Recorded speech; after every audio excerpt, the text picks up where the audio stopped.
Hello everyone, if you're new to my channel, consider liking and subscribing. It will make me feel wonderful if you do that. Thanks. By the way, I also have another Naruto and Luffy fanfiction channel. If you are interested, link is in the description. One Piece. The Lottery Fruit by Evil Saint 93.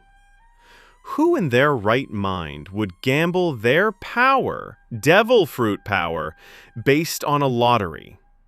Monkey D. Luffy did. It is said that crazy people have crazy luck. You have the paramecia, the zone, the logia, and the mythical zone. Enter the long-forgotten fruit. Member list. Garrick Russell, Warlord. Black Money _ Young Lion, Warlord. KSGPL4YZ, Warlord. King Nemo, Warlord. Zach Travis, Warlord. Adios. Chapter 1. They call him Straw Hat Luffy. Time is elusive. Has 10 years really gone by so quickly? 10 years ago, Shanks entrusted his straw hat to him, making a promise to meet up again. He became a great pirate. Ever since that day, he had been training until he coughed out blood, just for this moment. It's time to rule the seas, he yelled out, throwing both of his hands up in a banzai cheer. He set off under the cheers of his fellow villagers. Makino, and even the mayor was there to send him off. All he had at the moment was a small dinghy and a barrel of provisions, but it was a start. It was time to keep his promise to Ace, to Sabo. Here comes the future ruler of the seas, Straw Hat Luffy. Perched on his head was his greatest treasure, his pride and his promise. Luffy tilted his frayed straw hat, blocking the bountiful rays of sun. It was a good day to set out to sea. He had already waited 10 long years. Ace beat him by 3 years and sailed off earlier. The last he heard of him, he was captain of his own pirate crew, the Spade Pirates. Now it was his turn to form his own crew. About 10 people seemed right. He ticked off his fingers. Let's see, we need a cook, a musician, another cook, another singer, a first-mate cook, a dancer, He took a look at the giant whirlpool that was threatened to drag him and his small dinghy to the depths. Maybe I should add in a navigator too. Nah, another cook. To most people, a giant whirlpool would have sent them into a panic, and even the calmest monk would break a sweat. However, Luffy wasn't concerned at all. And why? Because it was time for a nap. Crazy people have crazy luck. There were times when life play funny tricks on you. Kobe liked to call it karma. It had to be. He must have done something horrible in his past life in order to warrant such a fate. How else would he have been cursed to become a cabin boy for the fattest and ugliest woman in the world? His sad story began 2 years ago when he jumped onto a ship to go fishing. Much to his horror, the ship belonged to Lady Alvida, the fairest throughout all the seas. Which brings us back to the present with Kobe polishing her shoes. Lady Alvida can be described in 3 words: crazy fat hoe. Crazy, apparently, she had the notion that she had the perfect figure, her face devoid of pimples, and her skin flawless. In reality, she looked like a miniature killer whale with too many spots on her face. There was another reason why the word hoe had been added in. The crazy fat hoe carried around a frickin' huge iron mace. One wrong look, one wrong comment, one speck of dust on her ship, and say hello to Mr. Mace. Kobe liked to believe that he had survived 2 years due to his cunning and fast-thinking brain, but the harsh truth was he was a coward who licked the dirt of her shoe as she asked. It was a day like any other for Kobe. But wait, could it be? Yes, it was.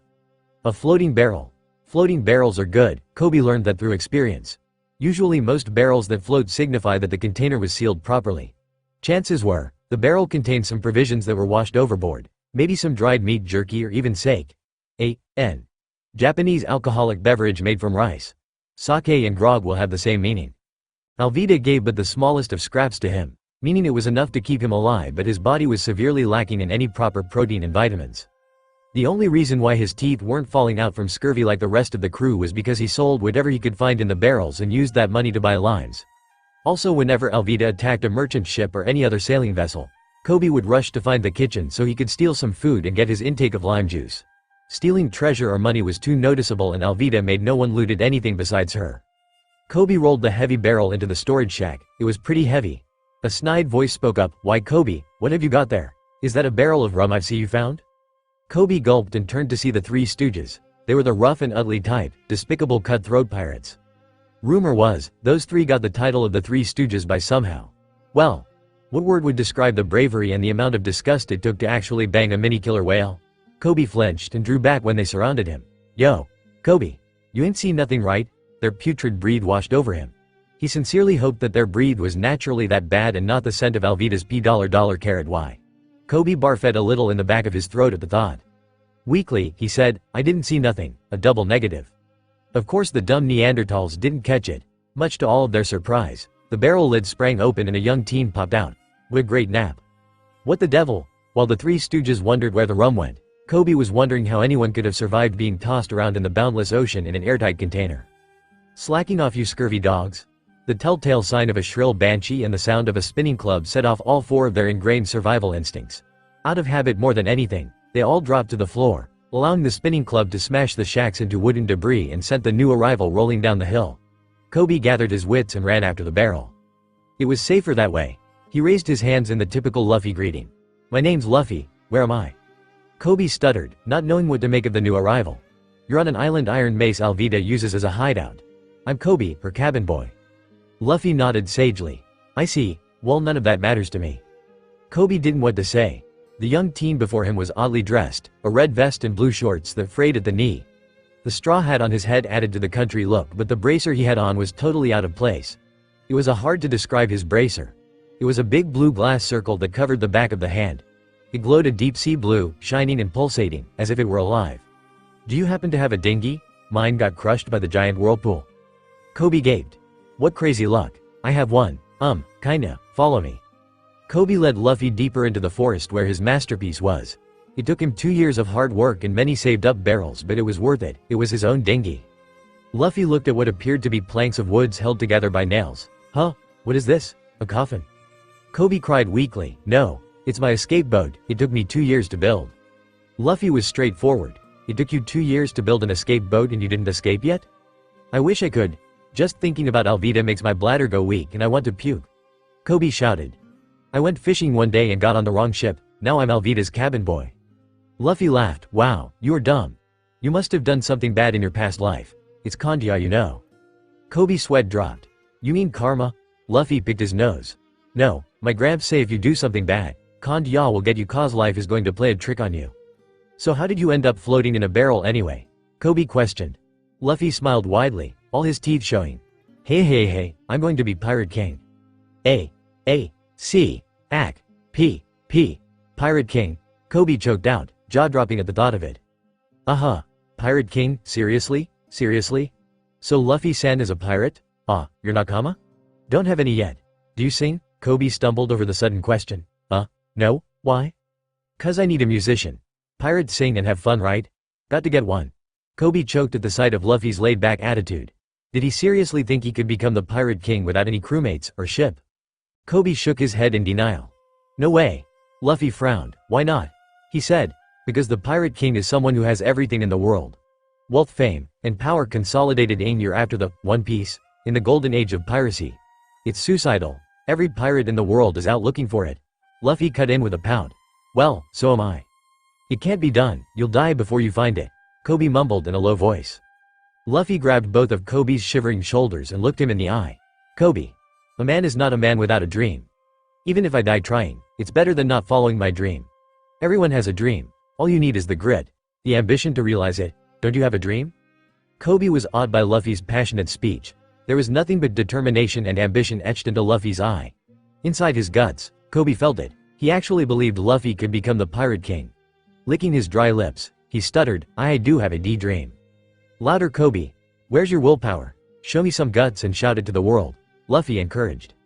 Kobe opened his mouth side and shouted on the top of his lungs, "I want to be a Marine and to uphold justice." Luffy slapped him proudly on the back. "There you go, now follow your dream. You took the first step and realized that this is what you want." Kobe found a new strength within.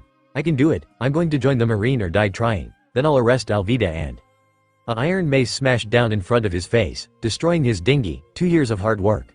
"Just who are you going to arrest, Kobe?" Alvida growled. Kobe felt his bladder weaken before bringing up the memory of his dream. Almost immediately Kobe felt his resolve settle. Luffy, being Luffy, pointed at Alvida and asked, "Who is this tough-looking old biddy?" Kobe grinned. "She's the ugliest and fattest bitch throughout the seas, killer whale Alvida." Luffy burst out laughing. "Killer whale, that's a good one." Alvida saw red. "I don't care if you're Roronoa Zoro, or Kami himself. Die, you little brats." She swung a 100 kilograms metal mace down with all her might. intending to crush both Luffy and Kobe in one blow. Luffy pushed Kobe back and grinned. "You did a good job, Kobe. I'll take over now." Kobe watched in horror as the mace descended upon them. Luffy was guarding, bending his left hand as if he were guarding his face with an invisible shield. Silence. Popping eyes. Hanging jaws.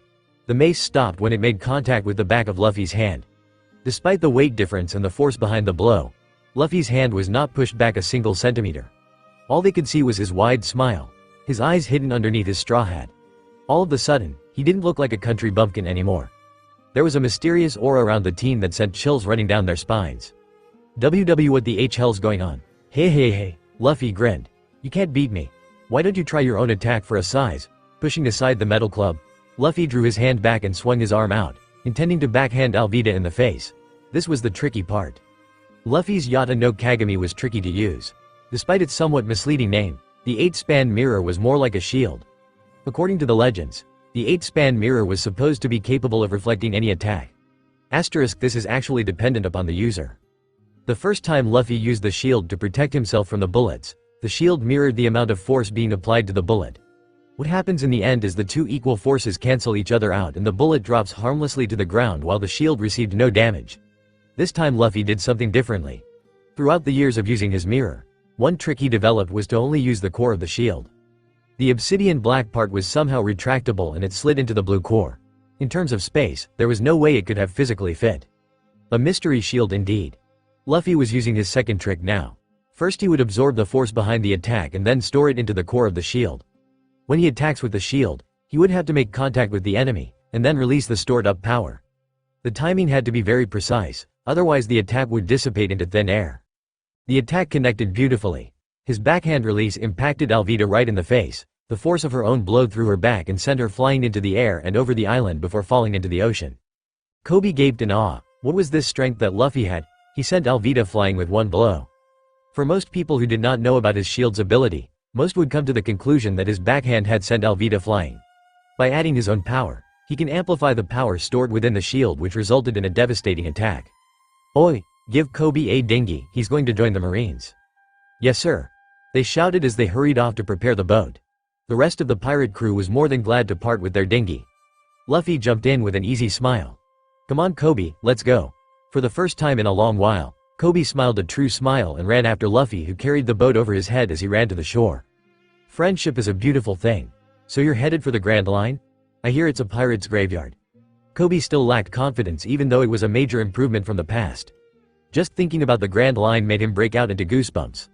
Luffy pointed at Kobe, "Say, that Roronoa Zoro guy. He's imprisoned at the marine base somewhere?" "Yeah, why do you ask?" Luffy shrugged. "He sounds pretty weak to me if he got caught by the Marines." Kobe gasped, "No way. He's a demonic beast. Luffy-san, you should stay away from him.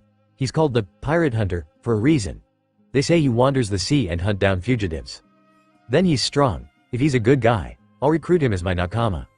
"What? No way Luffy-san. It's a bad idea." Luffy pulled out a dried squid and smacked Kobe across the face with it before chewing on it. "Calm down. I'm still deciding whether to let him join or not. If he's a good guy, I'll let him join." Kobe rubbed his face. He's obviously a bad guy if he got arrested. Luffy threw back his head and laughed. "Well, I'm a pirate, so I'm a bad guy too. Wait, I'm a good guy though, but pirates are bad guys, so I'm a good, bad guy." He frowned and massaged his temples. My brain hurts from thinking about it. That's it, I'm a mystery guy." Kobe let out a nervous chuckle. Luffy will become the Pirate King, maybe. Omake the lottery fruit. Kagu no mi. The sniff fruit. The lottery stopped on an abstract fruit. There was an odd purple smoke coming from the porous purple exterior. 10 years later Luffy pushed Kobe back behind him. "Good job Kobe, I'll take it over from here." Kobe looked in horror as the iron mace tore through Luffy's body. "No." Luffy's dismembered pieces swirled with blue smoke before reforming his body. He was grinning. Everyone was shocked. The boy should have been crushed to a pulp, but his body turned to smoke and reformed. Alvida swung at his head, leaving him headless. But it reformed with a frown. "Just because I can't die doesn't mean I like it, you know." Alvida growled. "You ate the devil fruit, didn't you?" Luffy grinned widely. "Yup, it's the Kagu no mi, logia type. I'm a sniff man." Luffy took a horse stance and clapped both hands together, eyes closed in concentration. Everyone but Alvida ran off, not wanting to see what sort of attack he would come up with. Luffy let out a primal howl. Shockwave flatulence. There was a hidden flap at the seat of his blue shorts, and it was there for a good reason. The following expulsion of gas would have surely blown a hole in his pants. A vile purple smoke hung heavily in the air. Luffy stood back up and grinned. With my powers, I can create a gas that smells so bad, one sniff would be enough to knock you out. Now take a sniff of this. Tendrils of purple gas twisted almost lifelike as they took up the shape of a purple Luffy, evilly laughing. They streamed towards her and went up fainted while retching. Luffy frowned. Who knew that one could die by choking on their own vomit after being knocked unconscious? Oh well, he is the sniff man, the one who will be Pirate King. Chapter 2. Enter Pirate Hunter Roronoa Zoro. Wow, we actually made it here, Luffy exclaimed as he observed the unique-looking marine towers. Despite the small town, the marine base was quite large. Was it really necessary to have a marine base half the size of the town? Kobe tied the boat to the docks. Navigation is one of the basics that everyone should know when they set out for sea. You can't just wander around and hope to reach your destination, Luffy shrugged. Floating works just fine for me. Now let's get some grub. He skipped away singing about meat while Kobe watched with envy. Crazy lucky people. Wow, that was good. Luffy had somehow packed away quite a lot of food. So we're finally parting ways here, EHH. You'll become a marine. Kobe teared up a little from happiness. It's all thanks to you, Luffy. Without you, I would still be a cabin boy working under Alvida. You gave me hope and the resolve to follow my dreams. Even though we'll be enemies in the future, whenever you need help, I will do everything in my power to repay you. I promise this. Luffy leaned over and clasped his hands to Kobe. You really have grown up, haven't you? Don't forget, a man never goes back on his words. Kobe smiled back. Yes sir. Hey, you want to head to the marine base together? Sure. I was planning to enlist there anyway, Kobe said with a hint of happiness. Luffy was cheerful and easy to hang around with. Yeah, I'm still wondering if they have Zoro locked up over there. Besides, I don't have a crew nor did I commit any crimes yet. They shouldn't try to arrest me. At the entrance of the base, the two outposts were empty. The only thing that greeted them was the 12-foot-high wall that enclosed the perimeter. Without hesitation, Luffy jumped up and hung onto the side of the wall. I think I see something that side. This time Kobe took a peek over the wall after enlisting the help of a nearby garbage bin and promptly fell flat on his backside. There's no mistaking it. That black bandana and harakiri, it's Roronoa Zoro. Tied to a crudely made cross, Zoro looked quite menacing. There was an air of danger that hung about him. Without a doubt, Zoro is strong. Noting their presence, Zoro looked up at them with a strong gaze. Hey you, could you please come over and untie me? It's been 9 days and I'm exhausted. Luffy frowned. Those ropes look pretty weak to me. I break them easy. Maybe a little incentive was needed. I'll repay you by hunting down a fugitive and giving you all the reward money. I'm not lying, I'll keep my words. Before either of them could reply, they were all surprised when a ladder propped up next to them by the wall. A little girl climbed up and put her finger over her lips and shushed them. Kobe watched in growing horror as the little girl approached the demonic Zoro, who looked down at her neutrally. Hey, what are you doing here? Save her, Luffy. Do it yourself, get lost brat. The little girl smiled. But you must be so hungry, Oni-san. I made some rice balls for you. Zoro snarled. I'm not hungry, get out of here before I kill you. She stammered, but. The nauseating spoiled brat made his presence known. Now Roronoa Zoro, don't you go picking on kids or I'll report to my father about it. The owner of the voice was a garish-looking youth who had a deformed pumpkin haircut on his head. Garish gold chains and necklaces adorned his body. Kobe started having doubts about the Marines after all. No Marine should display his wealth like that. The odd-looking fellow, Helmeppo, was as rotten as they came. He spat out and crushed the young girl's rice ball beneath his feet before ordering his men to throw the girl over the fence. Kobe caught the girl, using his own body as a shield to protect the girl. While Kobe tried fixing his sprained ankle, Luffy approached the haggard swordsman. Zoro ignored the lanky teen and eyed the flattened dirt ball on the floor. Hey, pick that up for me. Luffy's eyebrow shot over his hairline, but he picked it up anyway. It's more dirt than rice now, you still want it? Zoro growled, just shut up and give it to me. Luffy shrugged. He knew hunger made people irrational, but eating dirt was too much, even for him. Zoro gagged and choked down the muddy onigiri the little girl made for him. It tastes great. Luffy cocked his head. Did he hear wrong? The dirt ball tasted great? He glanced down at the muddy remains. Tell her I ate every bit of it. Luffy tilted his hat and grinned. Looks like Zoro was a pretty decent guy after all. I've decided. Luffy said mysteriously. I want you to join my crew. Zoro perked up. Crew? Luffy grinned. Yup. I'm a pirate. One day, I'll rule over all the seas and be even greater than the Pirate King. Count me out then. I got my own goals and ambition. I just got to stay alive for 30 days and then they'll release me. I will live through this, I still have my ambition to fulfill. Zoro's determination and resolute will lead through to his words. Luffy was pleased. If Zoro joined his crew, that'd be great. Zoro was already on his way to realizing his haki. On the dark-haired teen's face was a knowing smile as he walked away. Don't worry, you will definitely realize your ambition, but I can also tell you for sure, you'll join my crew. Wow, Zoro ni really ate it. Rika gushed. Luffy grinned. Yeah, he even wanted seconds. Kobe, who was applying a bag of ice to his swollen ankle, asked, so why was he arrested in the first place? He's a bounty hunter, but it isn't illegal to hunt or kill fugitives according to the law. Rika pouted in annoyance. It's because Zoro ni protected me from Helmeppo's pet wolf. It was going to bite me when Big Bro appeared and cut it up. Helmeppo got mad and locked him up. Kobe's gasped, but that's outrageous. There was no grounds for arresting Zoro like that. Rika smiled sadly. It's because Lieutenant Morgan is his father and no one dares go against him. Anyone who does is killed. Kobe clenched his fist hard. This isn't the justice I want to uphold. The Marines here are corrupt. Luffy cracked his knuckles. I'm going to convince the Marines to let him go. Karma always comes back to bitch. Poor Helmeppo. Helmeppo was strutting through town, making the citizens bow before him, when he showed up. He was dressed up in a red button vest, blue knee-length shorts and a straw hat. What are you doing? Get out of my way or I'll execute you like Roronoa Zoro in 3 days' time. The dark-haired stranger shrugged. I'd like to see you try. You're a fool weakling who rides on his father's coattails. If you want to put me to death, do it.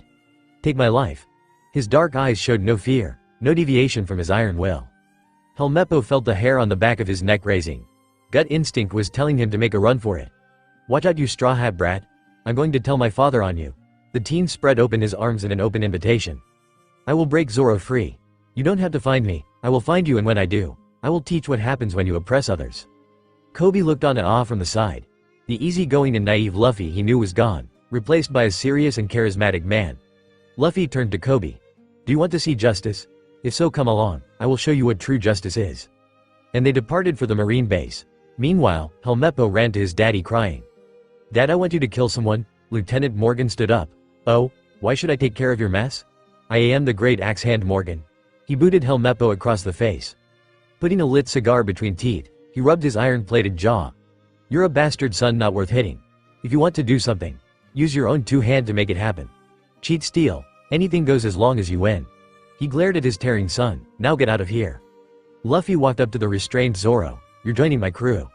No, I'm not going to be a pirate. I have things to do. I don't care what other people think of me. I haven't done anything I regretted in the P for the future. Well, I want you for my crew. You can use swords, right? Zoro looked wistfully at the sky. I do have a katana. It's something I treasure most, second to my life. Luffy finally found an opening. I'm going to get that katana back for you, but if you want it back, you're going to have to join me. That's dirty. Luffy waved him off. I'll be right back.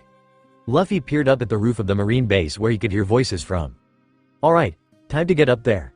Geppo, using the moonwalk technique, Luffy jumped up and jumped again in midair. The technique used a lot of leg strength in order to jump in midair, but he trained enough to ignore the stress on his legs. On the last midair jump, he used too much power and overshot over the roof. Luckily there was a statue where he landed on. The huge stone statue collapsed backwards, breaking in half as it hit the edge of the roof. Whoops. Luffy looked sheepish and bowed in apology. Sorry. Kill him.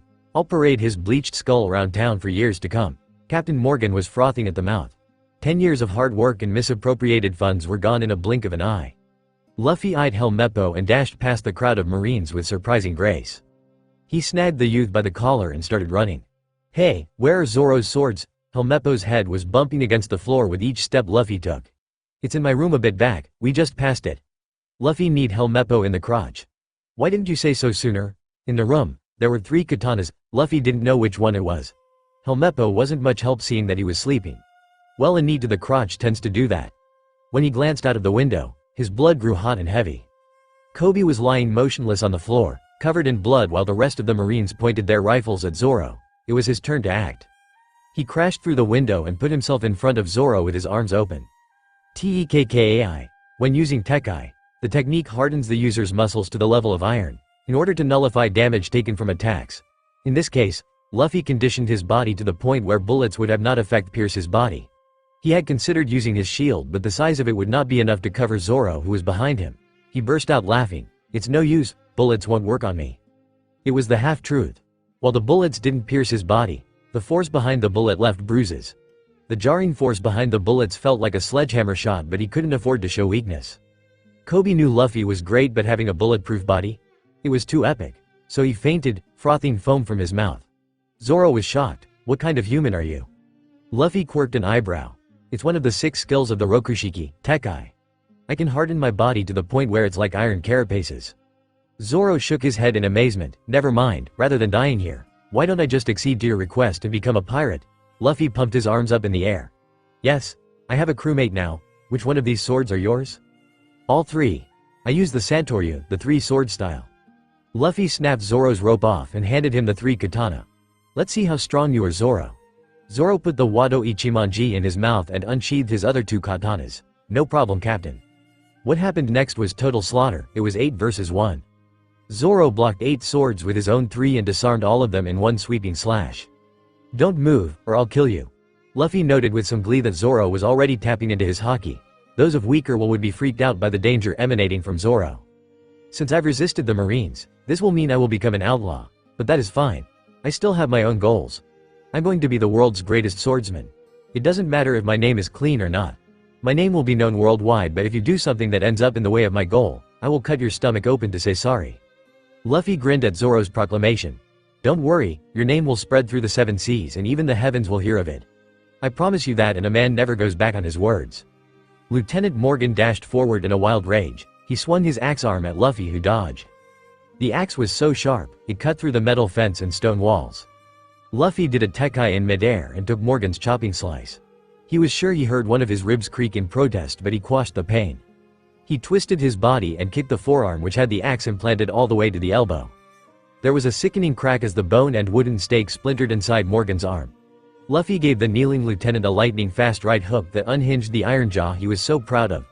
Lieutenant Morgan collapsed to the floor, but Luffy did not stop his assault. His punches broke ribs, knocked loose teeth, and damaged Morgan's internal organs. Lieutenant Morgan was literally getting beaten to death. Stop right there, you straw hat. Luffy turned to see Helmeppo holding a flintlock pistol to Kobe's head. Turning back to Morgan, he bashed the man across the face one more time before turning to Helmeppo. You should have stayed asleep. Luffy growled towards Helmeppo. Every time he got into battle, he always felt a bit more violent. Don't come closer or I'll blow his head off. Kobe screwed his eyes shut, prepared for death. Luffy, I don't want to be a burden. I am not afraid of death. Luffy let the wind caress his face as he let out a true grin. I know. He ignored the squawking of the dumb lieutenant's son. Soru. It was a speed technique that allows the users to move at extremely high speeds in order to avoid attacks, as well as to attack at higher speeds. It was revealed that the principle of this move was to kick off the ground at least 10 times in a blink of an eye. Luffy used the speed to close the distance between him and Helmeppo in a blink of an eye. At the speed he was going at and the force behind his blow, it was a one-hit KO. Go back to sleep, fool. Helmeppo's eyes rolled up to the sky as he grabbed his badly abused crotch and went to sleep. All the men in the vicinity grabbed their kintama in phantom pain. Scary. Even Zoro winced a little. The battle was finally over. Zoro sheathed his swords. We're free. The rest of the Marines jumped in joy seeing that they were finally free. This was the cue for Zoro to collapse. Wow. That was great. I see where Rika got her cooking skills from. I almost starved after not eating for 9 days. Zoro laughed and patted his stomach. Luffy stacked the dishes neatly, which was twice the size of Zoro's stack. How can a scrawny guy like you eat more than me? Luffy shrugged. Using the Rokushiki takes a lot of energy. Zoro took this chance to grill Luffy for info. How did you block bullets and move so fast? Luffy was chewing on his toothpick thinking hard. Well, you would basically train until your body can enter a state of absolute tension. The only drawback is that you can't move a lot while using this skill. Watch this. This is another part of the Rokushiki. The Shigen. It is a close-quarter combat technique, in which the user pushes their finger into a certain target at a very high speed, leaving a wound similar to a bullet wound, making guns unnecessary. Luffy walked over to the wall and his hand flashed out in a blur. His index finger was knuckled deep into the wooden wall. When he pulled out his finger, there was a perfect hole in the wall. Kobe and Zoro gaped. If that Shigen hit the liver or any of the internal organs, the opponent was screwed. Luffy dusted off his hands chuckling. I'm not that good at some of the skills yet. I've seen masters put their fingers through iron plates. Luffy propped his hat back on his head. Anyway, Zoro and I are heading to the Grand Line next. If you want, you can join us, Kobe. Zoro seemed to agree. I don't mind. Kobe was half him to join, but you two taught me to live by my dreams. Sorry Luffy, but I want to be a marine and uphold justice. There was a cough from the doorway. It was the marine captain of the base. Excuse me, we were wondering if you were really pirates? Luffy glanced at Zoro. Well, I just found my first crewmate, so that would make us pirates. While we are grateful to you for saving our town, as marines, we cannot let you stay here any longer. Everything that happened will be reported to the headquarters. Luffy got to his feet and bowed to Rika's mother. Thank you for the excellent food, but we have to go now. Our journey awaits us. Zoro stood up and followed suit. Kobe dropped on his knees to the floor, pressing his head down in a bow. Luffy. Zoro. Thank you. You two taught me to live by my dreams. Please, let me join the Marines, Captain. Luffy patted the Marine captain on the shoulder. If you want to thank us, let Kobe join the Marines. In a quieter voice, he whispered. One day he will go far, maybe even climb to the ranks of an admiral. The captain looked down at Kobe. Stand up, seaman recruit Kobe. I'm allowing you to join the Marines, but don't think we don't know about your past. Don't underestimate our Marines' knowledge-gathering ability. Kobe leapt to his feet and saluted. Yes sir. Luffy and Zoro took this chance to set off, their provisions restocked and their dinghy ready to set sail. Luffy, Zoro. Thank you. Remember my words back then, a man keeps his promises. Luffy grinned. No problem. The rest of the Marines appeared behind Kobe. Men, salute. The captain bellowed. It was a fitting farewell to the town's savior as they sailed towards their next great adventure. Omake the lottery fruit. Kagu no Mi Part 2. Join me. Luffy said in a deadly serious voice. Never, Zoro shot back. Why not? Luffy questioned. Cause I don't want to have a captain who farts all the time. Luffy looked awkwardly to the side and started whistling. No I don't. Asterisk bloop asterisk, that was my stomach growling. Asterisk bloop asterisk. Well, I'm really hungry. Zoro had already passed out by the noxious gas, so were the Marines and Kobe. One shockwave flatulence and a lit match had taken care of the entire Marine force. Luffy can control different types of gases. In this case, methane gas plus fire equals big explosion. The battle was over in a second in a big ball of roaring flame. Luffy lugged Zoro's unconscious form over his shoulder and went off to the docks. One Nakama down, and thus Zoro joined the crew. Chapter 3. The Cloud-Gathering Sword of Heaven. Nay, Zoro. Why don't you want to learn Tekai? It's dead useful for defense. Luffy was sailing with Zoro after they left Shell Town. Zoro refused to learn Tekai, saying it was useless for him. Of course, Luffy got defensive over his abilities. You can even block cannonballs with it. Zoro smacked Luffy on the head with the sheath of his katana. As a swordsman, I need to be able to move at any given moment. Standing there and stealing your muscles isn't going to do much good. It would be better if I can use Soru instead. I definitely need the speed advantage. Luffy rubbed his chin and pondered. Well, I guess I can teach you Soru first. You're going to have to wait until we reach land though. In return, can you teach me some one-sword style techniques? Zoro was perplexed. Luffy wasn't carrying around a sword. Maybe he just wanted to learn how to use one. You have a sword? Luffy only gave him a mysterious smile. Not yet, but soon. A few days later, oh Kami, I'm so hungry. Both of them were sprawled on the dinghy while Luffy moaned about his stomach eating him up. They had ran out of provisions after several days of aimless drifting. They looked up at the bird flying overhead and wondered how they could eat it. Hey Zoro, if you throw me up high enough, I can snag that bird and we can eat it. Under normal circumstances, that in itself was a crazy idea, but Zoro was hungry. Couldn't hurt to try, right? Zoro put his hands together and secured Luffy's foot. Ready? 3, 2, 1. Heave. With a great burst of energy, Zoro flung Luffy straight up in the air and then stared in disbelief. The bird was the one eating Luffy. The humongous seagull was flying away and Zoro wasted no time rowing after it.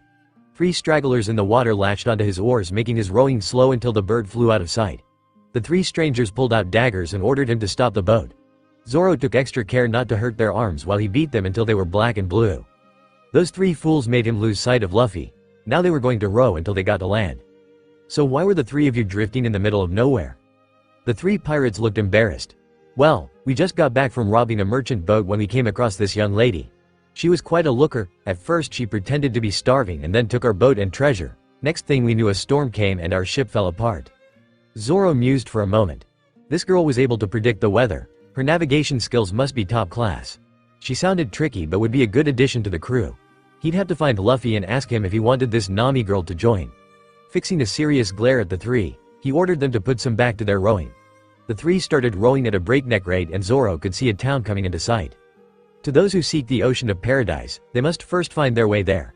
Which is why Nami refused to let go of the map she just stole from Buggy the Clown. His henchmen were chasing her down map and they were gaining on her. She needed a miracle, something to distract them while she ran away. There was a resounding boom and something dropped in between her and her attackers. Luffy tried to pry his head loose from the bird mouth with no avail. The straw hat was stuck to the beak and he didn't want the bird to fly off with his hat. The only warning Luffy got was the sound of cannon fire and the sound of a projectile whistling through the air. Out of the corner of his eye he saw a cannonball zooming towards him. He cursed and steeled his muscles. Tekai. The impact and following explosion obliterated the bird that was carrying him, and blasted him to earth with bone-crunching impact. Luffy struggled to his knees and coughed in pain. He had only managed to activate a partial Tekai due to the suddenness of the attack. He hacked and spit out blood onto his hands. The cannonball was stronger than most and the force of the explosion did some internal damage which he was feeling at the moment. Who the fuck shot a cannon at him? Nami blinked at the slightly smoking figure at the center of the crater. Maybe this was a sign from heaven that he was here to save her. Oh boss, you're finally here. I've been waiting for you to come save me. I'll leave everything to you. With those parting words, Nami took off. Luffy was still a little bit confused by what the girl said. She wasn't part of his crew, so why was she calling him boss? Maybe she wanted to join his crew? 3 hulking shadows loomed over him. Boss, eh? Luffy in turn glared back. Someone had just shot a cannon at him and he was pissed. Since these 3 idiots volunteered to be punching bags, he wasn't going to complain. He knocked them out with 1 hit each, but he didn't stop there. He punched them until their teeth fell out and they started coughing out blood. He gave them each a savage kick to the ribs before his rage subsided. He always had a bad habit of leaving his opponents on death's door. It was partially due to his rage and his belief that killing was the last resort. Beating them half to death was the next best option. They tend to leave you alone once the fear has been beaten into them. Wow, that was really brutal. The orange hair girl was back and had observed his fight from the safety of one of the nearby roofs. Luffy sighed and adjusted his hat. Well, they were asking for it. I was just shot by a cannon, so I wasn't feeling the best of moods. Who are you anyway? Me? I'm Nami. I steal treasures from pirates. Say, do you want to join up with me? We can make a lot of money together. Luffy ripped away the remainder of his charred vest. Sorry, not interested. Nami's eyes lit up. Say, are those for sale? Luffy scowled. No, they're not. Now shoo. Come on. Let me take a look at them. I haven't seen anything like it before. Nami sighed. Fine, I won't ask you to sell it anymore. So you got separated from the rest of your crew. How many people are there? Luffy nodded. Only 1. He glanced around. Say, is this your house? Nope, it's a random house from one of the villagers. They're living in a shelter outside of town because of the pirate buggy. Luffy picked his nose. Him, is he that scary? This pirate called Nami? I'm Nami and the pirate's buggy. Don't switch the names around. She shouted at him. He only laughed in reply. Haha, so you're the thief Nami and you steal from these empty houses. Okay. She slammed her hand on the desk again. I only steal from pirates. She pulled out a map. I'm going to steal 100 million berries and buy a certain village back. With the map of the Grand Line, I can steal from even richer pirates. By any chance do you know how to navigate? Nami looked affronted. Of course, I'm actually the best navigator in East Blue. Luffy whooped and cheered with a bonsai pose. That's great. We're also on the way to the Grand Line too. Really? Yeah, why don't you join as the navigator of our pirate crew? Luffy asked with a sincere smile. What? Nami looked angry and shocked. Forget it, I'm not working for a pirate. She spat the word out with vehemence that even Luffy was taken back. Oh, he was silent for several seconds. So you're going to join my crew then? Nami karate chopped him on the head. I just said that I wasn't joining, unless. Unless what? Luffy prompted. Well, if you come with me to see Buggy then I'll consider it. Luffy sprang to his feet. Okay. Where's this pirate Nami? Nami started strangling Luffy with the rope she just brought out. I'm Nami and the pirate is Buggy. You should light the cannon, Nami. It's okay. It wasn't okay. How can she kill someone in cold blood? He said he was a pirate but he didn't look or act the part. She knew she had to steal 100 million berries to buy back Kokoyashi village. She couldn't back out now. With Buggy's treasure, she would only need 7 million berries more. Your hands are shaking. You lack the resolve to risk Yoan dreams. You have to realize that in order to succeed, you have to do some things in life that you are not proud of, but the deciding factor is, can you do it? Hiding her tears, she lit the cannon that was loaded with a buggy ball. It was a specialized cannonball that was strong enough to destroy a small town. Nami looked at Luffy, engraving the final moments of his life to memory. After she bought the town back, she'll pray to his dead spirit every day. But oddly enough, the young man was smiling. He leaned back, dropping his hat behind him. He smiled at her. I like your resolve. Never stepping back for your dreams. You're definitely going to join my crew. Nami couldn't believe how relaxed Luffy was even in the face of death. Oi Luffy. Are you going to be fine in there? Everyone turned to the source of the noise. It was the Santoryu user, the nefarious pirate hunter Zoro. Luffy's crewmate is the pirate hunter. How did he convince him to join? Step down, Zoro, I'm fine. Let me show you how useful Tekai can be. He looked at the cannon and steeled his resolve and muscles as the buggy ball closed the distance. Tekai Utsugi. Instead of applying a normal Tekai, Luffy was using the Tekai as a counter. This was a higher level move used entirely as a counter instead, where the purpose isn't to absorb damage from the attack, but to transfer the shock of the attack back to the attacker. In this case, he would redirect the shock and the explosion of the buggy ball. The timing would have to be very precise, but Luffy had enough training with his Yata no Kagami to get the timing down. There was a horrific explosion as pieces of the iron cage exploded into shrapnel. Nami gasped at the sight of the explosion. No human could have survived that. Zoro unsheathed his swords. Orders, Captain. The smoke started to clear. The silhouette of a tall, lean boy reaching down for his straw hat silenced most of Buggy's crew. The young man just took one of the infamous buggy balls at point-blank range and survived. Luffy propped his hat back in place, the cold look on his face determined. Just take care of the lackeys. I got something to settle with Buggy. He turned to Nami and smiled. Don't sweat over the cannonball thing, I'm fine. Nami collapsed to her knees. Who is this guy? Buggy unsheathed his daggers. I don't care about you, straw hat brat. I want to kill the pirate hunter Zoro. If I kill him, I will get even more famous. Zoro got into a battle stance, holding one of his sheathed swords. This is a challenge to me, Luffy, and I will take it. Luffy frowned but crossed his arms. I'll give you 30 seconds, then it's my turn. Zoro grinned savagely. Watch closely, Luffy. This is one of the moves that I'm working on, you'll learn this too. Ito Ryu Ei. Shishi Sun Sun. One sword style draw and resheath technique. Lion Song. The Lion Song was a quick draw technique, a one-hit kill. It was still in the early stage of experimentation. But Zoro had developed it enough to work on most opponents. The slash would run from hip to shoulder and leave the opponent down. Luffy narrowed his eyes. Zoro. Buggy's a devil fruit user. Remember, in the future, expect anything to happen when it comes to fighting a DF user. Zoro's eye widened. There was no blood from the wound. He spun around in time just to get a dagger to the side of his sides. There was a floating hand. Buggy laughed at the shocked expression on their faces. It's no use, pirate hunter. The battle is over. I ate the bara bara no mi, the section fruit. I'm the sectioned man. Luffy stood in front of Zoro. Your 30 seconds are over. It's my turn now. Luffy glared at Buggy. Hey, you big nose. That was a cheap attack. Buggy snapped and shot his arm at Luffy. Die, you brat. No one disses the nose. Luffy caught the blade between his teeth and bit it. To their surprise, even Zoro's, the blade snapped into pieces. Luffy flexed his wrist, adjusting the shield core from the back of his hand to his palm. He pressed his right hand against the glass core and focused.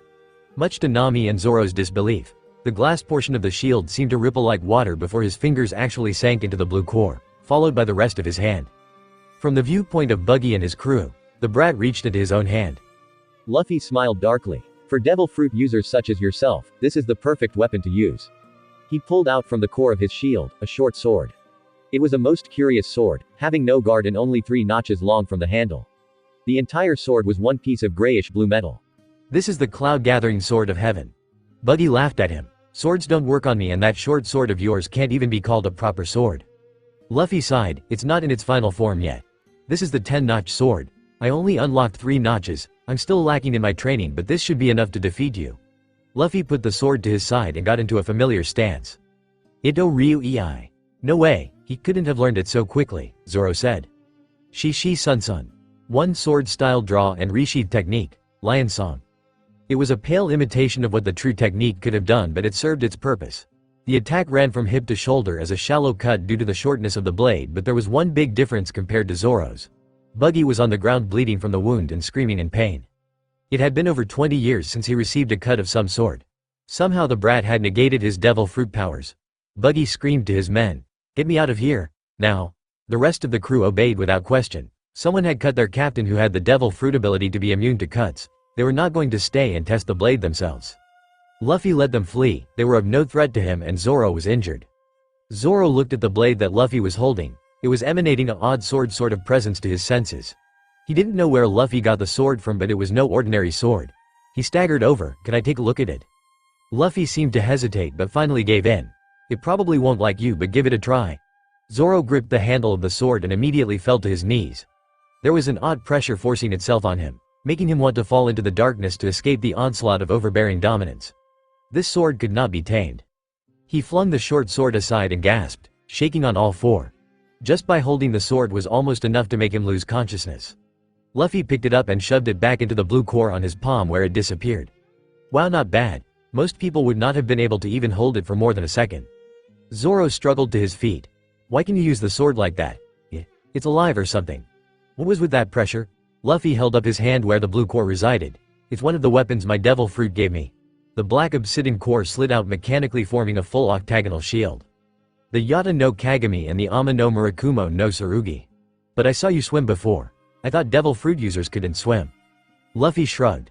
I don't know why myself. I ate the lottery fruit and got a random fruit ability. Hell, I don't even know what fruit it was I got. Zoro nodded to Nami. Who is she? Luffy grinned. That's Nami, our navigator. Nami karate chopped his head. I never said I was joining you crew. I said we would work together. Luffy pouted. But you shot a cannon at me. Nami smacked him again. Yeah, that was before I realized that you were a freak and cannons didn't affect you. Nami ran to the back of the tavern and came back with 2 big sacks of gold and treasures. Score, now I have the map of the Grand Line and 10 million berries. Luffy laughed and threw up his arms. We have our navigator and the map. Let's head off to the Grand Line. Hey you guys, it was the villagers who were driven out by Buggy. Luffy grinned. I beat up Buggy and he ran away. The villagers cheered and word spread quickly. Luffy celebrated with them and they parted on good terms with the town. Later when the Marines came to investigate, they were surprised to find out someone had beaten Buggy, the one who did it. Straw Hat Luffy. Omake the lottery fruit. Kagu no Mi Part 3. Hey you big nose. That was a cheap shot, Buggy screamed in rage. No one disses the nose. He shot his arm at Luffy with a dagger, ready to skewer the impudent youth. The dagger shot through Luffy's forehead, leaving a hole in the middle of his head which reformed with blue smoke. Ah, scary. A sectioned man, what a monster, Nami screamed at him. Well, you're a gas man. Luffy focused on his hand. Vacuum palm. It was a technique that creates a vacuum in his palm by concentrating air with 5% oxygen content there. By forcing his opponents to breathe in the 5% oxygen gas, it would force the victim to be instantly knocked out, going into a comatose state. Blackout palm. He grabbed Buggy's face and Buggy fell to the ground unnaturally. It was like he lost consciousness on his feet and collapsed to the floor in a boneless heap. Don't mess with the sniff man, Straw Hat Luffy. I will be the Pirate King. Fart. I'm hungry, that was my stomach. Bloop asterisk. Yeah, I farted, sorry guys. Nami was running away with Luffy chasing her, trying to convince her to join the crew. One Nakama down, navigator? Maybe. Chapter 4, King of Liars. Ah, money, I can't get enough of it, Nami exclaimed, taking a deep sniff of the wad of cash in her hands. Zoro ducked his head trying hard not to laugh after he recalled what happened late last night. Luffy, being the honest fellow he was, decided to tell Nami what happened. Ah, that's money? I thought it was toilet paper and I wiped my ass with it. Nami looked down in horror and indeed saw dried brown stains on the wad of cash. Torn between revulsion and greed, Nami could not decide whether to throw the money overboard or to keep it. You bastard! Luffy looked up at Zoro with swollen eyes and bruised lips. SS save me. Nami was proceeding to shove her staff up Luffy's ass when they saw the island. Wow, there really is an island here, Luffy said, absent-mindedly warding off Nami's attempt to skewer him like a shish kebab. Nami huffed in annoyance. Of course there is an island, you dope. It's a small village called Syrup Town. Here we can probably get a bigger ship. Luffy's eyes gleamed. And meat? Zoro joined in, let's not forget the grog. Their joyous mood did not last long. Luffy narrowed his eyes when he heard the telltale sign of a bullet flying through the air. Using the back of his hand, he deflected the lead projectile that was aimed for the back of his head without looking. Zoro unsheathed his sword and deflected another lead projectile that was aimed towards him this time. Nami smartly took cover on the floor of her boat. I am Captain Usopp, protector of this town. Behind me is a force of 80 men. If you do not wish to die, turn your ships back now, pirates. A voice shouted out from the slope in front of them. Luffy was wary. If all 80 men fired, their boat would turn into Swiss cheese. Nami kicked Luffy harshly in the shin. If I lose my money because of this, I wish you luck finding your way to the Grand Line. Zoro scanned the slope. I don't see 80 men. He might be bluffing. Luffy frowned. He might be lying, but let's be safe than sorry. I'm sure there's another place where we can anchor. Aye, Captain. After anchoring at another slope at the side of the village and securing the treasure, they made their way to the village tavern. Finding another place to anchor was a pain. The island was surrounded by steep cliff walls, and by the time they found another entrance, it was already dusk. Making small talk, Nami grilled the innkeeper for info. So who's this Usopp I hear about? Is he some sort of village guard? The innkeeper scoffed. That boy is nothing but a liar and troublemaker. Don't mind anything he tells you. Nami's eyebrow twitched while Zoro's cup of sake cracked in his hand and Luffy bit through a steak bone in anger. They had been tricked. They spent the better half of the day looking for another entrance just because some brat lied to them. There was something that was bothering Luffy for a while now. Earlier when they were shot at, he didn't hear any gunfire. This really made him wonder about what sort of fellow this Usopp is. I want to meet this Usopp guy. If he's cool, I want him to join my crew. Nami smacked Luffy over the head. No way. We don't need a liar like that on board. Luffy coughed out the fish bones that Nami nearly made him swallow and glared at her a bit. Didn't you notice how there was no sound of gunfire while he shot at us? Also, he hit us from so far away. If anything, he would make a great sharpshooter. Zoro downed his sake and slammed it onto the table. Luffy's right. There's no harm in checking out this Usopp guy. Luffy's a pretty good judge of character and it's up to him to decide who joins the crew. Nami fumed a bit. Fine, I'm only here to find treasure anyway. If he doesn't get in my way, whatever then. Luffy grinned, the tension vanishing. Great, it's settled then, let's find Usopp tomorrow. Usopp's frame shivered. He was so close, just a few more and he would be done. 48. The tip of his nose touched the floor, bending slightly from the pressure.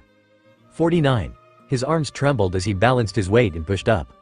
50. He finally completed 50 push-ups. Boy, you're weak. Only 50? A disappointed voice cut in from the side. Usopp rolled to his feet and had his slingshot drawn back, a lead star loaded. Show yourself. Leaning against the tree was a dark-haired youth. The scruffy straw hat hid the stranger's eyes but showed the scar that ran beneath it. He looked like a hillbilly tourist with the red vest and blue shorts. There was a wide grin on his face. Nice to meet you, Usopp, son of the pirate Usopp. The slingshot lowered. Why you can't know my father? Luffy was cuffing Usopp on the back, laughing as if they were lifelong friends. They were currently trading stories about Usopp, some sort of sharpshooter, if Nami surmised correctly. And then he shot the whisker off a mouse from 100 meters. Usopp laughed. Yeah, he showed me two once. I was so surprised when he came back to Syrup Village with Shanks. It was just in time for him to see Mother off. But he came back. He even taught me a few tricks about shooting and gave me some cool things. Luffy laughed. No wonder your shooting skills are so good. You were taught by the best. Usopp looked out to the sea wistfully. I always admired him, being able to sail off to the unknown, risking his life for adventure. A brave warrior of the sea. I want to be like him but I need to be strong. He looked at his bicep and tried flexing it. But no matter what I'm doing, I'm just not getting any stronger. Luffy shrugged. Some people just aren't meant for physical power. You seem to be good at shooting, work with it from there. It's your specialized skill. So what are you here for, Luffy? Luffy scratched his chin. Well, I need a bigger ship and it would be great if you could join my crew. Usopp's smile was happy but a bit restrained. Thanks a lot but there's something I have to protect here. I might be able to help you out with the ship though. Really? Hey Kaya. These guys heard of my great reputation, and traveled far to see me. They're the new members of the Usopp pirate crew. Luffy laughed and punched Usopp in the face. Don't be silly, you're the one who is going to join my crew. He bowed politely. Hello. My name is Luffy and can you lend us a big ship? I'll give it back to you after we sail around the world with it. Kaya giggled. Your new friend is funny, Usopp. Nami stepped forward. Is there any way we can get a decent-sized ship around here? Kaya thought for a moment. Well, what's going on? It was the butler who had his hair slicked back and rimless glasses on his face. Just who are all these ruffians, Ojo Usama? Klahadore. Leave the premise at once, you pirates. You two trash of the seas. Are you going to follow your father's footsteps and become a murderer? The butler mocked. He sneered down at Usopp who was trembling in rage. Like a coiled rattlesnake, Usopp struck. USSOOPPPPPPUUUNNCH. Shut the hell up, you bastard butler. My father is a brave warrior of the sea. The strength training paid off. The force of the punch had shattered Klahadore's lens, pushing sharp shards of broken glass into the right eye. Kaya gasped at the blood and the horrific sight of the ruined eye. Leave now, Usopp. I never want to see you again. Usopp looked pleadingly at Kaya but she pointed him to the exit, tears streaming from her eyes. Silently, he left. Luffy patted Usopp on the back. You did the right thing and defended your honor. I'm sure she'll understand. Usopp tightened his bandana and forced a smile. Yeah, I'm sure she would. Klahadore looked at the bandages covering his eye and snarled. He couldn't believe that he was half blinded now at the hands of some upstart teen. He grit his teeth and snarled. He was originally planning to force Kaya to sign her inheritance over to him so he could live off her wealth peacefully, but the plan changed now. His blood was boiling for blood, death, and revenge. The anger inside him won't be sated until everyone in the village to contact the Black Cat pirates to raze the village to the ground. Luffy and the others woke up to the sound of screaming and the smell of smoke. This familiar scent, the sound of screaming and burning wood. It was a pirate attack. He barged out of his room. Zoro was a step behind him, alert and waiting. Nami also wandered in, wearing an indecent nightgown, blinking sleepily. Luffy quickly appraised the situation and gave several orders. Zoro, look after Nami and get rid of any pirates you can see. I'll take care of the rest. Meet up with me at Kaya's house. There was no indecision behind his words, it was an order. Zoro rarely saw Luffy acting like this. There was a hard cold look in his eyes. The easygoing Luffy was gone and in its place was someone of authority and power. He nodded and took Nami with him, dashing through the woods to Kaya's house.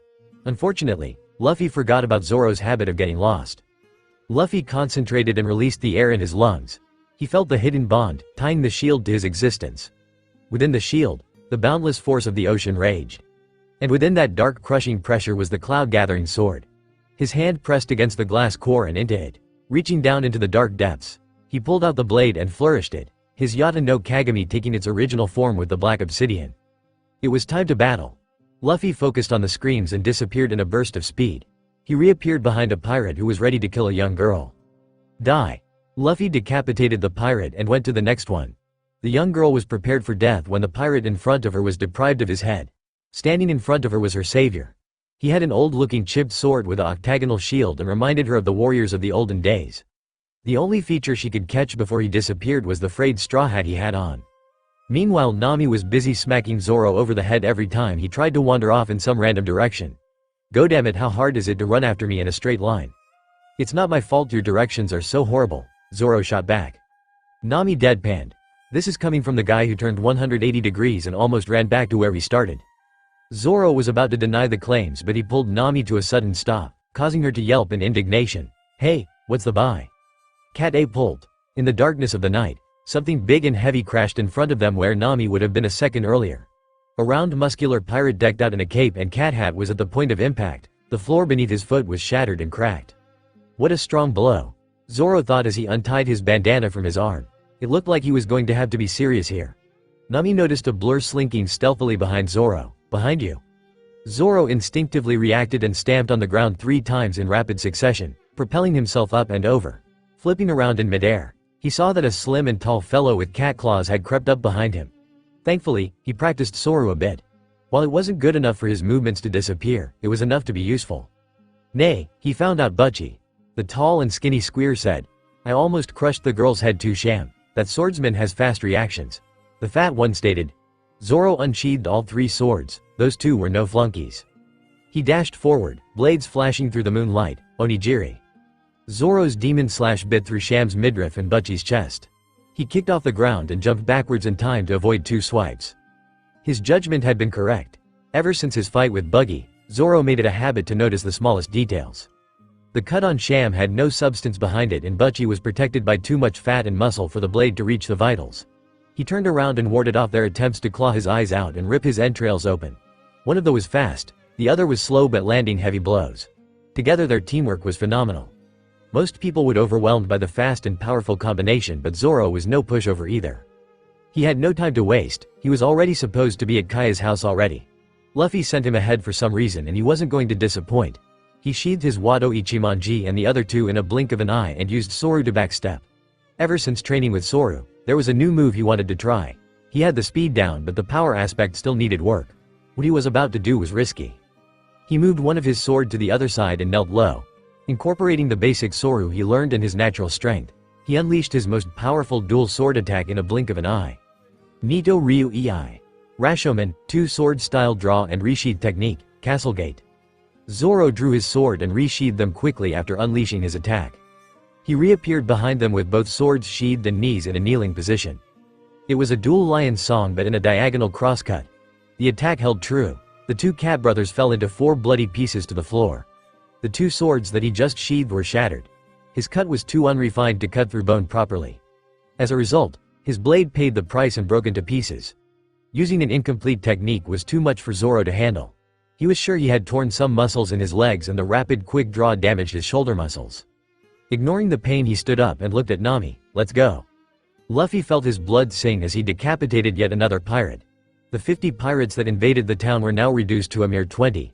They had finally noticed his presence after he killed about 10 of their men. The fire and blood brought back painful memories but Luffy suppressed them and fought on. The most dangerous part about fighting is not about the enemy's battle power. It's their overall fighting force. The reason why the Marines are such a threat is due to the fact that they possess a vast fighting force numbering in the thousands. Everything has to be taken into account, from the number of men, to the number of weapons the enemies have available. For Luffy, fighting 20 opponents at once was no easy task. He was facing cutthroat pirates. No trick is too dirty for them. This includes taking hostages. Luffy took care of those S-bags first. Using Soru, he attacked the kidnappers holding hostages. He aimed for their knee, arm, and head. A missing limb is a pretty good distraction for releasing a hostage. While retreat was a viable option, Luffy could not abandon the innocent villagers. To fight properly, Luffy entered gladiator mode. This was when he battled a war of attrition. Using his shield, Luffy defended himself from each attack and cut down the opposing enemy using his sword. He slowly marched his way forward, taking on one opponent at a time. His opponents died with a shocked look on their face after their swords and stone hammer maces failed to even scratch the shield he was using. Also, their swords and weapons were useless before his own. His sword cut through their iron katana like a hot knife through butter. After 10 more kills, the rest of the pirates threw down their weapon and begged for their lives. "Please, spare our lives. We're sorry. We promise that we will never kill anyone ever again. Please save us." Luffy's arms and body were cloaked with blood. The flickering fire showed the shadows on his face as well as his intense glare. "What do you want me to do? Chop off a leg? Or chop off an arm? That's the only way I can believe that you will never fight and kill again. If I find out you did continue your evil ways, I will cut off your other 3 limbs." His voice was cold and dark, and from the shadows of his straw hat, the pirates could see the steely resolve in his eyes. The pirates were speechless. The young man in front of them was ruthless, but the cruelty and anger formed into a sharpened blade, one that was pointed towards the pirate at "Don't make up your mind. I'll just go with the simple option and chop off your head." There was no compromise behind his words, only the promise of the pain to come. One brave man crawled forward and held out his left arm.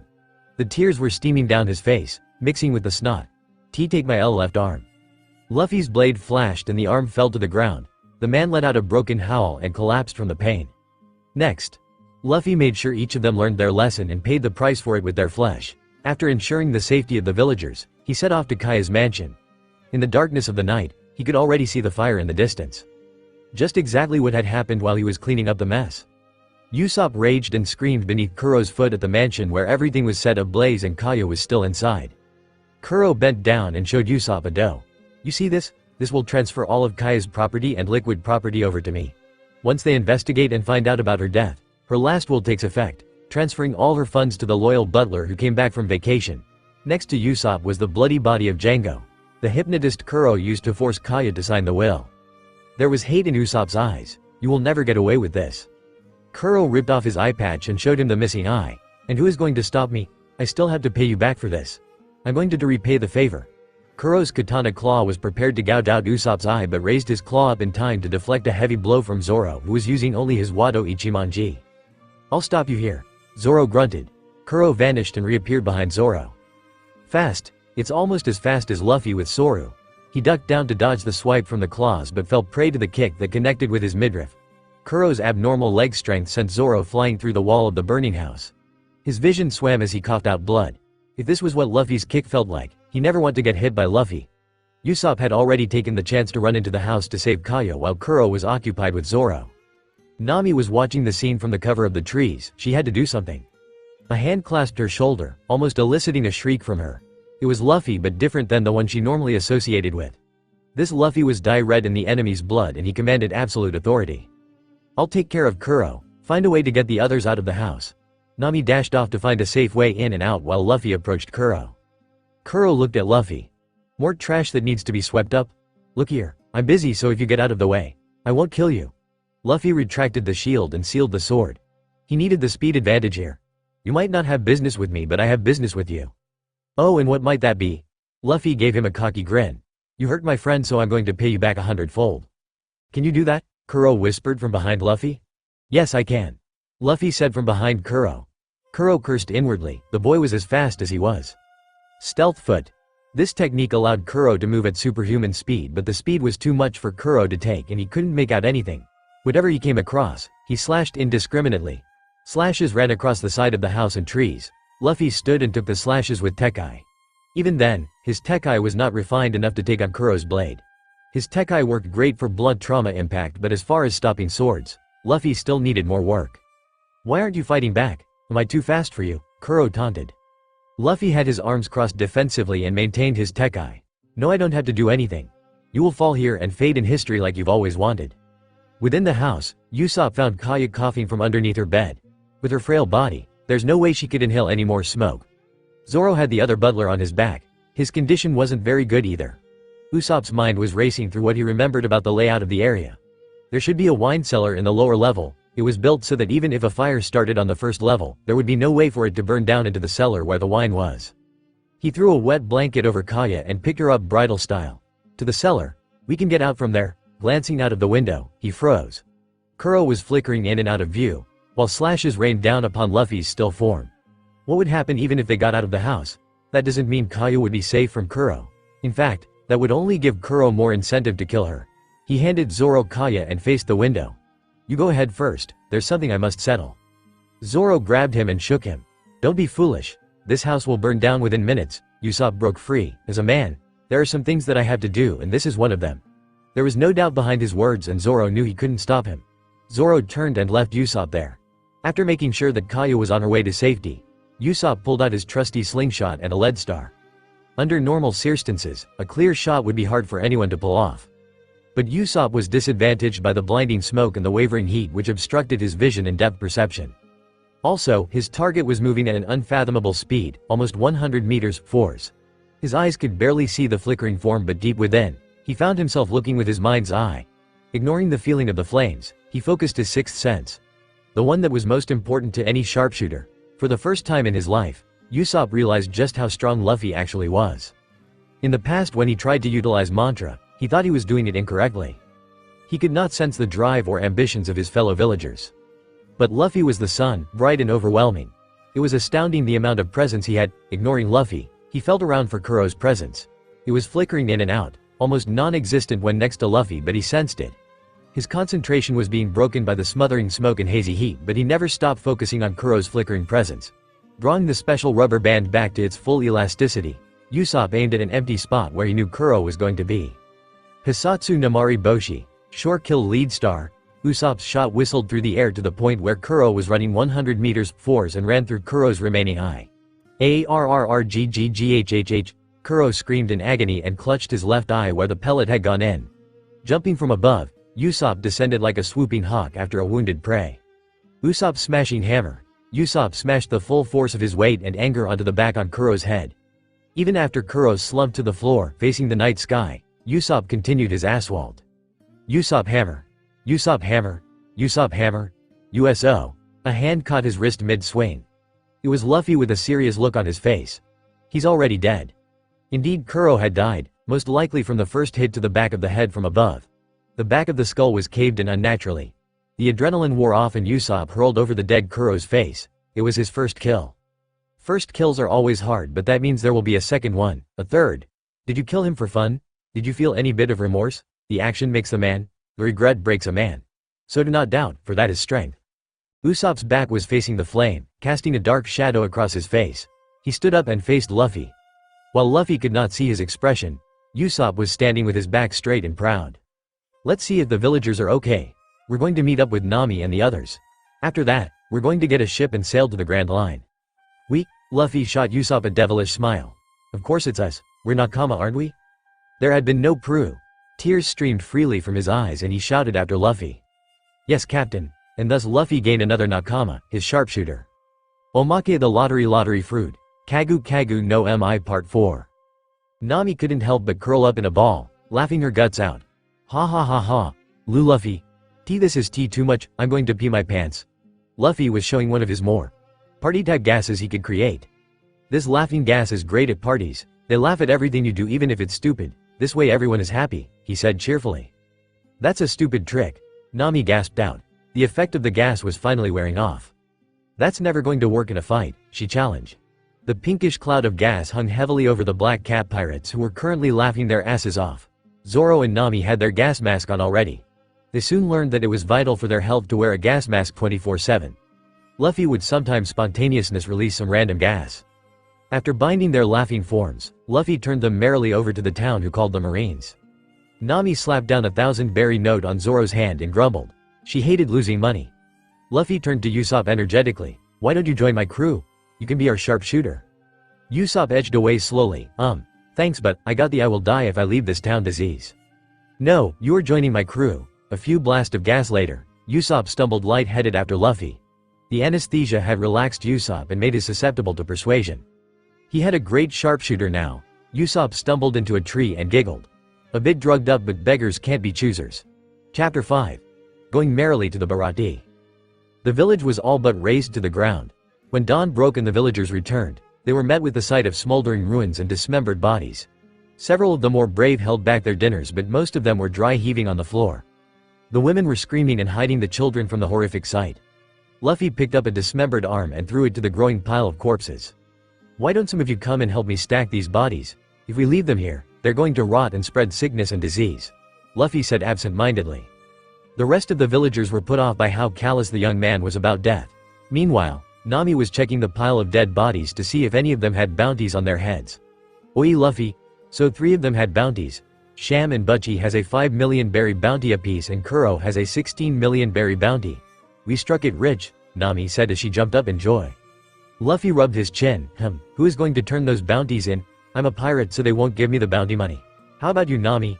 Nami looked nervously to the side and laughed. "Well, I am a thief, so they're not really going to believe I beat these 3. Zoro withdrew his blade and sliced 3 times, cleanly cutting off the 3 bounty heads. "I'll do it. I have a history with bounty hunting and hopefully, we won't be registered as pirates after what happened at Shell Town. So that's 26 million berries, isn't it? 8 million goes to Usopp for beating Kuro. 5 million goes to Zoro for Sham and Butchie. The remaining 13 million berries will go to our treasury," Luffy declared. "That means we will have 13 million berries to buy a new ship." Zoro tapped Luffy on the head with his katana. "Don't get too excited yet. Let's see if we can get the cash first." Luffy bopped his fist on his palm. "Right. So how do we turn these in anyway? Do we have to go to a marine outpost or something?"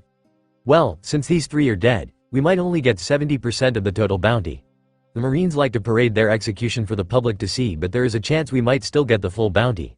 We have to find a marine outpost to turn them in though." "Excuse me, Pirate-san." Luffy, Zoro and Nami turned to the weak-sounding voice. It was the butler who Zoro saved the other night. "After saving our town, Miss Kaya feels we should reward you most handsomely. I hear you're in search for a ship." "Yeah, we are, mister. Do you have one?" Mary smiled. "I designed it myself. It might look a little odd, but it's a real beauty." Luffy whooped and threw the lit match behind him, setting the pile of corpse on fire. "We got a ship." Usopp was sitting in front of Kaya. The mansion was all but burned to a cinder, so they moved their residence to the guest house further into the woods. The silence was unbearable, but neither knew how to break the ice. "So Usopp, I heard you Keiki killed Klahadore. Is it true?" Usopp sat up straight and looked at Kaya. "I did. For you, I'll kill him 1,000 times if it meant you'll be safe." Kaya leaned forward and hugged him, shedding tears. "Usopp." He breathed in her scent and hugged her back. "Kaya. Hey Usopp, we got a ship." The door was kicked open with a bang and Luffy charged in. Usopp was counting the scratches on the floor while Kaya was counting the cracks in the ceiling. Both were extremely red in the face. Usopp mentally growled, "Luffy, that cockblocker. Hey Usopp, stop counting the cracks on the floor and let's go. We have a ship now," Luffy exclaimed. "Where are we going? I didn't even pack yet." Luffy pulled out a map and gave it to Usopp. "We're going to Shell Town first, then we're heading to the Grand Line." Usopp saw that Shell Town was in the opposite direction of Log Town. "So why are we going to Shell Town?" Luffy gave a grin. "We're going to turn in the bounties for berries." He bowed politely to Kaya. "Thank you for the ship. We're going off on awesome adventures now." Kaya giggled. "Don't worry, Mr. Luffy, you and your crew saved our town. We cannot thank you enough." "Alright Usopp, meet up with us in 3 hours. Take your time giving Kaya your farewell." Luffy winked at the last part and gave him the Getchu fist. The one with the thumb sticking out between the index and middle finger. He laughed at both their red faces and closed the door behind him. Kaya and Usopp both gave each other shy glances. Usopp always was lacking in courage, but the voice inside his head told him that if he did not kiss her now, he was going to regret it. So he swept her into his arms and kissed her passionately. As she reciprocated, he wondered what the voice was. "I am Sogeking." Usopp ignored the voice when Kaya started unbuttoning his shirt. Alter egos and odd voices are going to have to wait. 3 hours later, Usopp walked to the slope in a daze. The last 2 hours had been amazing. Apparently when one was sickly and bedridden, there was nothing better to do than to read steamy romance novels. Kaya had a lot of kinky fantasies she wanted to try out and Usopp didn't mind it one bit. He gave a cheesy grin. "I'm a man now," he declared. Unfortunately for him, he was within Luffy's range of hearing. There was raucous laughter from Luffy, who had heard what he said and was slapping his knee in a fit. He gave Usopp a hidden smile. Here comes our sharpshooter, now let's unveil the ship. The sheet was pulled back and Luffy cheered. May I present to you, the Going Merry. It's a caravel ship with a rudder. It's a fairly popular ship to use. It's kinda cute with the sheep head. Nami mused. It's a good ship. Zoro stated. By the way, Usopp, why is your overalls put on inside out? Usopp looked down and cursed. In his days he put it on reverse. Well, I forgot to do my laundry so I had to turn it over so I could wear it twice. Luffy nodded sagely. I ran out of boxers once and turned my underwear inside out and wore it for another day like that too. Nami chopped him on the head. Disgusting. Usopp snickered as they took in his lie. He still had the knack for lying. Thanks a lot, Mary Austin. We'll take care of the ship really well. Now Straw Hat Pirates, let's set sail. Nami adjusted their course for Shell Town and unfurled the sails. It was time for Luffy to visit an old friend. Luffy wanted to put up their pirate flag right away, but Nami talked him out of it. Going into a marine base with a pirate flag flying was just asking for trouble. Lying backwards on the head of Going Merry, Luffy spotted Shell Town through his binoculars. "Ah, I see it," Zoro grinned. "This sure brings back memories. I wonder how Kobe is doing." Nami looked at them both. "So this is where you two met? Who is this Kobe?" Luffy's eyes lit up. "Yeah? Zoro was imprisoned and I saved his butt." Zoro kicked Luffy in the face. "Not really. Let's just say a lot of things happened and our good friend Kobe joined the Marines shortly afterward." They docked at the harbor and made their way through town. Excited whispers ran through the crowd as they talked about the fellow in the straw hat, the swordsman. "Zoro ni, Luffy ni. You guys came back." A young girl in pigtails pushed her way through the crowd and hugged Zoro's knee. It was Rika. Her wide innocent eyes looked at Nami and Usopp. Her mouth was open in amazement. "Wow, this Oni-san is so pretty." Nami smiled kindly at the girl's honest admiration. Rika turned to Usopp. "And I never seen such a long nose before. I thought Pinocchio was only a story." Usopp had an enraged look on his face. "My name is Usopp, not Pinocchio." The little girl laughed. "Pinocchio always tells lies, so it's okay." Usopp started crying. "It's not okay. Hey Rika, where's Kobe? He's at the marine base, right?" Zoro asked. The little girl fidgeted a little. Well, he kinda left yesterday." Luffy was shocked. Why would Kobe leave? Wasn't his dream to be a marine and to uphold justice? He went with Helmeppo to Marineford to train under Vice Admiral. Over to Rika with a haunted look on his face and grabbed both her shoulders and asked her seriously, "Vice Admiral Garp, is he gone?" She nodded her head. "Uh-huh. They left yesterday." Luffy sighed in relief. If his grandfather found out he had become a pirate, he was in for a beating. Luffy shuddered at the thought of a hockey-infused punch. Lord have mercy. "Wow, you mean Garp the hero? The one who cornered Gold Roger?" Nami exclaimed. "What's a celebrity like him doing here in East Blue?" "It doesn't matter. Anyhow, let's see if we could get the bounties traded in." The blood starting to leak through the bag. Nami smacked her staff across Zoro's face for talking about decapitated heads in front of a little girl and turned to Rika. "Ignore him, Rika. We'll catch up with you later before we leave." The girl nodded enthusiastically. "I'll make my special onigiri for Zoro ni then." A light bulb appeared on top of Luffy's head. "You mean the one with all the dirt and stuff?" This time, it was Zoro's turn to smack him. "No, you idiot, the one with sugar."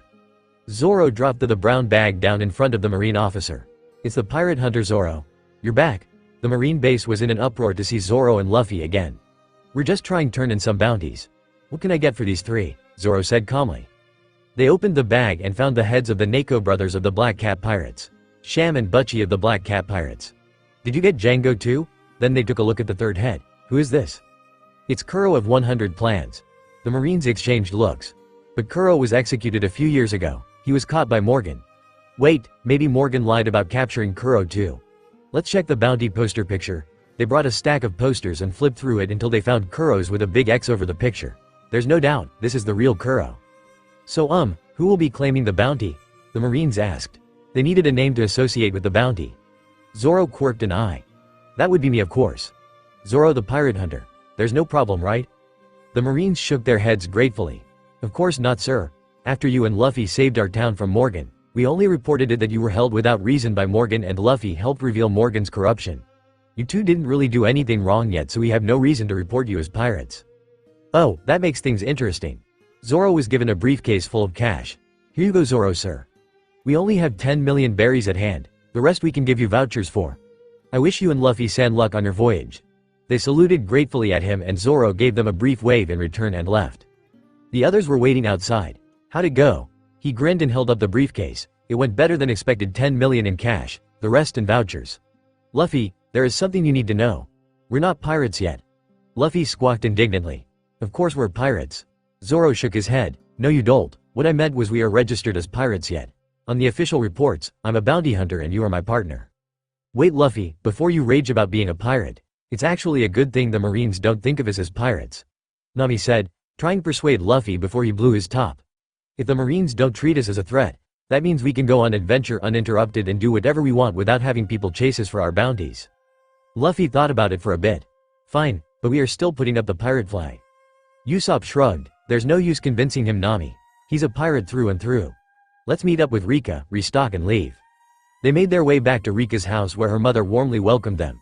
Knowing Luffy's appetite, she made enough for 15 people. Luffy ate 9 servings and burped. That was awesome. We really got to get a cook. I'm tired of eating dried meat all the time.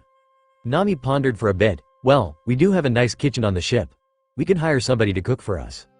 Luffy bowed to Rika's mother. Thank you for the meal ma'am. Here's some money in gratitude. Luffy pulled out a wad of cash and dropped it on the table. It was 10,000 berries. This is too much, the mother exclaimed. Zoro grinned. It's enough. Rika makes the best rice balls ever. She bowed to them. Thank you, I wish you the best on your journey.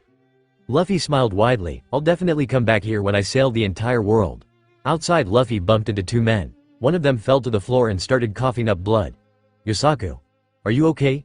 Who dares injure my brother? Zoro's eyes widened in recognition. Johnny? Yosaku? The man in shades and a tattoo on his face turned to Zoro. Zoro ni, can it really be? What happened to Yosaku? Johnny started weeping and blubbering. He was fine until a few days ago. His teeth suddenly started falling out and his old wounds started bleeding again. I don't know what to do. Name shook her head. You idiots, he has scurvy. You probably didn't have any vegetable or fruits with you when sailing, right? Johnny pulled out a bundle of dried jerky from his inner pocket and grinned weakly. I guess jerky doesn't have vitamin C? She walked over to a vendor and bought some freshly squeezed lemonade. Pouring the entire jug down Yosaku's throat, he jumped up fully recovered. Stay down. Scurvy isn't cured so fast, Nami reprimanded. Usopp remarked, this is a good lesson for us too. I didn't know that if we don't balance our diets on long journeys, we can get sick easily. What we really need in our crew is a chef. But will a chef really be able to handle the rough life of piracy? Nami asked. Senpai, we know of a place if you're looking for a place. It's called the Barati, a restaurant ship with strong chefs, Johnny added in. Alright then, let's go there and get some grub. Maybe if they're cool, we'll take one with us on our journey, Luffy cheered. Also Senpai, I hear the Hawkeye man you're looking for showed up there too. You might meet him. Zoro gripped his katana tightly. Could it really be? Hawkeye's Mihawk, the world's strongest swordman. Let's go to the Barati. Zoro grinned savagely. Wow, it's a fish-shaped restaurant. This is my first time seeing one. Luffy was the first one to spot the restaurant. After being stubborn about putting up a pirate flag, this somehow convinced him that tying a real pirate up on the mast was just as good as a pirate flag. Luffy believed them and for once, the rest of the crew had some quiet while Luffy commented on everything he saw from his place up in the mast. Nami kept to herself, flipping through a list of bounties of the East Blue. Zoro was training with his weights, using his legs to push up 200-pound weights while doing a handstand. He was training his leg strength after he witnessed Luffy lift a 300-pound weight easily with his foot.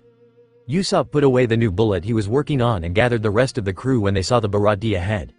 They untied Luffy, who promised not to cause any trouble, and entered the restaurant. Johnny and Yosaku decided to stay on the ship to rest. Once they entered, they were immediately greeted by a clean-shaved man with fruity eyelashes. He smiled upwardly at the ceiling and crossed his huge forearms. Welcome, Mr. Octopus Head. Everyone turned to Zoro, who balked in defense. What are you looking at me for? They shrugged. Nothing. Inside they were all thinking. Marimo. Moss Head. Luffy immediately grabbed a menu and ordered everything on the list. The waiter that was serving them was flirting with Nami and ignored Luffy's attempt to try everything on the menu. Nami smiled coyly at the assistant chef Sanji. I'm wondering if I can have an order of everything on the menu. Everything seems so tasty here. Sanji had hearts in his eyes. Of course my dear, I'll be right back with your food. Meanwhile, enjoy this fruit in Macedonia along with Grand Main wine. Nami flutter. Wah, that's so gallant of you, but the food here is a bit pricey. No problem, it's on the house, Sanji said, whistling. Man, what a slag. Usopp chuckled. Sanji's expression darkened and he turned to Usopp menacingly. What did you just say? Usopp did what he did best. He lied through his teeth with a straight face and without blinking. Oh, I just said that man over there is a fag. Usopp pointed to Patty to prove a point. Sanji smirked. Yeah, that idiot is kind of a fag. Then Sanji headed off to prepare their food personally. Usopp snickered. Lying was really fun. After several particularly harsh beatings when he was young, Usopp learned that telling a believable lie was better than telling an outrageous one. It actually served a purpose by misleading other people with plausible and possibly true information. The food came half an hour later and everyone started eating. Normally, Luffy would go wild by stuffing everything he saw on the plate in his mouth. Surprisingly, he took his time to slowly sample each dish. The rest of the gang looked at Luffy weirdly. Is there something wrong with the food? Yeah, it's too good. What is a cook of his level doing here? Luffy pondered seriously. Noting their confused looks, he elaborated a bit more. You know the saying, we are what we eat? Some cooks have applied that idea into their cooking. Their goal is to support the body by making dishes that build a strong body. Over the course of time, the muscles, bones, and 5 senses will be enhanced. At master level, their cooking can even promote longevity. Wow, that's amazing. I never knew that was possible, Nami said in amazement. Her respect for Sanji had risen a notch. Yeah, most of them would be on the Grand Line, or cooking for the rich, royalty. I want him for my crew, Luffy declared. Zoro glanced at Sanji, who was shamelessly flirting with the other female patrons. Do you really think he'll join us? He looks happy living his life here. Luffy resumed his eating with gusto and shrugged. If he is fated to join, then he'll eventually join our crew. It's destiny. Just as he spoke those words, a dark shadow fell over the ship. Patrons panicked and ran to the window. What happened? Don Krieg. It's Pirate Armada Krieg's galleon, the screaming patron shouted. The Bharati had gone dark, being covered in the shadow of a massive ship. Sanji calmly smoked his cigarette. That ship looked so weathered, it must have been through some sort of natural disaster. Indeed, the massive galleon ship was raggedy and on the verge of falling apart. The doors to the Bharati banged open and 2 men entered. The smaller of the 2 was dragging the larger man over his shoulder, and he turned to Sanji. Please, give us some food. If it's money, we have a lot of it. The homo-looking cook laughed at Jin and Krieg. Bastards like him deserve to be executed. I'm not giving you a scrap of food. Let's call the Marines. They might even give me a bounty for turning Don Krieg in. Krieg bowed his head pitifully to the floor and groveled. Please, even one particle of food. I'm so hungry. Here, here. Luffy and Sanji looked at each other in surprise. Sanji was handing Krieg a plate full of fried rice and Luffy was giving him a steak at the same time. They looked at each other in the eye and saw a glimpse of each other's past. The common enemy know is hunger. Nami and Usopp gasped. What are you doing? That's Don Krieg, the trickiest and most vile bastard in the East Blue. Patty chimed in. Sanji, normally I would let it slide when you feed poor starving people, but Krieg is different. He used to be a prisoner before escaping and masquerading as a Marine. He would pretend to be a Marine and then attack unsuspecting towns or even raise the white flag for surrender only to suddenly attack. That man is a deviant liar. Sanji shrugged. My job as a cook is to feed the hungry. If I see a hungry person, I will feed him, no questions asked. Luffy nodded. Sanji was a great cook. He really understood what food meant. He probably endured a time of starvation to a greater degree than even his own. When he was younger, his grandfather abandoned him on some remote island and left him there to survive on his own. It was a truly horrendous island, where the plants were mostly poisonous and inedible. There was little rain or clean water and all the animals were bigger than him, making them impossible to hunt. He went a long time without food, but in the end, he learned to survive in the wild and hang on to life until his grandpa came back. Those were the days of horror. He had never gone so long without any meat. Luffy saw Krieg tense up and knew what was coming. He dropped low and swept Sanji's feet from underneath him, just in time for Krieg's clothesline to pass by where Sanji's neck was. Krieg sneered at the missed attack. Jin grabbed Krieg's cloak and protested. You said you won't hurt them? Krieg gripped Jin's shoulder in a tight grip, making Jin release his cloak. He peered down his sharp nose to look down at Sanji and Luffy. It's a nice restaurant, I'll take it. Screw you, Krieg. You had your food. Here's desert, meatball cannon. Patty had pulled out a mini bazooka that looked like a lobster and blasted a cannonball at Krieg.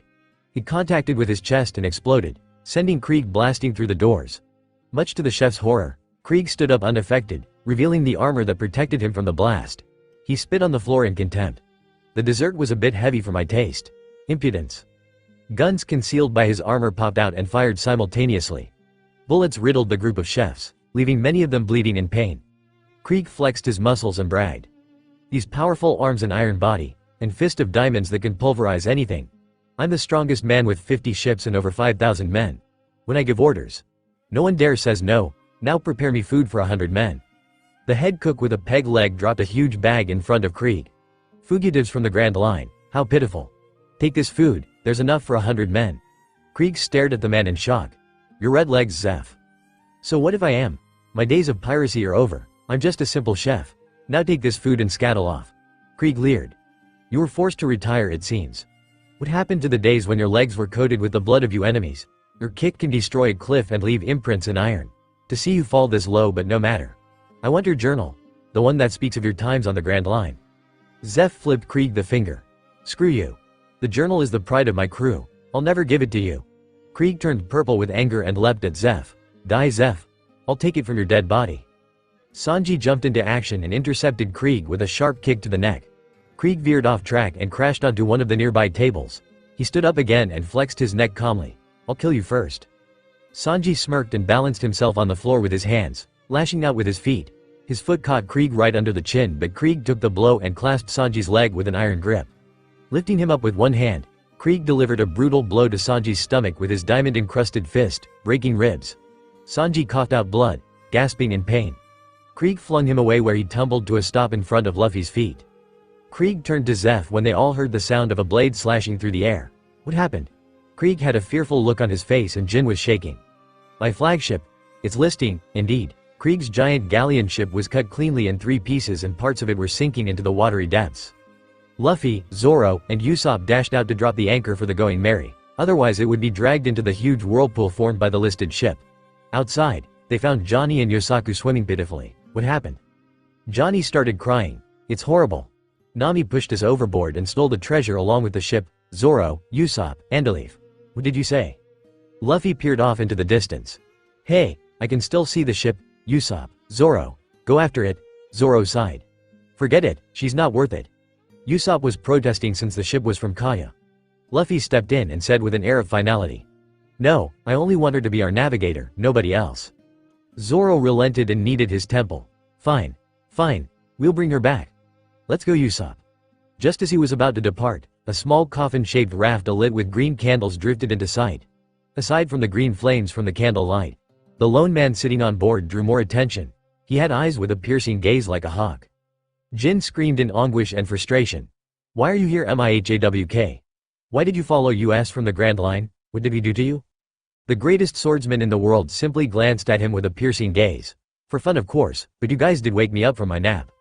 From what Zoro could observe, Dracul Mahak is a tall and lean man with a short beard and sideburns pointing upwards. He has a crucifix pendant, giving him the appearance of a Spanish swordsman. His attire consists of a wide-brimmed black hat decorated with a large plume, and a long, open black coat, with red, flower-patterned sleeves and collar. His large sword, which he keeps on his back at times when not in use, has a curved black blade, and is also in the shape of a crucifix, with a golden handguard decorated by red gems, and an hilt wrapped in bandages, with a particularly big bead at his extremity. In addition, he wears white pants held up by a decorated belt and tucked inside overly large boots in comparison to his leg size. Zoro watched as Mahak deflected a bullet with surprising grace and gentleness. Without a doubt, this was the strongest swordsman in the world. Sorry, Luffy, I have to fight this man. Usopp head off with Johnny and Yosaku and find Nami. Luffy was deadly serious for once. You do realize that Mahak is on a whole different level than us, right? Zoro nodded. But I can't step back, not when my goal is right in front of me. This is the reason for my living. I have to beat this man. Luffy leaned back into the shadows. Fine, I can't stop you anyway. I promise not to step in during the match, but you better not die. Zoro made his way towards Mahak. I heard you needed to kill time? Why don't you fight me then? Mahak glanced sideways at Zoro. You weakling. Even the strongest of swordsmen dare not fight me.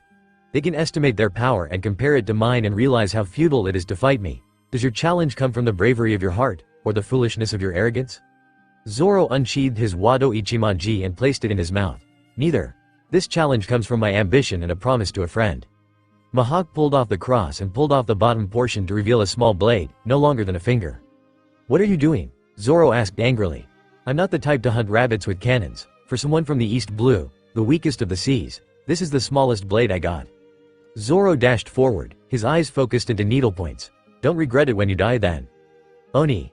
Jiri, one of his strongest three-bladed sword techniques, was brought to a sudden and forceful stop when Miwok blocked all 3 of his blades with the small dagger. In a split second, Mahak had seen through the technique and found the one small weakness. There is a small frame of movement where all 3 blades would come together at a point. After that moment, the 3 blades would have 3 different attack paths, making it hard for the opponents to deal with the 3 blades, but Mahak stopped the blades single-handedly with one small dagger. And as much as he strained, he could not even budge Mahak 1 inch. Impossible. He pulled back and unleashed a barrage of fierce blows, all of which were blocked and parried by Miwok's puny dagger. One strong blow from Mihawk's dagger which he blocked sent him heel over heads. He got back up again and attacked, only to be knocked over again. Refusing to give up, he engaged Mihawk again, but this time he was not as patient. Mihawk lunged through Zoro's Tiger Hunt slash and stabbed him deeply in the chest. When Zoro did not step back, Miwok questioned him. "Do you want this knife to go through your heart? Why are you not stepping back?" Zoro gave him a bloody grin.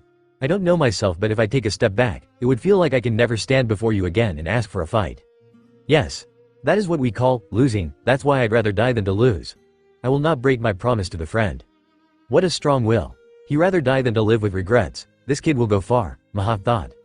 "What is your name, kid?" Miwok asked. "Roronoa Zoro." "I will remember that name. I haven't met someone with a strong will like yours in a while. To honor that, I will use this Kokuto Yuru, the Black Blade. The strongest sword in the world, to end your life," Miwok declared, finally unstrapping the sword from his back.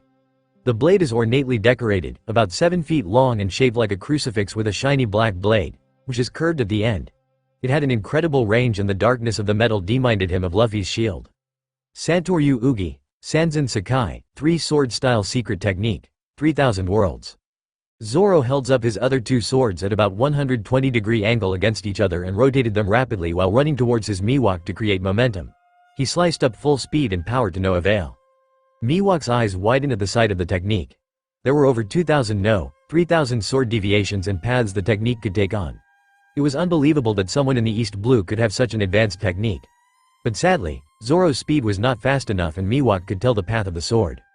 Mihawk met the attack dead on and the resulting impact broke 2 of Zoro's katana and left a gash across his chest. Thankfully, his Wado Ichimonji was unbroken. He knew it then that he lost. Sheathing his sword, he turned around with his arms spread wide open.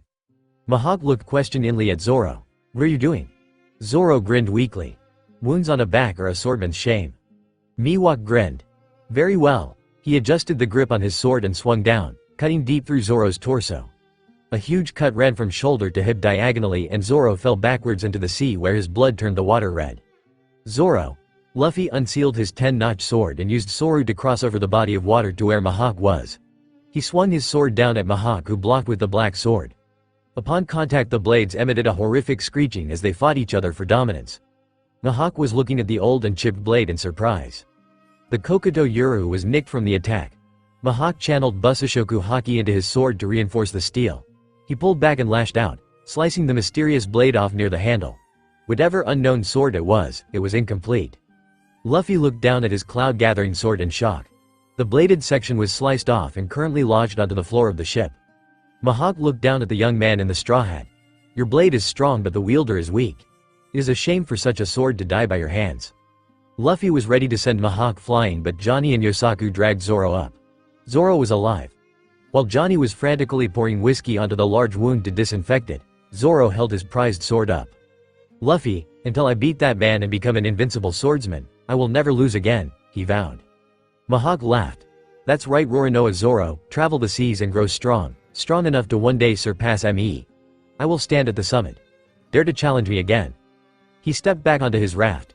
"You two make a good team, I hope I'll see you again," he said to Luffy. Luffy nodded. "I will be the ruler of the sea, so it's still a little bitter about his sword though." Meanwhile, Krieg showed his ingenious survival skills by trying to stop Mihawk from leaving. Mihawk slashed his blade and cut the ship into even more pieces and sailed off quietly. After that excitement, Krieg was not even worth the effort to kill. After Luffy watched Johnny Yosaku and Usopp sail off safely with Zoro, he turned to Sanji. "Hey, join my crew. We're going to the Grand Line and we need a chef." Sanji was smoking although his ribs were broken. "Hell no, I'm going to inherit this restaurant after old man Zeph dies." Luffy pointed at Krieg. "What is going to be left after that guy takes it? Don't you have another dream beside this restaurant?" Sanji was not persuaded. "Zeph, he even ate his foot for me, just so he can survive. I can't repay that kindness by leaving him and going off to chase some foolish dream of mine. I'm not even sure if the All Blue is out there." Luffy thought for a bit. "Hey, if I get rid of Krieg, will you join my crew?" "I'll consider it." Luffy picked up the broken blade and sealed it again. "Great. This will be done in a jiffy." He pointed at Krieg. "Hey you, muscle freak. Get the hell out of here or die." Krieg laughed. "Who is this country bumpkin? He thinks he can take on Krieg. Try this for a size." Krieg was impatient. His men were currently starving and he wanted to rid the Bharati of resistance. Normally, he would save the MH5 poison gas for taking over small towns, but he couldn't afford to be stingy at the moment. Propping his shoulder guard, a circular opening slid open to reveal a miniature launcher. MH5, Krieg launched a small spherical canister, trailing ominous purple gas at the Barati. Luffy jumped forward and kicked it up into the air, but this time, the projectile broke into pieces instead of exploding, releasing more of the gas. Luffy was caught by surprise and inhaled the gas. Feeling the burn in his throat and eyes, he shouted out a warning to the rest. "Get back, it's poison gas." The others took heed and went to the back end of the restaurant, but that wasn't going to be enough. The gas would eventually spread to the back to where Sanji was. He coughed once more before jumping into action. Unleashing a flurry of high-speed kicks and spins, he started launching multiple tempest kicks. Rankyaku is a technique that creates a powerful projectile air blade by kicking at high speed and strength. Luffy did not see the need to use such a technique up until this point, but he had to clear the gas somehow, and the wind produced by the force of his kicks were quickly dispersing the gas. Completing a final tornado kick, he collapsed to the ground coughing out blood. It was a bad idea to move while poisoned. The Rankyaku he performed only accelerated the poison in his body. He had to end the fight quickly and get an antidote. Krieg was shocked to see his MH5 poison being blown away by the force of the young man's kick. What shocked him even further was the kicks created a powerful distortion in the air that traveled like a crescent blade. It impacted against his Iron Wood's armor with incredible force and left deep gouges in the armor. He pushed aside his fear. The Straw Hat brat inhaled the gas and had one foot in his grave already. He flicked his wrist and used his flamethrower to burn the boy to a crisp. The battle had gone on for too long. Luffy, however, wasn't going to sit around to be barbecued by Krieg. He dashed into the flames head-on with his feet. Using the centrifugal motion from the jump, he diverted the flames so it gathered around his right foot. He gave a final twist and executed a textbook-perfect vertical kick with the force of a charging bull and the power of an exploding cannon. Aided with the flames from the attack, his vertical kick to Krieg's chest left an imprint to the armor as the Iron Wood's armor literally sunk into Krieg's chest. The kick left his feet horribly burned, but he just ended the fight by literally stomping in the man's chest. Krieg was as dead as a doornail. Luffy collapsed on the floor panting, trying to regulate his breathing to lessen the flow of poison. Sanji immediately approached Krieg and rifled through the mont's belongings. Krieg indeed did have the antidote to the poison on his person, and Sanji wasted no time administering it to the Barati's savior. Luffy gave him a grateful smile. "Does this mean you're joining my crew?" Sanji leaned back, favoring his ribs. "That depends, of course, if that Nami chick is still with your crew. I won't join if it's a total sausage fest, you know." Luffy frowned. What does a sausage feast have to do with Nami? A sausage feast is good. Sanji's sweat dropped. Maybe he should reconsider joining Luffy after all, but he did say he would consider. His dream to find the All Blue was still in his heart, and Luffy was the type that would go far, not to mention having the pirate hunter Zoro on the team. Maybe the All Blue won't be a dream after all. Sanji parted on good terms with Zeph and the rest of the chefs. Zeph was gruff in his farewell, but Sanji could tell that the old man really cared. Bowing his head to the floor, he said his heartfelt thoughts. "Honor Zeph. Thank you for everything you've done for me. I will not forget you for the rest of my life." Sanji was about to sail off to the Grand Line, the graveyard of pirates. There was a chance he might not come back, and he wanted the old man to know that he would forever be in his memories. The heartwarming moment was ruined when something with a human's upper body and a fish's lower body jumped onto the ship they were preparing to set sail on. Luffy prodded the still form. "Cool, Yosaku turned into a mermaid." Sanji smacked him over the head. "Idiot, it's that bounty hunter friend of yours, and he's getting chewed on by a panda shark." Oh, after Luffy and Sanji pried the shark off Yosaku, he told Luffy about where Nami was headed. "The place where she's going is very dangerous. You know that there's 3 reasons why the Grand Line is called the Pirates' Graveyard, right? One of them is the Shichibukai, the 7 warlord of the seas. They are pirates recognized by the world government, and they are allowed to be pirates as long as they give some commission to the government and follow orders. They may be the government's dogs, but they're crazy strong. Mihawk is one of them. Can you imagine 7 Mihawks wandering around?" The bounty hunter shuddered. "The problem is the area that Nami is heading to right now is Arlong Park. Arlong is the leader of the Fishmen Pirates and is said to be of equal strength to Jinbei, one of the Shichibukai." Even as Yosaku worked himself into an aneurysm, Luffy just shrugged. "No point worrying, I'd rather eat some meat to heal up." He coughed harshly. The effects of the poison had yet to fade. This was Sanji's cue to offer to make lunch. For Luffy's dish, he was going to prepare it so it would accelerate the healing process and clean Luffy's system internally. Sanji almost tripped over the bag containing Krieg and Jin's head and glared at Luffy. "Hurry up and turn it in for a bounty already. I almost tripped over them again." "We're waiting for Zoro to turn it in."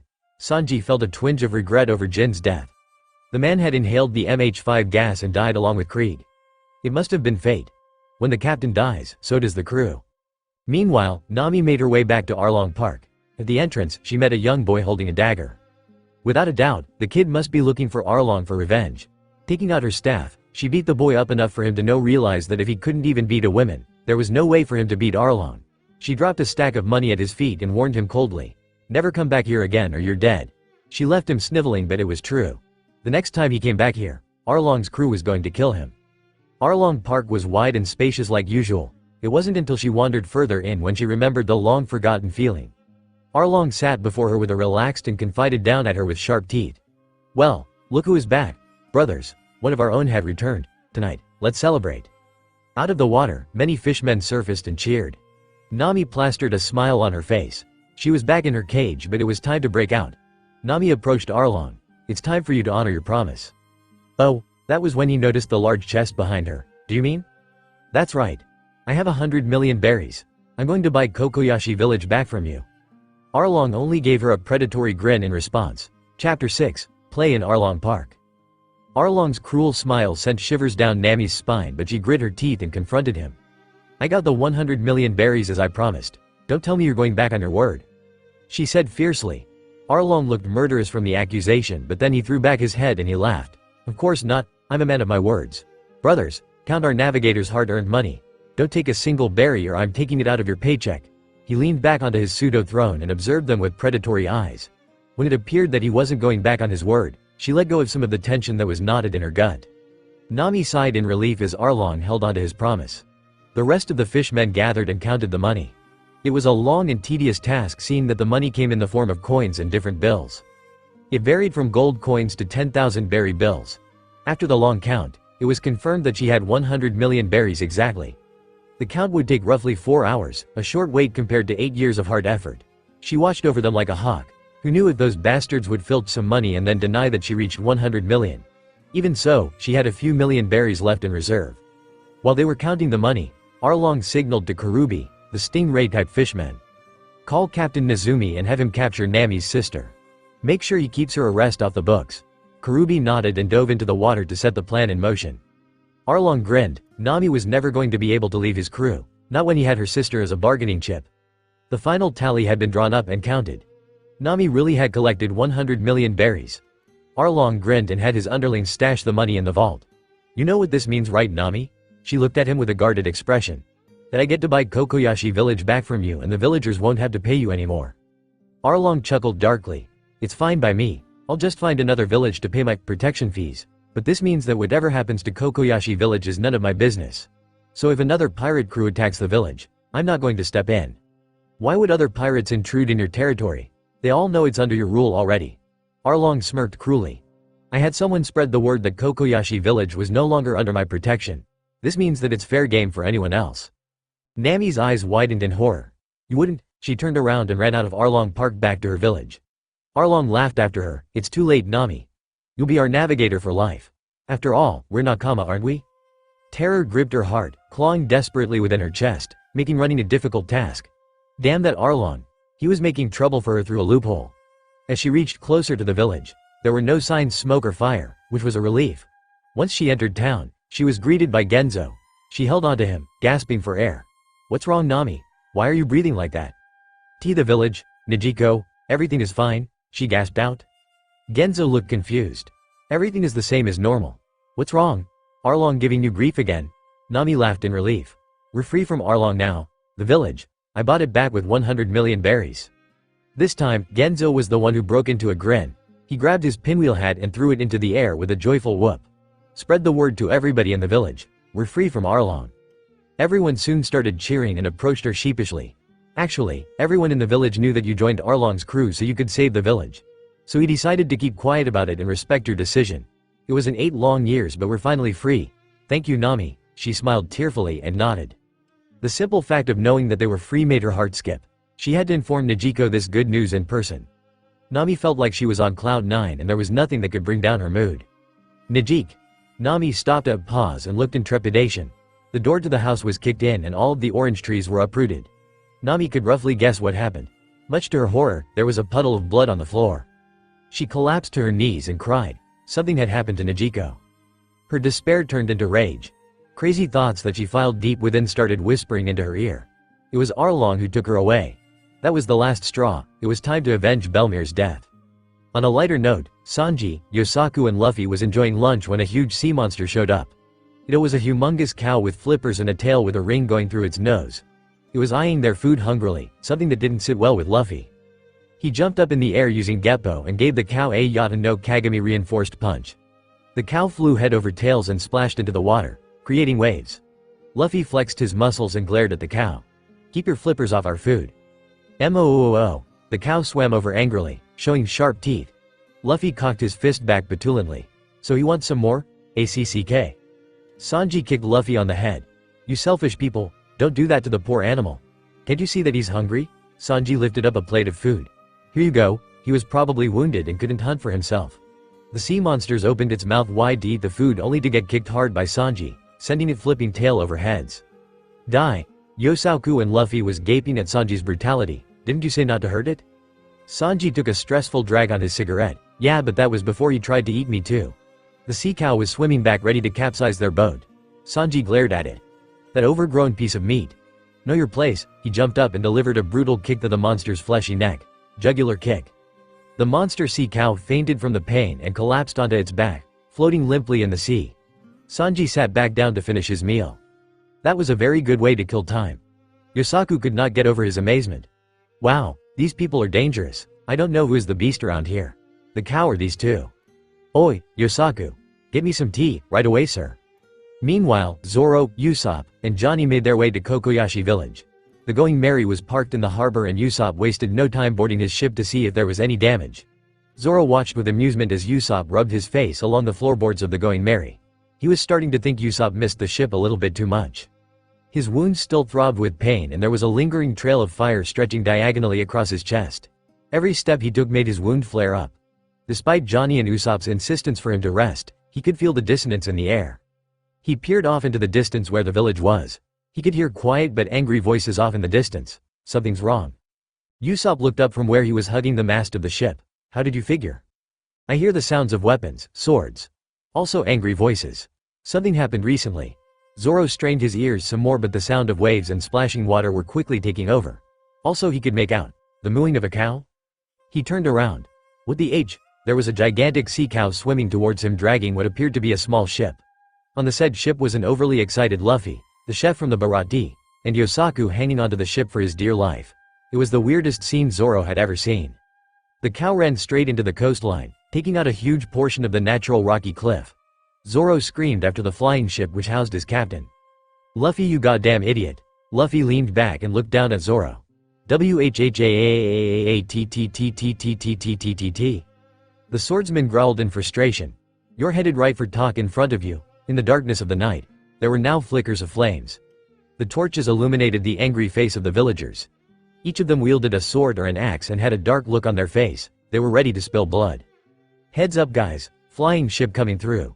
The villagers looked up and saw the bottom of a small ship dropping down at them. They were bewildered at the sight. Did Arlong by any chance take notice of their uprising and throw a small ship at them? Either way, the villagers scattered like fallen leaves, clearing a path for the flying ship which skidded across the ground and stopped when it ran into a bench with an umbrella stand. Luffy popped out of the pile of wood, brushing off splinters and checking his hat for nicks. "Wow, it's safe, what luck." A foot shot out of the pile of scrap wood that used to be the ship and Sanji made his way out. "You crazy idiot. I told you to cut the rope before it hit the shore. Now you ruined the supply ship from the Baratie." The dark-haired captain shrugged. "We got the Going Merry now. We don't need this supply ship. Where are we by the way?" Luffy glanced around at the apprehensive villagers. "They having a party or something?" Sanji was really starting to doubt his captain's ability to grasp the seriousness of the situations. Each of the villagers looked like they were ready to lynch someone. Saw. Save me," a weak voice whispered. Luffy cocked his head to the sound originating from the pile of wood. "Sorry ship, but you broke into pieces. We can't fix you anymore." Save me. Sanji kicked wood away to reveal Yosaku. "Sorry chap. Forgot about you for a moment." Yosaku rolled over and fainted. Those two were beasts for being able to shake off that collision. Shamefully, he was only mortal unlike those two. Nami made her presence known by slamming her staff down on the ground. "Luffy, what are you doing here? If you're here for the money, it's gone. I used it all." You can take the ship and go. Get away from here. He smiled. Nami, it's good to see you too. Hey, let's go off to the Grand Line now. Sanji joined our crew and we have a chef now. The orange-haired navigator snarled. She was not in the mood to deal with Luffy's insanity right now. She had to get Nijiko back from Arlong. I'm done playing pirate with you. Right now my sister has been kidnapped and I need to get her back. This world isn't all sunshine and lollipops like your dream to become the pirate king. Every day, people are losing their life or being oppressed because there are pirates like Arlong roaming around and no one is doing anything to stop them. I have my own problems to deal with. Go find another navigator to take with you. Luffy was silent after her little tirade. No, I won't have any other navigator beside you.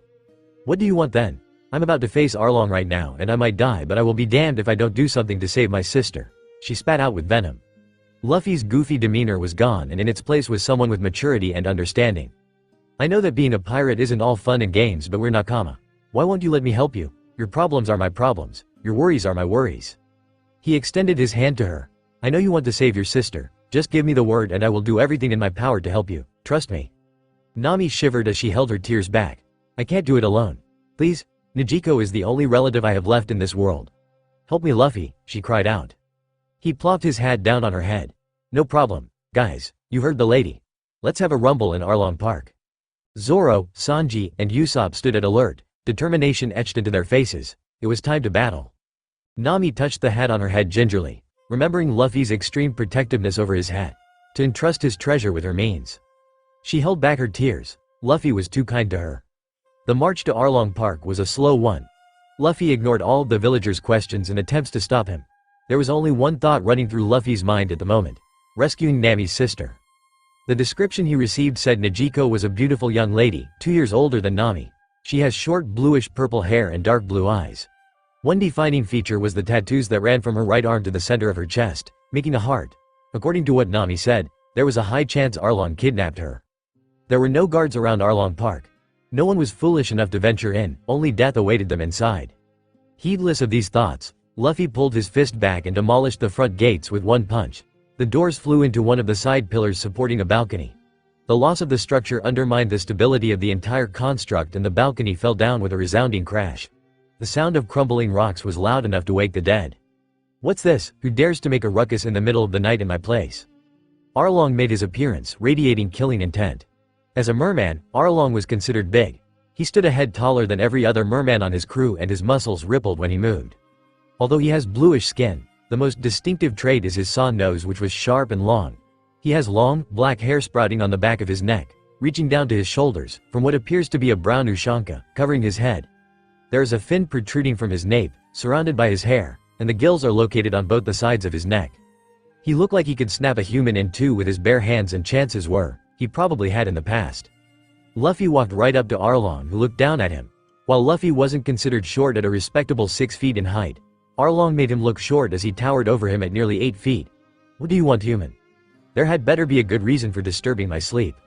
Where is Nijiko? Oh, you mean our navigator's sister. Why would I know where she is? Arlong hissed. Nami is our navigator. You know where her sister is, tell me. Arlong lifted Luffy up by the collar of his short. Or what, human? What are you going to do? This. Holding onto both of Arlong's shoulder for support, he gave Arlong a knee kick right in the diaphragm. The kick pushed all the air from Arlong's lungs and sent him crashing through the wall of his mansion. Arlong's crew gaped at Luffy. Ever since they came to the East Blue, no one had ever hit Arlong that way. Get up, there's more where that came from. Tell me where Nami's sister is. Arlong pushed aside the rubble and stood up like nothing happened. So you come to my base and attack me over one woman? Are you out of your mind? What can you do even if I told you? Will you storm a marine base and take her back? You don't have the balls, you puny human? Nami gasped. Why would Nijiko be held in a marine base? She then recalled the mouse-like marine working as Arlong's lapdog.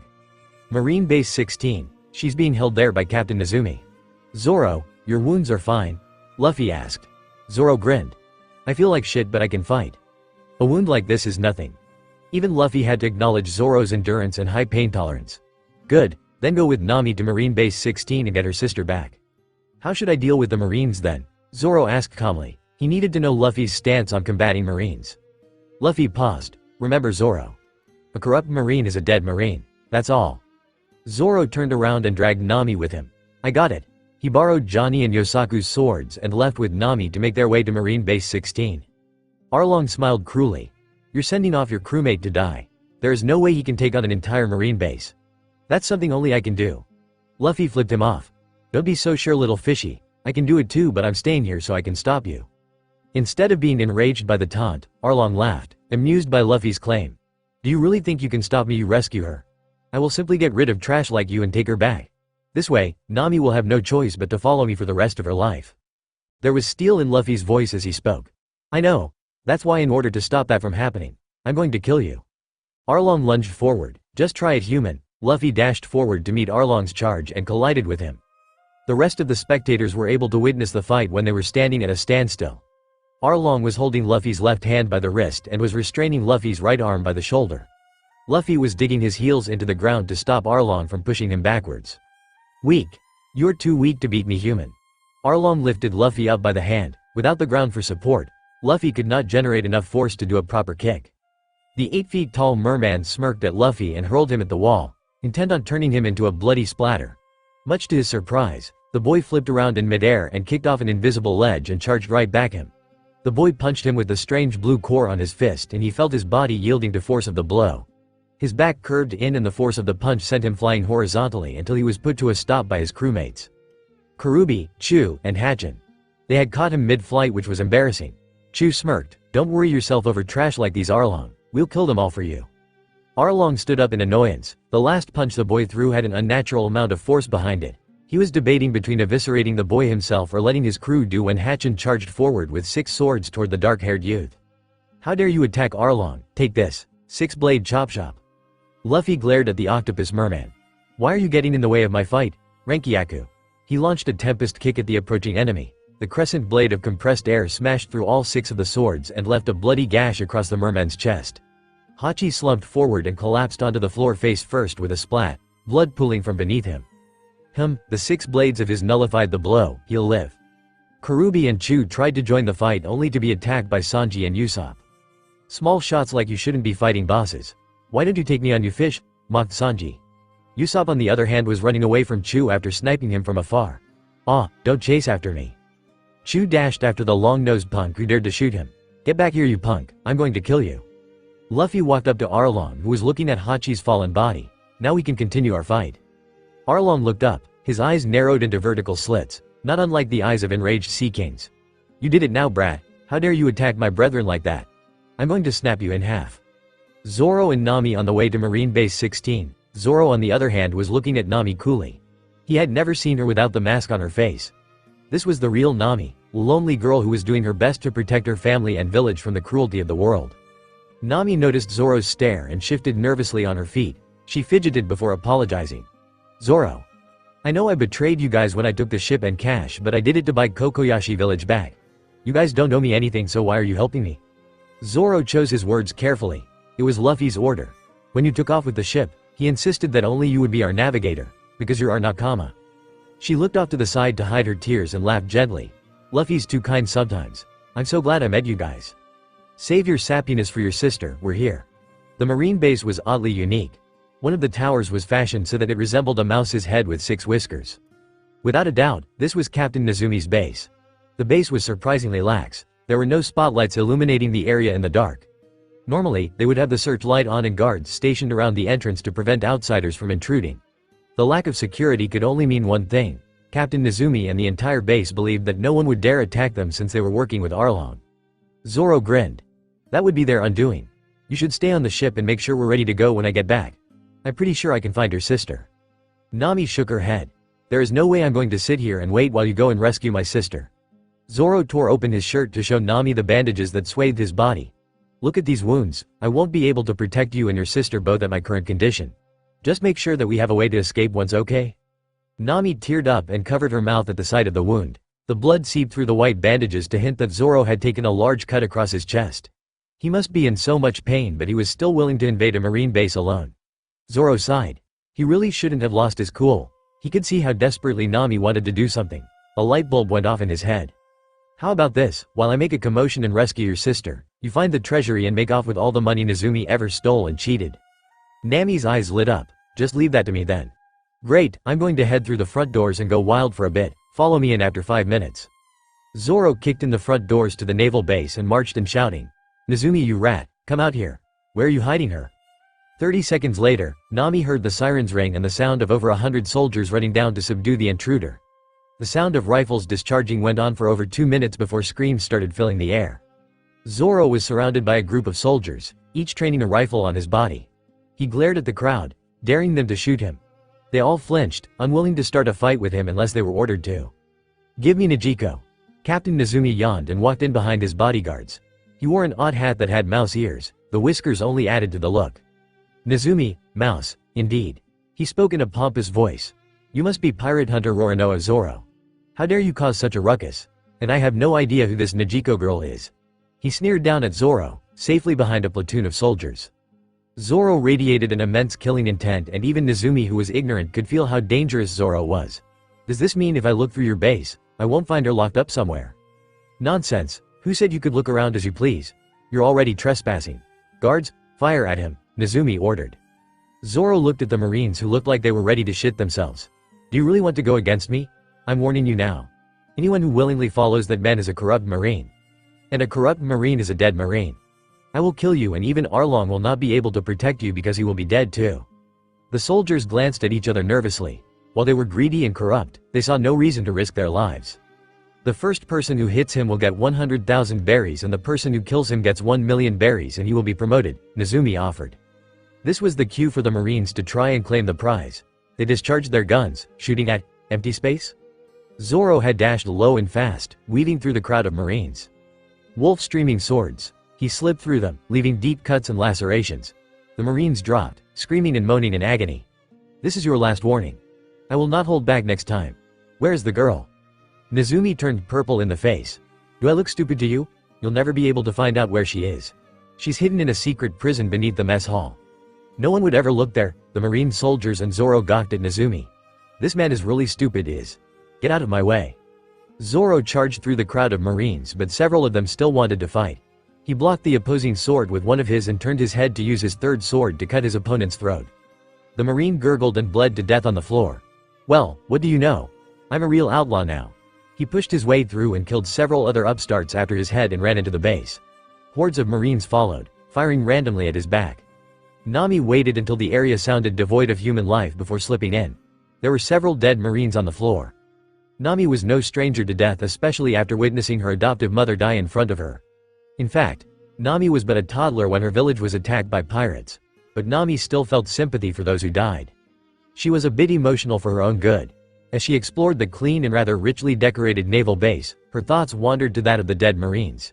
Did they have family, brother, sisters, parents, or children who depended on them for a living? Did they serve under a corrupt man like Nezumi just so they could make a meager salary? She would never know. She found her way to the treasury. As expected, it was locked with heavy security. The money was locked in a vault behind a huge circular iron door. There were 2 locks she had to pick and a combination lock requiring a 4-digit passcode. Nani pulled out her picklock kit and started working on the locks. It took her a minute each to pick the lock. She was pro like that. The combination lock was a bit harder to crack. It was not the turn dial locks but ones with tumblers. She took out a small box of chalk dust and lightly applied a thin layer over the tumblers. She blew gently and smiled at the results. Nezumi's hands left sweat fingerprints that dried up, leaving a little oily residue. The chalk dust clung to the tumblers that Nezumi touched. She slid them into the right order and heard it click open. Success! She pulled open the door and looked into the safe. There were solid gold bars stacked up to her knee in a box. Gems, and various treasures Nezumi, liberated, from pirates glimmered in the corner, and there was a small chest full of bills.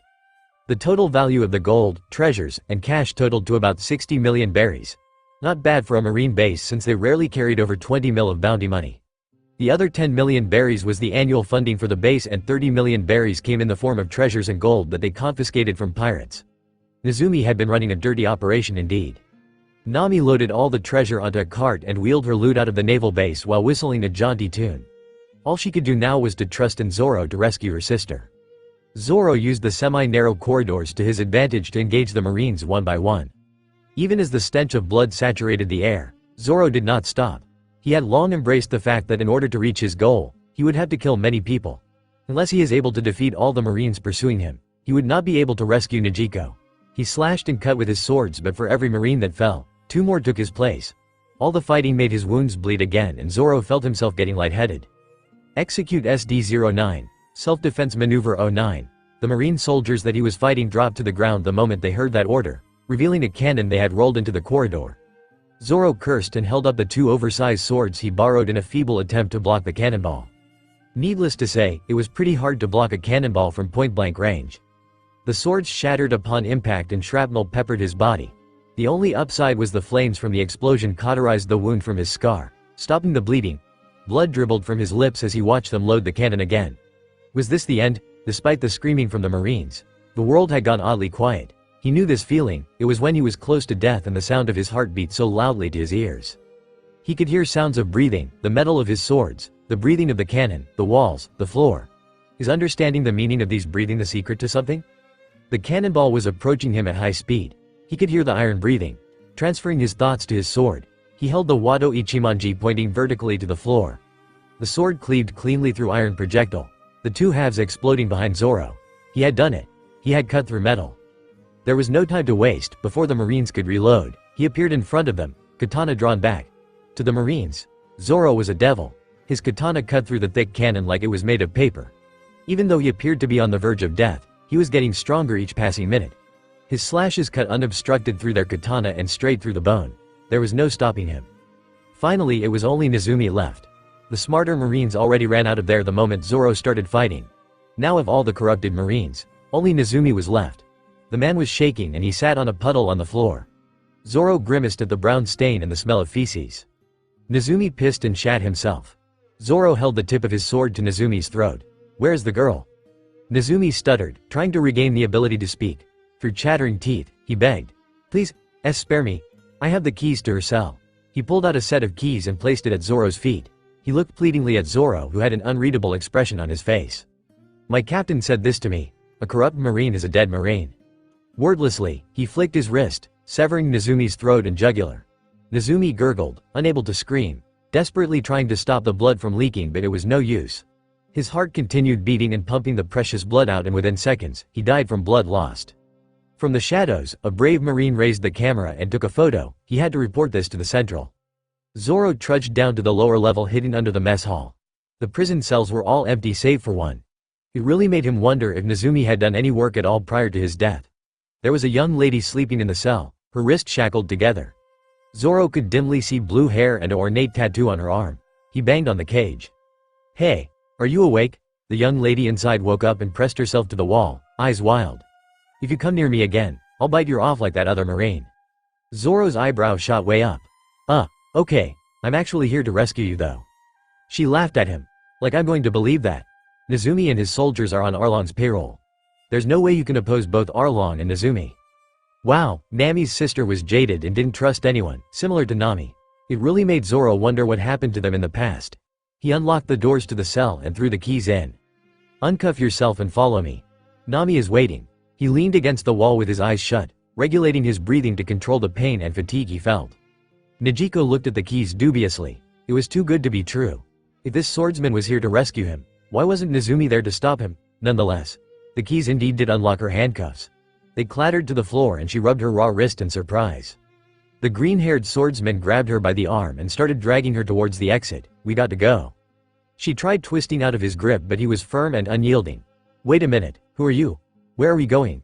She yelped as he picked her up and slung her over his shoulder. "I'm Roronoa Zoro." She blinked in surprise. "The pirate hunter? Did my sister contract you to rescue me?" "No, I was ordered by my captain." "Captain?" "Yes, Monkey D. Luffy." Nijiko thought hard. I never heard of any Marine captain with that say we're pirates. Nijiko immediately started struggling and kicking. "What the hell are you doing?" He winced when her knee hit the top part of his cut. "Put me down this instance. There is no way Nami would hire a pirate." Zoro glared at her. "Fine, have it your way. Nami's waiting for you outside on the ship. Walk on your own." Nijiko shot shifty glances at Zoro as he walked behind her. She smelled an acrid scent in the air, one with a metallic tang. It was blood, a lot of blood. Turning the corridor, she saw a horrific sight. Dead and dismembered Marines littered the floor, the blood making a solid sheet of red. Her knees shook and her head spun. As she was fainting, she could make out the sight of Nezumi with his throat slit and a cannon cleaved cleanly in the middle. Did the swordsman do all of this? Zoro caught her before she hit the floor. He slung her over his shoulder again and walked straight ahead, the crimson liquid clinging to his boots, leaving bloody footprints long after he walked away from the scene. Zoro gave Nejiko over to a worried Nami who checked her over. He leaned against the mast and closed his eyes. He was so tired. "I'm going to sleep now, don't wake me." She gave Zoro a grateful smile. "No problem." After reaching down there and finding out Nejiko still had her maidenhead, Nami let out a sigh of relief. At least they didn't violate her. She unfurled the sails and started a path back to Arlong Park. Sanji was duking it out with the Ray like fishmen. Karubi was using some sort of odd fishmen karate but was very effective. A level 40 punch sent him flying through walls. What really annoyed Sanji was the merman used his huge fin-like guards on his arms to block all his kicks. Broken tile punch. This was a punch that breaks bones. One unknown thing about fishman karate was that they practiced their tile-breaking technique on rock-hard corals that grow 10,000 meters beneath the sea. Roughly 20 tiles stacked together have the hardness and the consistency of human bone. Sanji took one of those punches to the head. It was only his experience with Zeph that saved him. The old man had kicks that felt level 400. Forget about bones. Zeph could leave inches of indent in a plate of solid iron. "You fish, I'm going to show you why you shouldn't mess with chefs." Karubi used his fin-like arms to block a kick he thought Sanji sent, but Sanji hooked his feet over the top part of the fin and swung in below underneath the guard. He slammed his heel up into the fishman's throat. Trachea turnover. Karubi gagged and jumped into the water. His windpipe was crushed in and he couldn't breathe with his lungs, so he had no choice but to go into the water to breathe with his gills. Sanji jumped in after him. Karubi spoke up underwater. "You're a real fool to fight me underwater." Sanji smirked and flipped him the finger. "Courtesy of Zeph," he gurgled. Karubi sent a level 100 punch in the water at Sanji, who couldn't react fast enough due to the water resistance. The punch created a pressurized and compact stream of water that raced underwater like a locomotive. It slammed into the blonde chef's chest and nailed into the rocky cliff, huge pieces of rocks falling off. Karubi went to admire his handiwork when Sanji grabbed him by the neck and injected air into the gills at the side of Karubi's neck. The fishman's reaction was natural. When air gets into its gills, they cannot breathe. Karubi had his windpipe crushed in and air stuck in his gills. Unable to breathe, he suffocated to death and drowned. His limp body floated to the surface. Sanji surfaced next to it. What irony, a fish drowning to death. Sanji spat out blood and crawled back onto dry land. That level 100 punch was no joke. It gave him a pretty bad concussion. Hopefully there was no permanent damage. Idly, he wondered how Usopp was faring against Chu. Usopp in all honesty wasn't doing that well. Of all the fishmen he had to snipe, he chose the one that could spit bullets made from water. Chu is an archer fish-type fishman. Usopp shot his kyaku boshi at Chu, who simply slapped it away and returned fire. The only reason why Usopp wasn't Swiss cheese was he was using mantra to read the flow of the battle. While his mantra wasn't very good, it was enough to feel the impatience and the general area Chu was shooting at. Usopp pulled out a new star that he just created a few days prior. Kanboshi, the flame star. He shot it at Chu, who slapped it away, thinking it was a regular gunpowder star. It exploded into a ball of flames. Chu stuck his hand into the rice paddy to quench the flames, but the damage had been done. Chu inhaled a mass of water, his chest bulging to unnatural proportions, and started shooting water bullets rapidly on anger. Usopp ducked behind a tree and dropped low. There was no choice, he had to use his greatest weapon, his ability to lie. I got hit. I'm dying." He slumped to the floor face down, red liquid pooling beneath his body courtesy of a ketchup star. Chu sneered. "Only one shot and that brat died. This is no fun." Usopp suddenly stood up. A rubber band pulled back. "Usopp, rubber band." Chu reactively closed his eyes and flinched, giving Usopp the chance to use his close combat weapon. Usopp teeth-breaking hammer. Chu opened his eyes and received a hammer to the face, breaking his teeth. He opened his mouth to shoot Usopp in the face, but Usopp was faster, slipping a palm-sized metallic star into Chu's mouth. Twisting his body for an underhand loop smash to the jaw, Usopp connected the finishing combo part of the technique. Instant kill hammer pellet combo, shrapnel star explosion. The pellet was designed to explode when in contact with heavy blunt force, mainly that of a hammer. Usopp slammed the hammer upwards into Chu's jaw, making him bite the pellet. The pellet activated in a silent explosion that shattered the outer shell and sent shrapnel exploding in all directions. Needless to say, Chu died instantly. It was a gruesome sight. The explosion unhinged Chu's jaw, showing how torn up the throat and the roof of the mouth was. Sharp shrapnel could be seen lodged all the way up to Chu's brain. Usopp rolled all over Chu's mangled head. This was the first time the sharpshooter had tested the weapon on a live target. Hopefully, he would never have to use it again. But the fight was over, he had won. Luffy gasped on the floor, blood trickling from his lips. Arlong threw a handful of water which slammed into him with the force of a cannonball. "This is the difference between you and me. I don't even need to dirty my hand to fight you." Luffy hated to admit it, but Arlong's strength was on a whole different level. Compared to the other fishmen, Arlong was an elite class. The rumors that he was able to fight on equal levels with Jinbei, one of the Shichibukai, might not be so far-fetched. Tekai was useless as a defense against Arlong. One punch from Arlong left an indent in his iron-hard abs and put him in a crater 2 feet deep. The only thing he had over Arlong was his speed advantage. He used Soru to approach Arlong from behind and sent punches and launched several tempest kicks, but Arlong dropped low and dodged the blows with an uncanny sixth sense. "You know, you're only wasting your energy by scampering around like that. Why don't you settle it with me one-on-one? No tricks," Arlong taunted. It was true, using Soru took a lot of energy. He had to engage him head-on. Luffy sent a rock-crushing punch with his right hand, which was caught by Arlong. Undeterred, Luffy twisted his body so he slammed his shoulder into Arlong, knocking him off balance. Then he used his right hand, index finger pointed out, and plunged it into Arlong's chest. Shigen. It was the first attack that Arlong took throughout the long battle. Arlong had twisted his body to the side so it pierced his upper pectoral muscle instead of his heart. He roared and lifted Luffy up bodily by the arm, shaking him like a rag doll. He lifted Luffy up over his head and smashed him on the floor. How? Smash Luffy down again, head first. His head rung from the impact. Dazed, he lost control of his Tekai. Dare! Smash. This time Arlong used him like a bat and broke him though one of the thick pillars, also breaking his ribs. You! Slam. This time, Luffy slammed his foot down on the ground, preventing Arlong from smashing his head in. He twisted his other leg and launched a vertical kick backwards, catching Arlong in the jaw. Stunned, Arlong released his grip on Luffy's arm. Luffy was amazed that he was still alive. He was pretty sure his skull had fractured and it was a miracle the ribs did not penetrate any organs.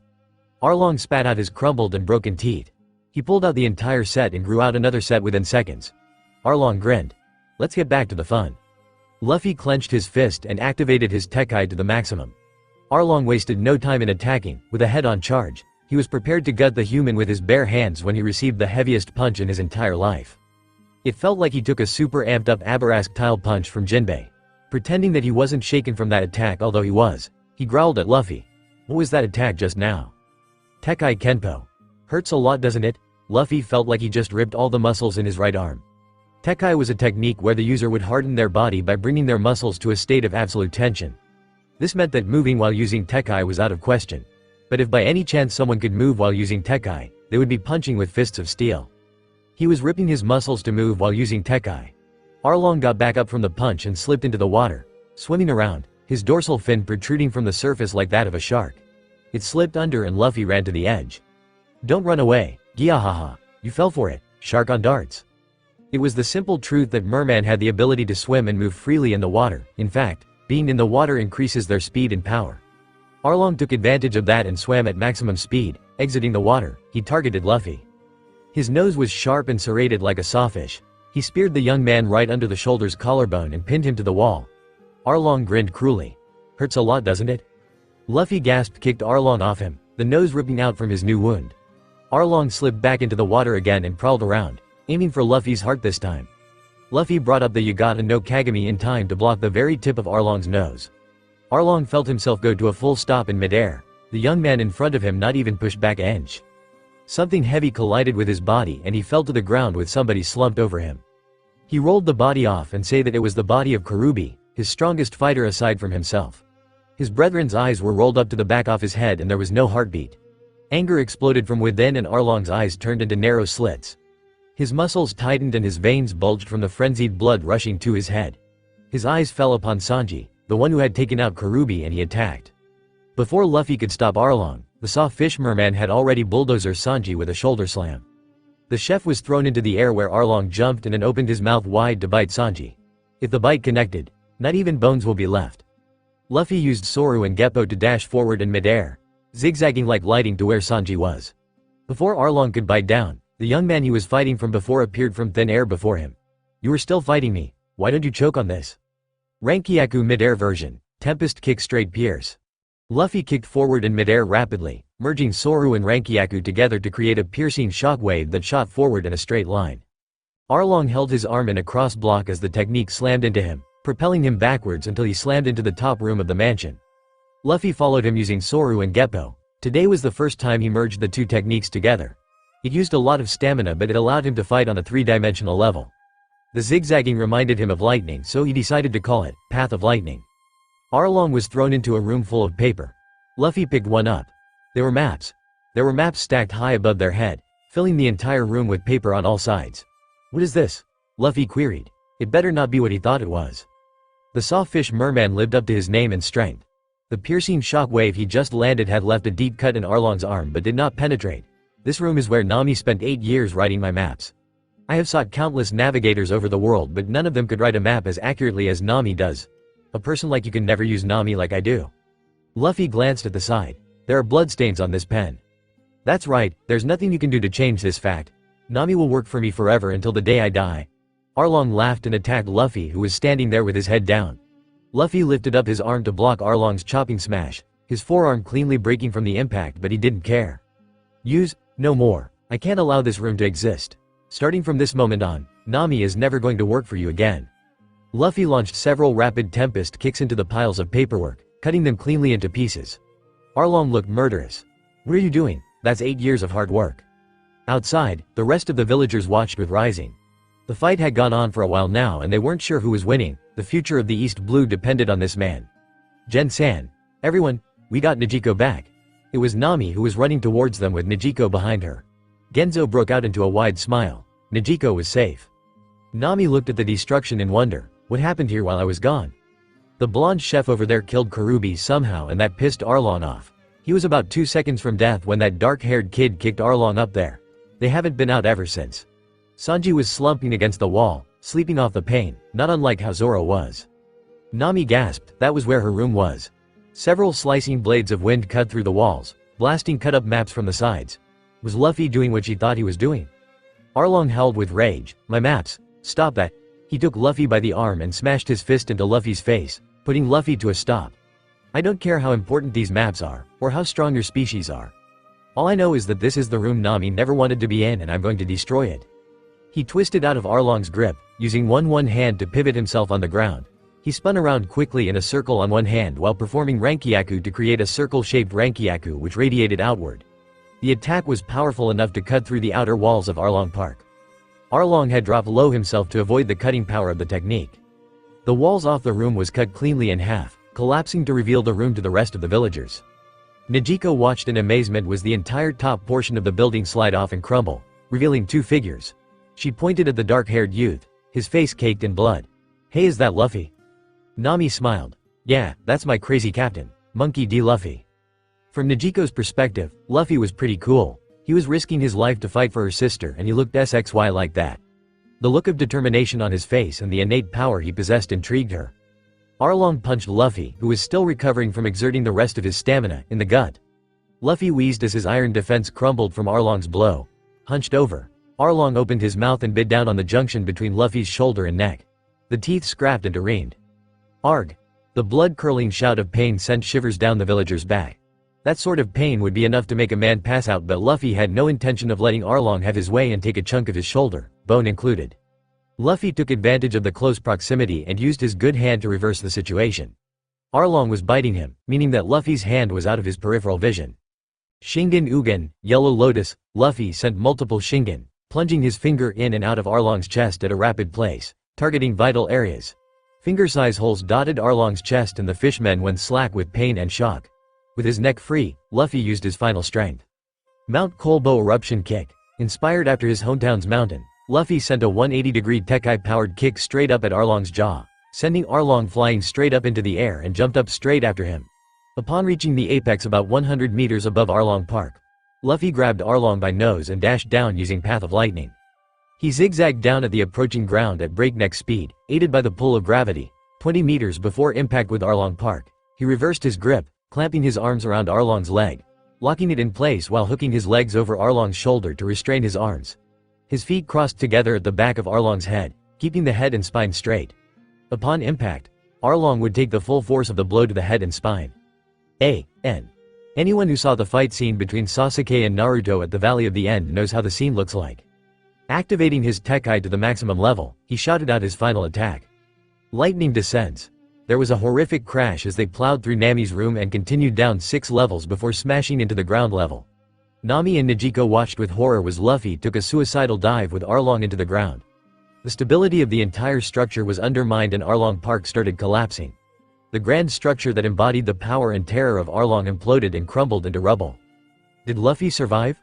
Was it even possible for a human to take several tons of concrete rubble? After a minute of silence, Nami started fearing the worst. She woke Sanji up and sent someone to get Zoro. "Help me clear the rubble. Luffy's buried here somewhere."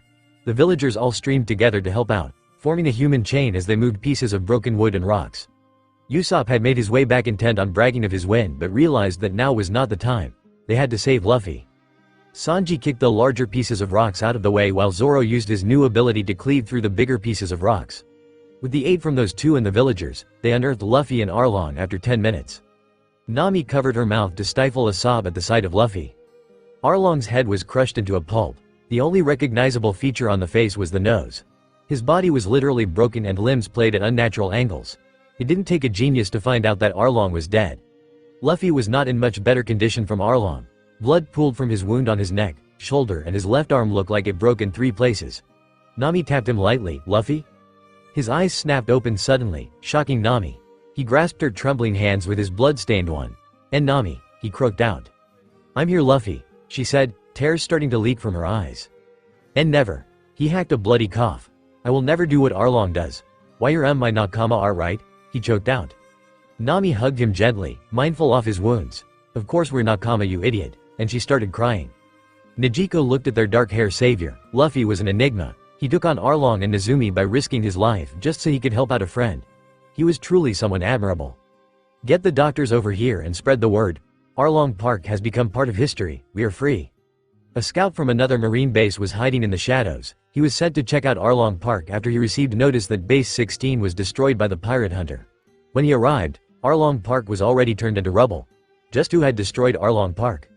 Zoro unsheathed his sword and cut off Arlong's head or what remained off it. Holding it up to the villagers, he told them to take it with them as proof. Snap, that was the picture the marine took. A picture of Zoro holding Arlong's head. He had to report this to the Central. Zoro had taken out Marine Base 16 and Arlong. It was that moment when many things changed for the future of the Straw Hat Pirates. Influenced by Luffy's courage, bits and pieces of shattered wool slowly reformed and pieced itself together. The broken hearts of the villagers grew whole again. Luffy has the ability to change people, the power to inspire and to lead. There was something about him that drew others to him. Whether they have ambition to be the world's best or whether they simply want to be by his side, he simply changed those around him. Zoro used to believe that his only ambition is to become the world's greatest swordsman, but now he was starting to doubt. After seeing his captain's selfless act, he wondered exactly which he prized more, his ambition, or the crew. Sanji in similar regards used to believe the All Blue was just a dream, but after meeting Luffy, he felt the courage and resolve to actually try and seek it. Luffy had also pulled off impossible feats, defeating Krieg and saving the Baratie, for that he was eternally grateful and he vowed to follow him for the rest of his life. He had to grow stronger. Usopp was also grateful to Luffy. He saved Syrup Village and Kaya from Kuro. Without Luffy, Kuro would have long razed the village to the ground and he would not be on the path to becoming a brave warrior of the sea. He already had defeated a fishman on his own. With Luffy, there was no doubt that he would go on many adventures and become even stronger. For Nami, Luffy was a savior sent from the heavens. When she first met him, she thought he was a naive and goofy teen. Who would have thought that she owed him for saving her life, Nejico's life, and that of the entire village? Before she met him, she had an invisible chain wrapped around her neck, the end leading back to the cruel Arlong. She was trapped, unable to escape her fate, but he appeared and heedless of all dangers involved, ripped that chain into pieces forcibly and avenged Belmir's death. She vowed that she would devote her power to help him, whether it be writing maps or stealing money. Hell, even if he asked her for sex, she wouldn't refuse. She owed him too much. With these vows and loyalties crystallizing within them, the fate of the world changed. Luffy was born to conquer and lead, but what was a king without his vassals? Omake. The lottery fruit. Kagu Kagu no Mi Part 6. Arlong had seen many things in his time. He had traveled the Grand Line with the Sunny Pirates before taking residence in East Blue. He had seen nations fall. He had seen people with devil fruits that allowed them to turn into fire. He had seen the cruelty of the world nobles, but he had never seen this. Shockwave flatulence, shockwave flatulence, shockwave flatulence, shockwave flatulence. Why the fuck was there someone shooting explosive farts everywhere? What kind of dumb devil fruit is that? Doesn't you butthole burn from all that gas? Arlong gasped. Luffy paused in the middle of his gassing. It's not a dumb devil fruit. I ate the lottery fruit and got the powers of the Kagu Kagu no Mi. I'm a gas man. Arlong deadpanned. You still didn't answer the most important question. Does it burn your asshole like that? Not really, I could do this all day. Too bad for you, fool. I don't breathe with my nose. See? Arlong gloated. Indeed, the long serrated nose that Arlong had did not have any nostrils. That's cheating, too bad you weak human. This is the power of Evote back. But how can you smell the sizzling steak and stuff that you eat? Arlong went silent. I never ate steak before. Luffy's jaw dropped down in horror. Blasphemy. Arlong sighed. I was told if I wanted a body like this, he flexed his muscles, chest popping the buttons.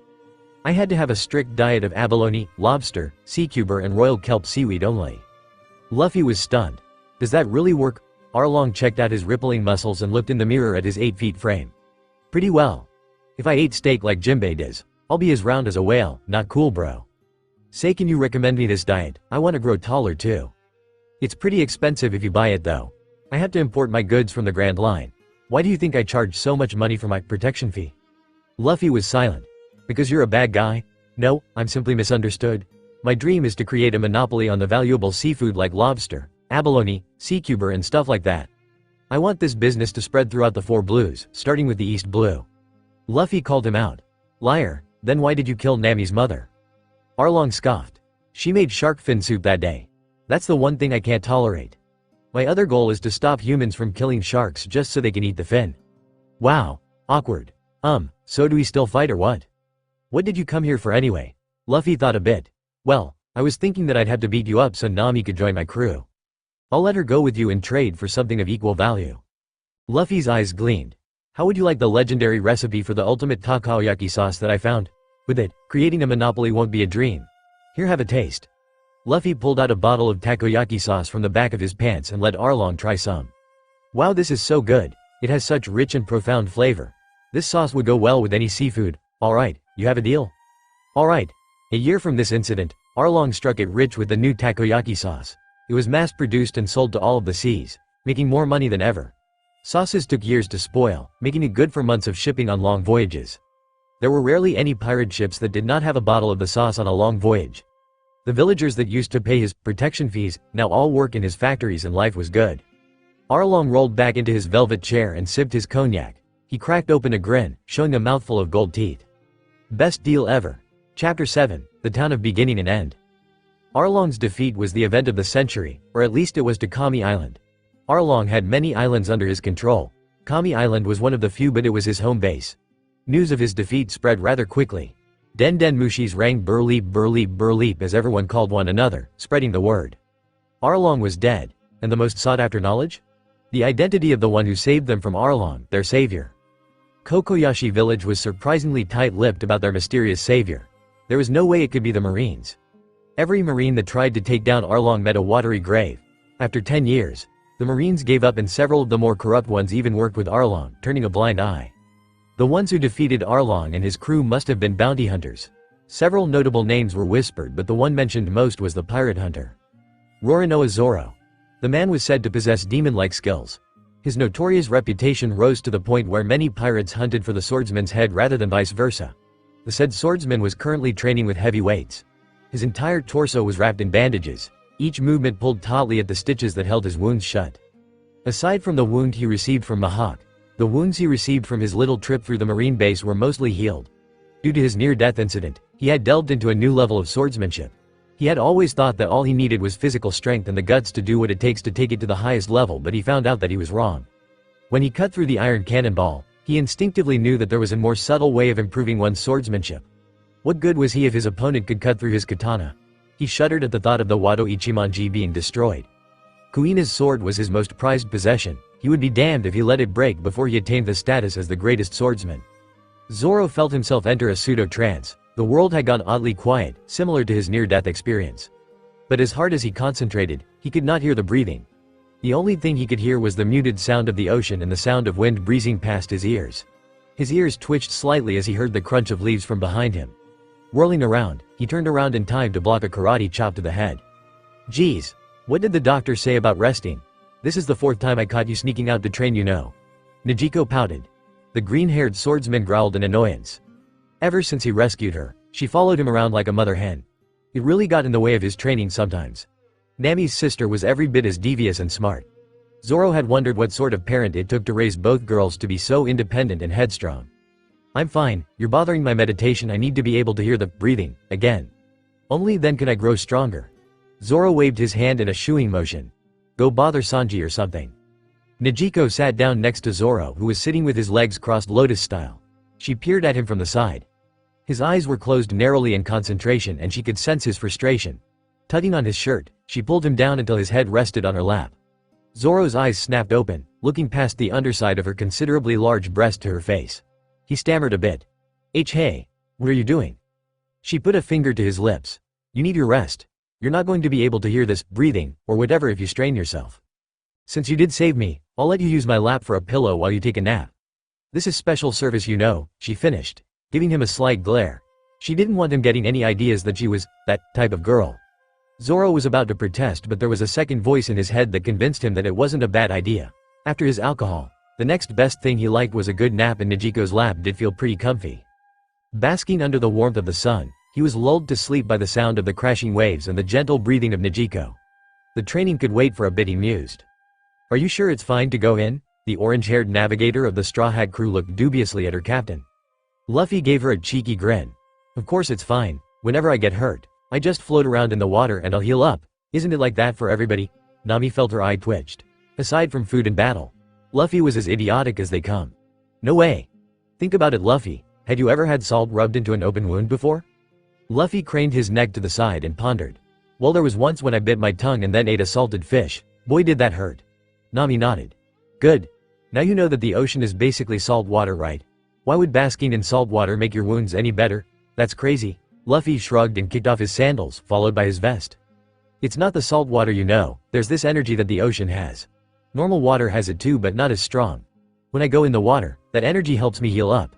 It'll take me 3 more days and then I'll be good as new. As he finished speaking, he started pulling down his shorts when Nami karate chopped him. Put that back on, no skinny dipping here. Luffy rubbed his head and grimaced. What? If you want, you can go in naked too, I don't mind.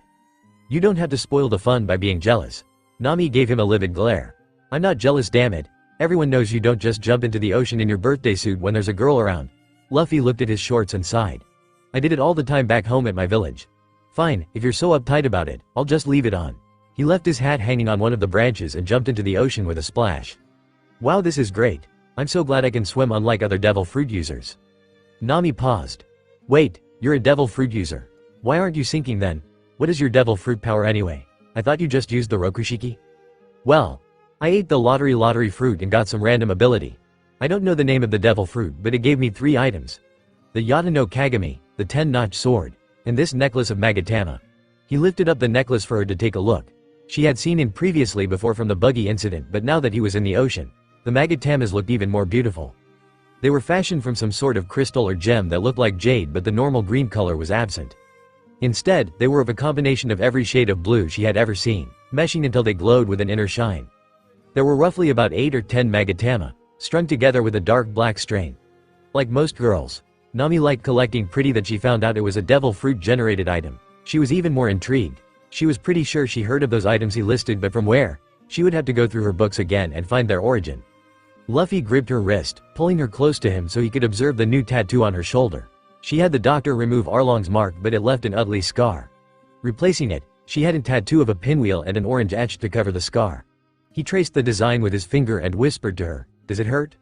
She felt a bit put out by the way he was examining her arm, his gaze sweeping smoothly across her skin. Yeah, a little bit. All tattoos are like that. Luffy suddenly leaned forward and delicately licked her arm, right over where the tattoo was. She gasped, feeling embarrassed. What are you doing? Luffy tilted his head up at her as continued to trace the design. When it hurts, licking it like this makes it feels better. So I'm helping you out. He said it with such innocence and naivety, Nami did not have way and stop him. He continued lapping at her skin, sending her nerve tingling. There was a rush of warmth as blood traveled to her lower belly and to her face. She groaned internally. She couldn't believe that such a simple and innocent gesture was arousing her. And from Luffy no less. He seemed to have no idea of the reaction he was drawing from her as he continued to flick his tongue over her arm. Surprisingly, the pain from the tattoo was fading and was being replaced by the feeling of pleasure. She pulled her hand out of his grip and turned around. I got to go. Najiko needs me to go shopping with her. Bask in the water a little more. She walked quickly away from Luffy, back turned to him so he couldn't see her flushed face. Sneaking a peek behind, she could see his toned abs on his long torso as he floated on his back peacefully, not unlike a sea otter. Maybe there was nothing wrong with her. Luffy did have one hell of a body. She giggled to herself as she went off to find Najiko. It was time for some gossiping and sisterly bonding. Much to her surprise, she found Nezuko and Zoro together. The normally uptight and on guard Zoro was resting his head on her sister's lap. He had turned around during his sleep and was now lying on his side, his face snuggling between her valley of her legs. The biggest surprise was Nezuko didn't seem to mind one bit and was instead threading her hand through his short tousled green hair. Nami grinned mischievously and gave her sister the evil eye. Nezuko felt an uncomfortable gaze on her and looked up. Her hand froze like a thief caught in act. Busted. Nami gave her the, I know you have feelings for him. Look. Nezuko glared back with the, don't be so nosy, I'll tell you later. Look. The navigator grinned and gave her the peace sign before walking off whistling a jaunty tune. They definitely had a lot to gossip about tonight. Luffy slammed his hand down on the table, rattling the silverware. He had an unusually agitated look on his face.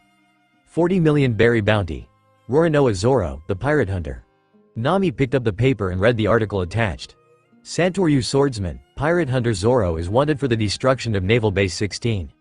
He is dangerous and has defeated several notable pirates. It appears that he picked up piracy himself after the defeating Lieutenant Axe-Handed Morgan with his partner Straw Hat Luffy. He is also accredited to the defeat of Sham and Butchie of the Black Nako pirates, along with the defeat of the real Kuro of the 100 Clans. After raising Naval Base 16 and making off with all the treasure, approximately 40 million berries, he defeated Arlong and destroyed Arlong Park. See attached picture below. Zoro picked up the wanted poster. They had taken it when he had a particularly viscous expression on his face when he beheaded Arlong. Not the best picture, but it'll do. Luffy's fingers dug into the wooden surface of the table as he bunched his fist together. This isn't fair. I bust my ass beating Arlong and you get a 40 million bounty for taking out a marine base. How is it possible my first mate got a bounty before I did?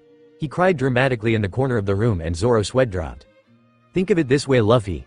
This is only the East Blue. When we get to the Grand Line, you get a bounty for sure, Usopp consoled. Luffy frowned depressingly, but I want to get a bounty too. Sanji was the only calm one. He smoked his cigarette and lectured Luffy. Think of it this way. You get to be the mysterious captain of the Straw Hat Pirates. Isn't that even cooler? Luffy's eyes lit up. You're right, Sanji. I'm the mysterious boss, the most badass one out there. Everyone sighed in relief as Luffy cheered up. Who knew what would happen if Luffy somehow got the idea that destroying a marine base equates to getting a bounty? Luffy in his idiocy would probably sail around the East Blue and wreak havoc among all the bases he could find before entering the Grand Line.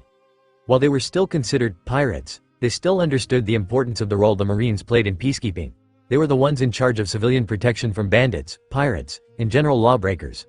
The best course for them was to put up the Straw Hat flag and make their way into the Grand Line. Sanji presented the dishes with a flourish. Enjoy yourself. This food will help you on the road to recovery. For Luffy, sautéed sea king liver with carbon kelp. The liver helps build immunity and promote internal recovery. Luffy clapped and dug into the dish with great gusto. Wow, this sea king liver is good, he said as he sprayed bits and pieces of chewed up liver on the table. Nami conked him over the head, making Luffy bite his tongue. She dragged him off to the side where she proceeded to lecture him on the importance of table manners. Luffy stubbornly refused to listen. The only manners I need is to eat the food they make. Why'd I have to use a knife, fork, or spoon? He whined. A sly smile crept across Nami's face as she rubbed his back consolingly. Think of it this way. You're going to become the Pirate King, right? That means you need to be able to do everything with class. Having good table manners make people respect you more. Luffy fell for it, bait, hook, line, and sinker. While Nami taught Luffy the proper use of a fork, Nezuko was sampling Sanji's food with surprise. Wow, this is so good. Where did you learn to cook like this? Sanji teleported to Nezuko's side and started fawning over her. My dear Nezuko. I learned these secret recipes from this scroll I bought. It was an old and faded scroll label ____100. They had about 20 dishes that helps build the body and promote overall health. Nezuko looked at her papaya butter melon dish in surprise. Does this mean I'm going to grow bulky muscles? Sanji looked horrified. Of course not, the butter melon promotes smooth silky skin and the papaya helps enhance breast growth. He trailed off as his gaze lingered on her considerably large bust and blood started trickling down his nose. Nezuko looked down at her food, contemplating whether or not to finish it. She was used to people looking at her body. As long as they didn't touch, she didn't mind. Sanji wiped his nose with his sleeve and cleared his throat. Sorry, I didn't mean to stare, I was just enchanted by your beauty. She gave him a coy smile. It's fine, Sanji, but my throat is feeling a bit parched. Sanji vanished into thin air and came back with a glass of freshly squeezed lemonade pomegranate juice. She looked to the side where Zoro was staring at her dish and grinned. It wouldn't hurt to grow her body some.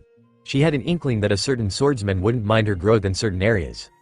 Usopp was juggled his held chili pellets in the air. So what's our plan next? Are we going to enter the Grand Line? He secretly flicked them into Luffy's food when no one was looking. Nami pulled out a basic map detailing the structure of the world. We're going to cross the Red Line and enter the Grand Line by using the reverse mountain. The 4 currents from the 4 seas will generate a stream that would push the ship up the mountain and drop us off on the Grand Line. Luffy poked around at his food with his fork. Hey, what's this red marble thing? Usopp cursed inwardly. He had hoped that Luffy would just stuff the food down his gullet. He needed a test subject for his new star. Usopp smirked. That's the ultimate candy I invented. If you eat it, your tongue will experience a whole new experience. Luffy smiled and lifted the marble to his mouth. You eat it, Luffy said as he shoved all 3 marbles into Usopp's mouth. He gave the sharpshooter a chop to the neck to make Usopp reflexively swallow. Usopp gagged and his face turned red. He choked a bit before belching out a goutum to avoid letting his straw hat suffer a horrible fate. The rest of the crew laughed as they watched Usopp continue to burp out sparks of flames. Luffy huffed. Don't try to trick me like that again. I can smell the chili. Adjusted his hat and addressed his crew. Okay, now that Zoro got a bounty hunters and high-ranking marines will be after us. We're going to Luge Town and stock up. Then we're going to head into the Grand Line. Nijiko hesitated before speaking up. Luffy, is it possible if I come with you guys? Nami gasped at her sister's request. Nijiko may be older than she was, but she didn't have any experience outside of Kami Island. Nijiko, it's dangerous out there. You should stay here and enjoy your freedom, Nijiko protested. I'm a grown girl now. How is it more dangerous out there than it was when Arlong lorded over us? All the more reason for me to come with you. This is the first time in my life where I can go see the world.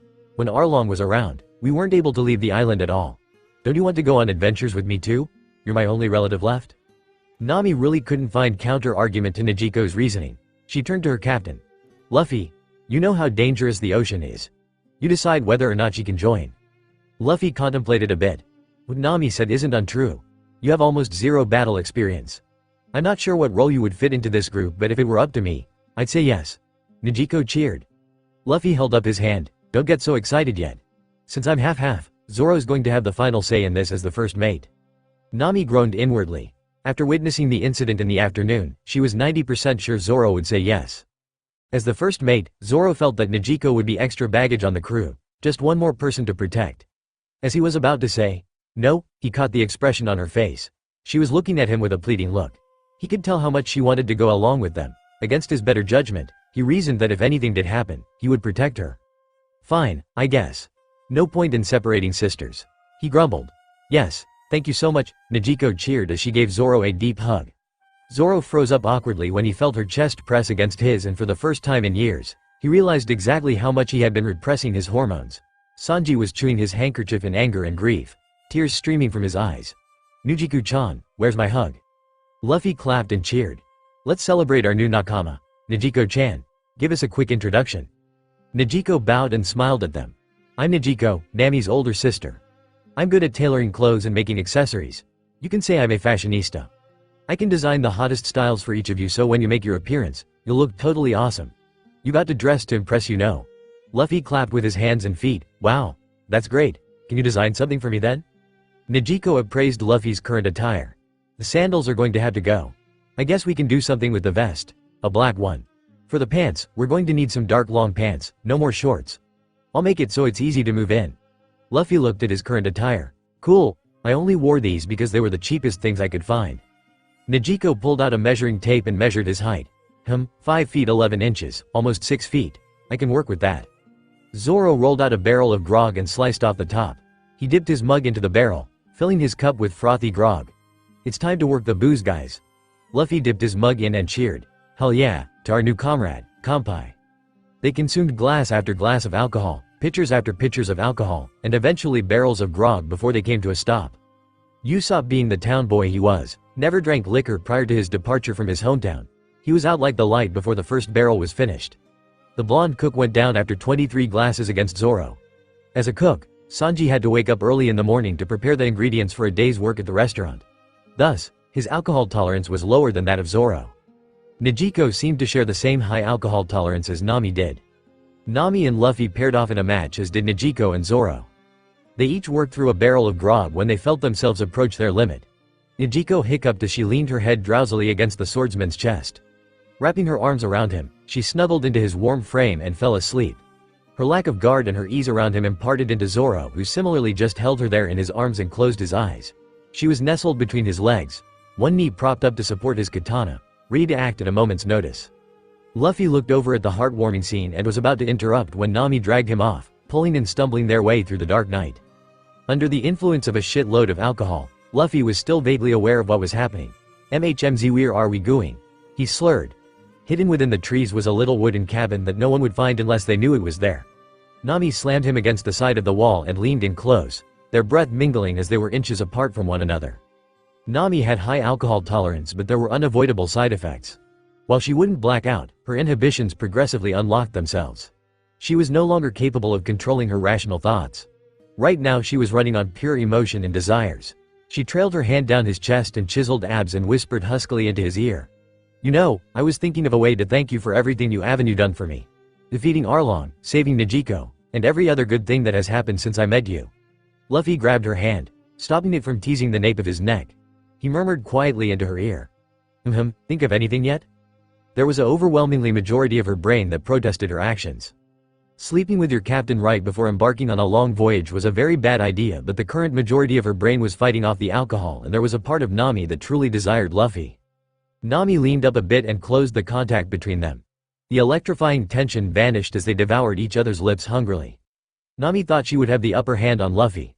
Her image of Luffy was a cherry boy who probably had never held a girl's hand. On the other hand, she had no qualms about kissing or heavy petting. She just never debased herself to the point where she would use sex to trick money. Much to her surprise and genuine pleasure, Luffy proved her wrong by expertly dominating the heated exchange of their tongues.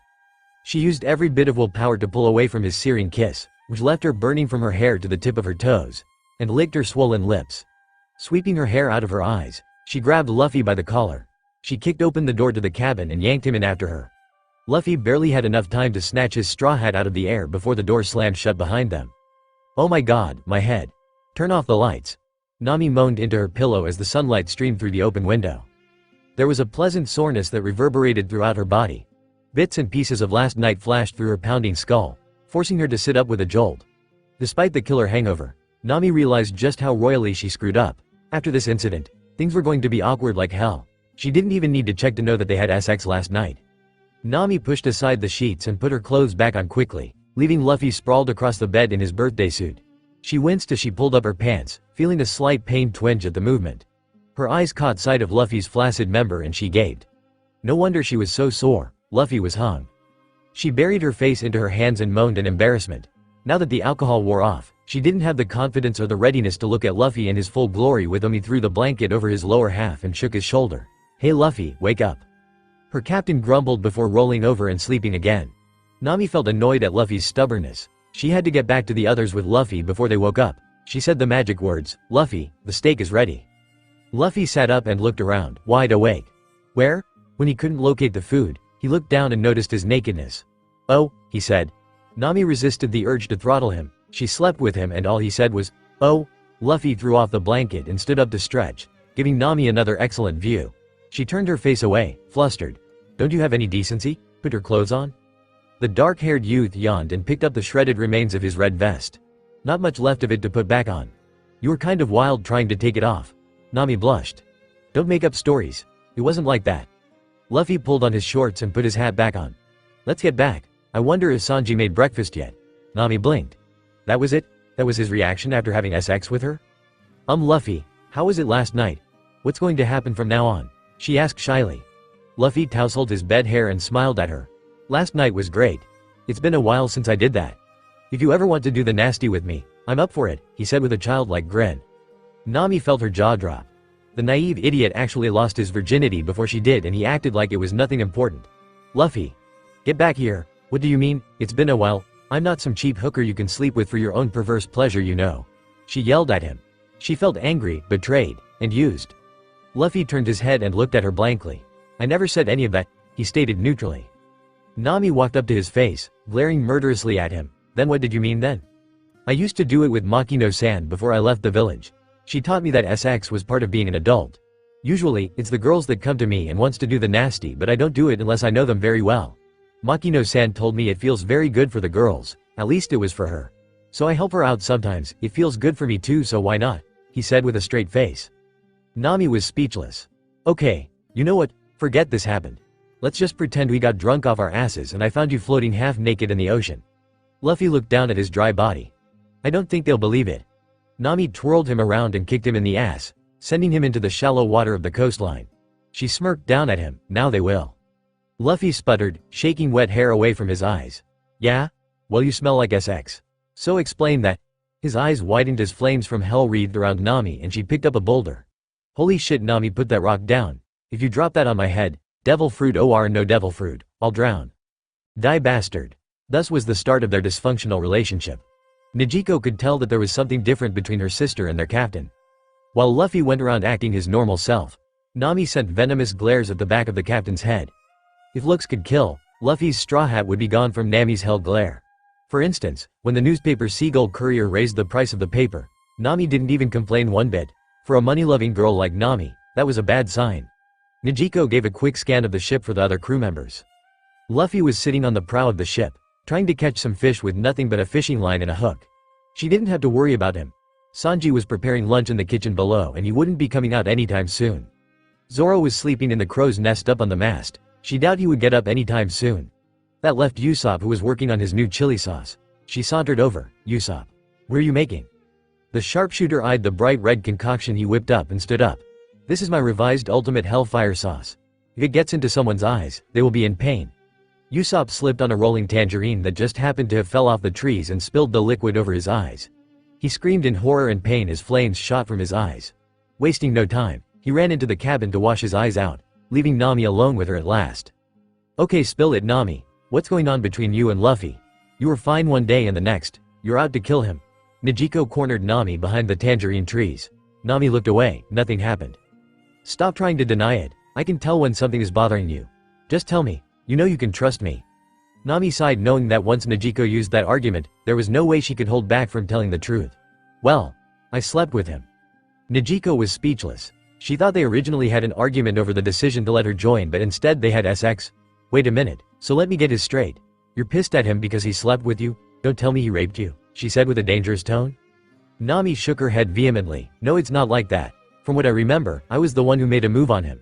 I just got pissed because he didn't really care that it was my first time. Apparently, there was some girl named Makino that he had SX with regularly. Nami sighed bitterly. Finding out that Luffy was quite experienced when it came to SX was surprising. He didn't look like the type to fool around with his boyish-looking face. Guess you really can't judge a book by its cover, Nijiko thought. She grinned evilly, eager to ply Nami for information on her first time. So how was it? Nami feigned innocence. How was what? Nijiko leaned close in and winked at her. You know, his penis size. Was it big enough?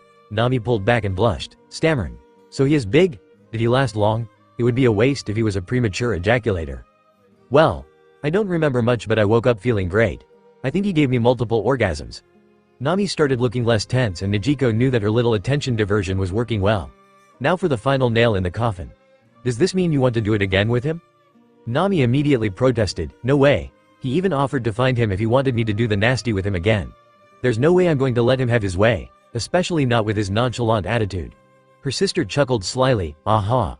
That means once he takes it seriously, you won't say no, right? Nami spluttered, exasperated with the verbal interrogations.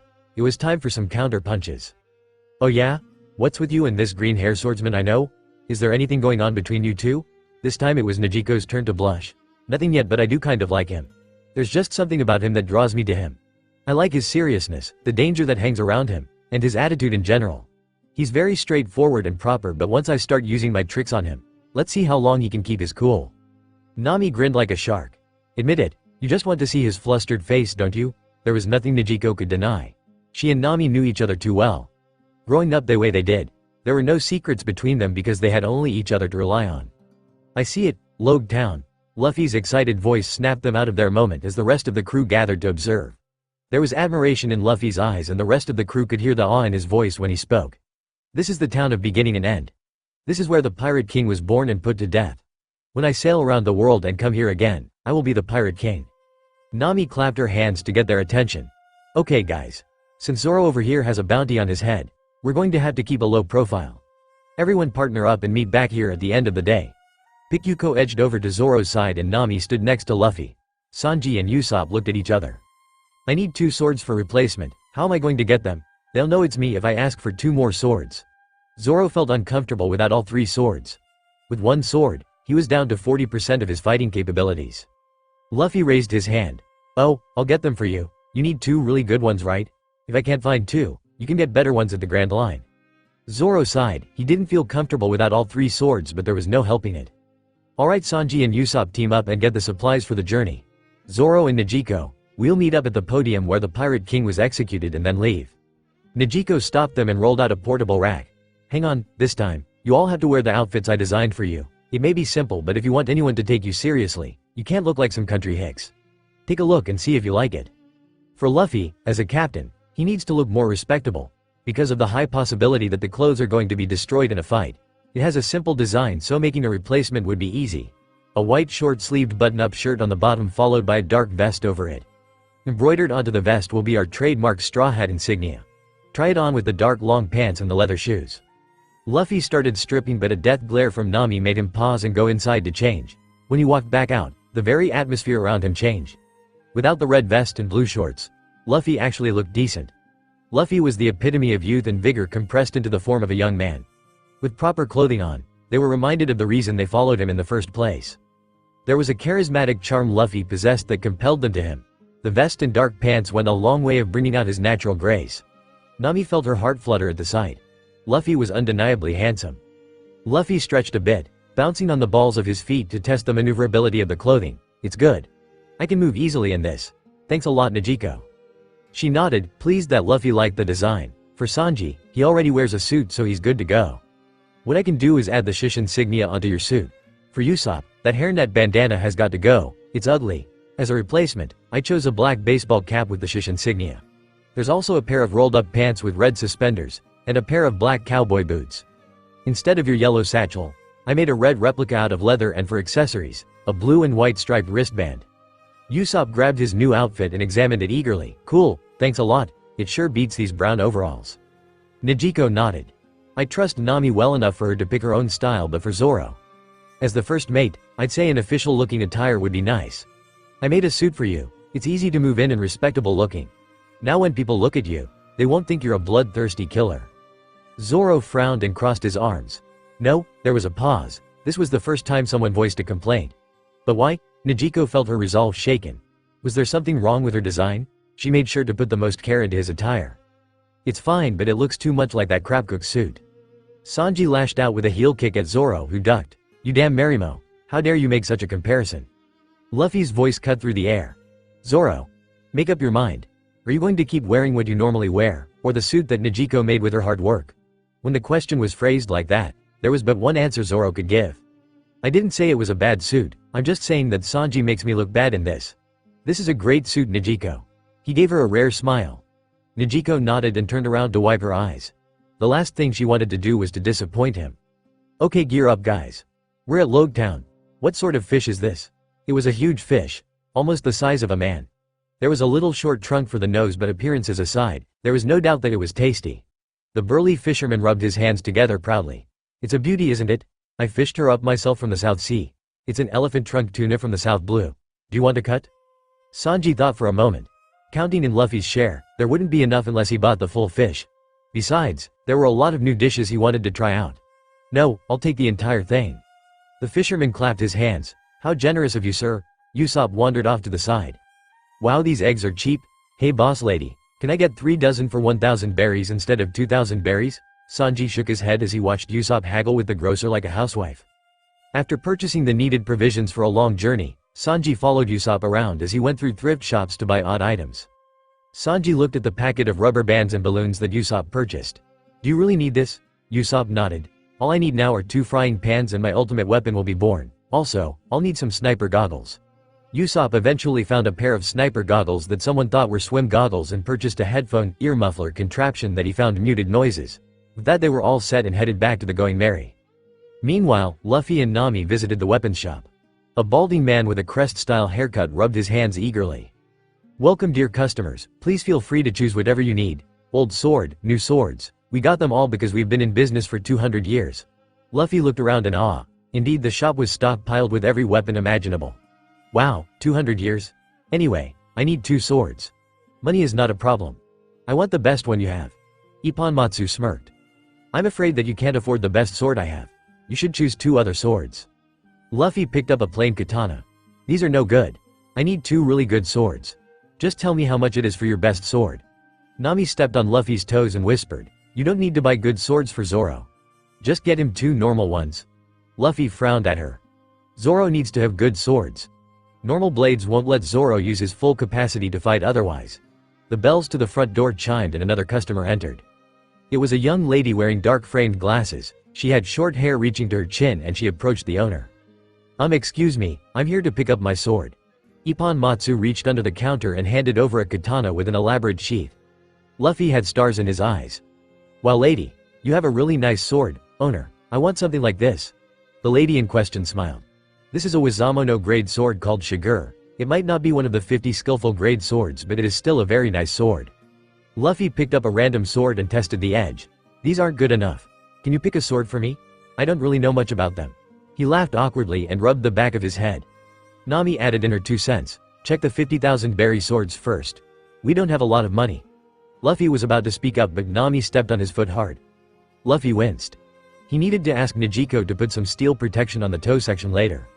The lady gasped and held up a sword. Cross-referencing it with the book she had, she turned to the owner. This is the Sandai Kietsu. This is a historic sword.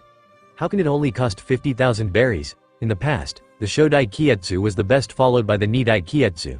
Ippon looked down. That sword, I can't sell it to you. Luffy took the sword out and unsheathed it. There was a chill he got from just holding the blade. It's cursed, isn't it? He stated simply. The owner stared at him. Yes it is. Everyone who has used this sword have ended up suffering a SOLD that sword to you and you died. I would be your killer. Luffy laughed. This sword has a bit of spirit behind it but that's only because it was wielded by the unworthy. I want this sword. Nami hissed at him. Luffy, that sword is cursed. I'd rather not take chances with it. Just get another sword. Luffy brought the blade to eye level. Let us see which is stronger. Its curse or my spirit. Luffy was no stranger to swords that possessed a bit of its own haki. His 10-notch sword followed the same principle. Unless the wielder could counter the wild haki the sword innately emanates with their own haki, they would be hard to wield. In Luffy's case, taming the Kietsu was ridiculously easy compared to his 10-notch sword. Luffy imbued the sword with Busashoku haki. There was a sharp screech of grating metal before it whined down to a low hum as the energy ran smoothly through the weapon. Luffy grinned broadly, so he could channel haki into normal weapons. He had never really tried it before outside of his own items. I'll take this. Can you pick another sword for me?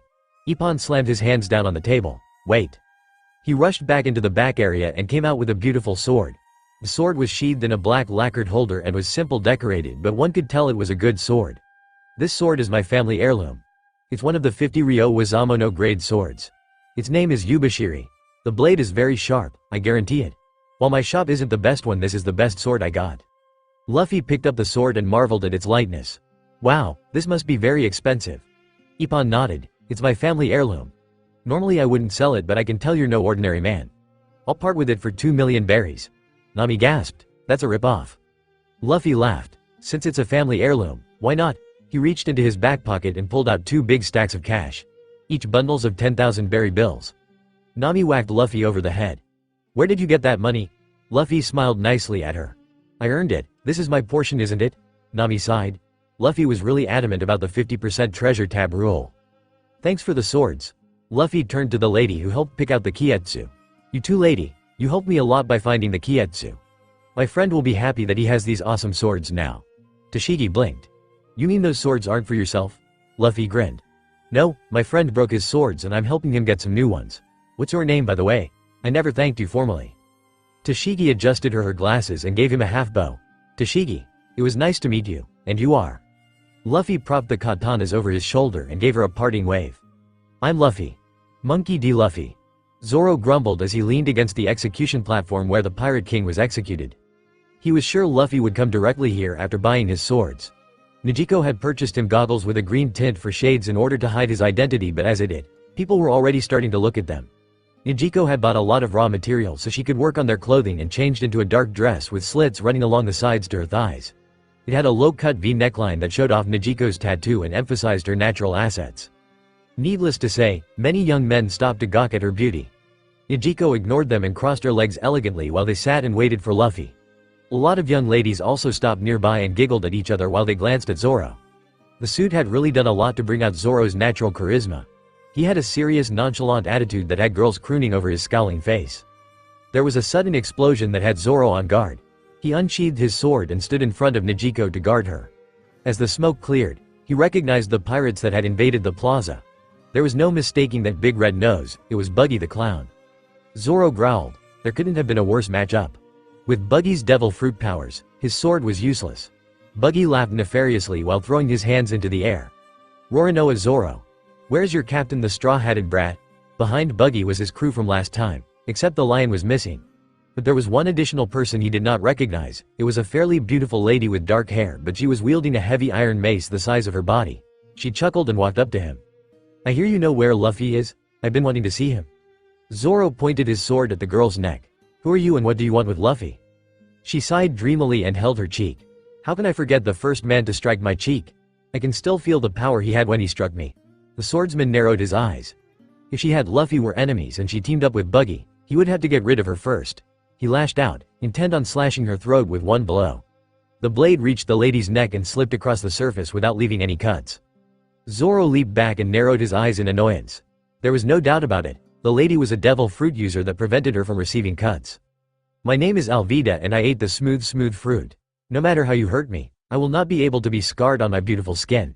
Things were getting bad. He was up against two devil fruit users that negated his sword abilities, and on top of that he had to guard Nijiko also. If he had 3 swords, it would be easier to handle them all, but he only had one. Pretty soon, the Marines will hear the commotion and send someone to capture him for his 40 million berry bounty. Where was Luffy? At the Logetown Marine base. A lone Marine rushed through the base and slammed open the door to his superior's room. It's an emergency, Major Smoker. Pirates have invaded the execution plaza. The Marine gulped nervously as the stack of stones collapsed.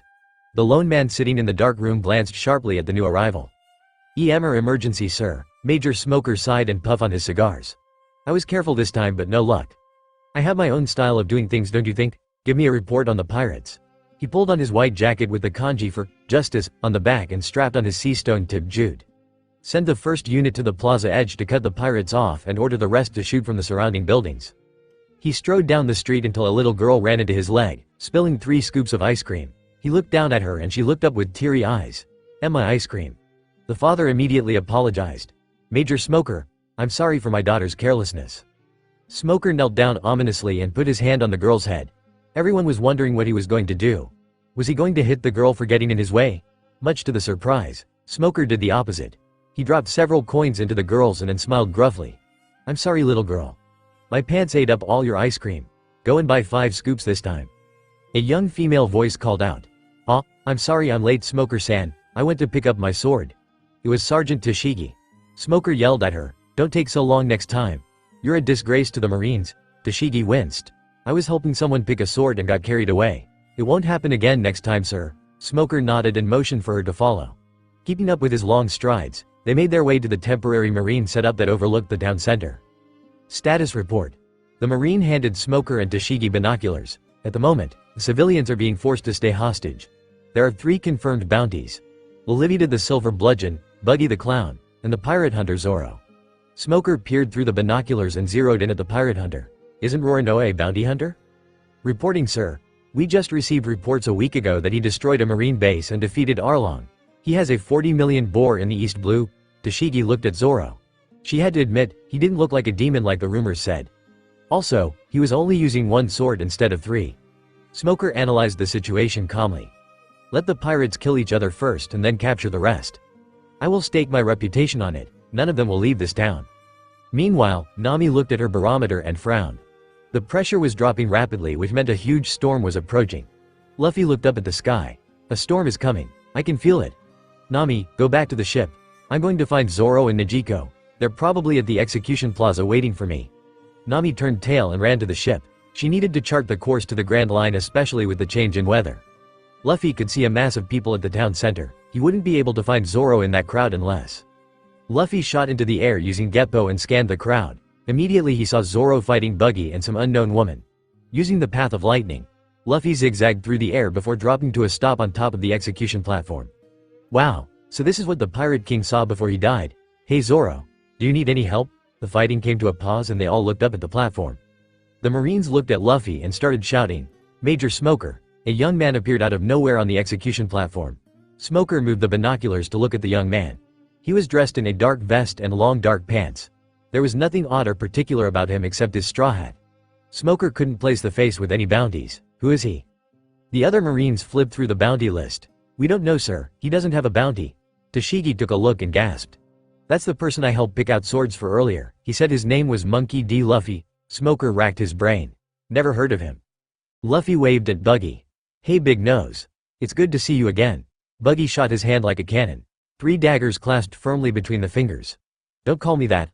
Luffy merely chuckled before backhanding the daggers away with his Yata no Kagami. He tossed the 2 swords to Zoro. "Hey, I got your swords. See if you like it. One's Sandai Kietsu and the other is Yubashiri." Zoro pulled out the swords and grinned deeply. They were excellent blades. "Oh Luffy, it's so good to see you again," Alvida said. Luffy cocked his head to the side. "Who are you? I've never seen you before." The woman smiled. "It's me, Alvida. I ate the smooth fruit and lost all my acne, but my beauty remains the same." Luffy waved his hand as if slapping away the lies. "No. That's not exactly the problem." Addressing Zoro, Luffy took in the marvelous sight of the town and smiled at the spectators. "Zoro, break a path through and take Nijiko and her things to the ship. I'll handle it here." Zoro nodded and slashed through the pirates barricading their way out. He grabbed Nijiko and her purchases and dashed away. Buggy and Alvida let him leave. Their goal was Luffy. The dark-haired captain grinned and spread his arms. "There are things that humans cannot stop, a human's will, a dream, and the change of an era. As long as humans long for freedom, he surely can't stop these things. And I am the man that is going to become the greatest pirate of all time. Even greater than Gold Roger." The spectators looked up in awe. That kid came here with a big dream. Luffy stood there proudly, radiating youthfulness and vigor. Among those in the crowd, although no one voiced it, they truly believed that the kid just might be able to do it. Buggy growled, "Nonsense, you'll die here right now for disrespecting the great Buggy-sama." Luffy shrugged and kicked off against the platform. He zoomed through the air like a cannon towards the ground. The people screamed, "He's going to hit the ground," 2 feet away from impact. Luffy altered his trajectory by kicking off empty air, sending him dashing straight in both Alvida and Buggy. Stunned by the sudden change in direction, they were unprepared when Luffy closed the distance in a blink of an eye. He punched Alvida in the stomach with his left hand, the core covering the knuckle portion of the fist. Alvida could feel her resistance to the punch fading and the feeling of weightlessness. Not again. The force of the punch sent her flying backward, knocking over 10 men before she came to a stop. At the same time, Luffy used his Shigen with his right hand and stabbed Buggy near his shoulder, right under the collarbone. It was a non-lethal attack but still painful. There was no time for Buggy to split and dodge the attack. Luffy wiped his finger off on Buggy's cape. "Alright, it was fun playing with you too. I got to go to the Grand Line now. Maybe I'll see you there." He gave them a parting wave and performed several cartwheel flips in midair to jump over the crowd and took off. Smoker growled, "Get Buggy and Alvida. I'll follow that Straw Hat brat and Zoro myself. Get the billow bike ready." The Marines used sea stone-laced steel nets to capture Alvida and Buggy, who were both down on the ground. Surrounded by countless Marines, the Buggy crew quickly surrendered and allowed themselves to be tied up. Tashigi raced through the back alleys. She had to get to Roronoa Zoro. In his hands, he had 2 named swords. There was no way she could allow him to use the sword for evil purposes. She cut across the alley into the main street where the pirate hunter was running. She unsheathed her sword. "Roronoa Zoro. I will not allow you to use those swords for evil." Zoro skid to a sudden stop with Nijiko. The lady's resemblance to Kuina was uncanny.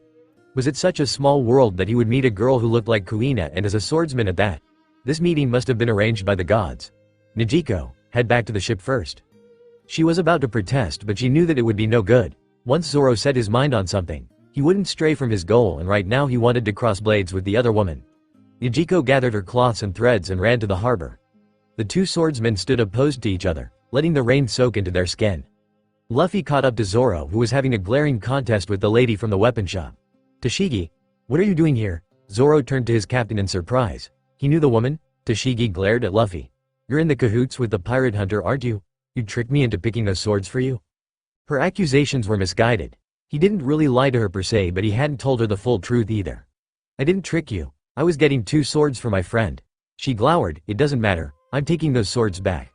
Zoro unsheathed Kuina's sword from the pearl-white sheath. Taishigi felt her jaw drop. He had the Wado Ichimonji. With that sword, he has 3 named swords in his possession. The Wado Ichimonji, I'll take it from you. Zoro equipped all 3 swords. Not a chance. Tashigi had heard rumors that the pirate hunter used 3 swords, but seeing it in action was different than hearing stories. How is it possible to use 3 swords effectively? Zoro paused and dashed forward suddenly to attack.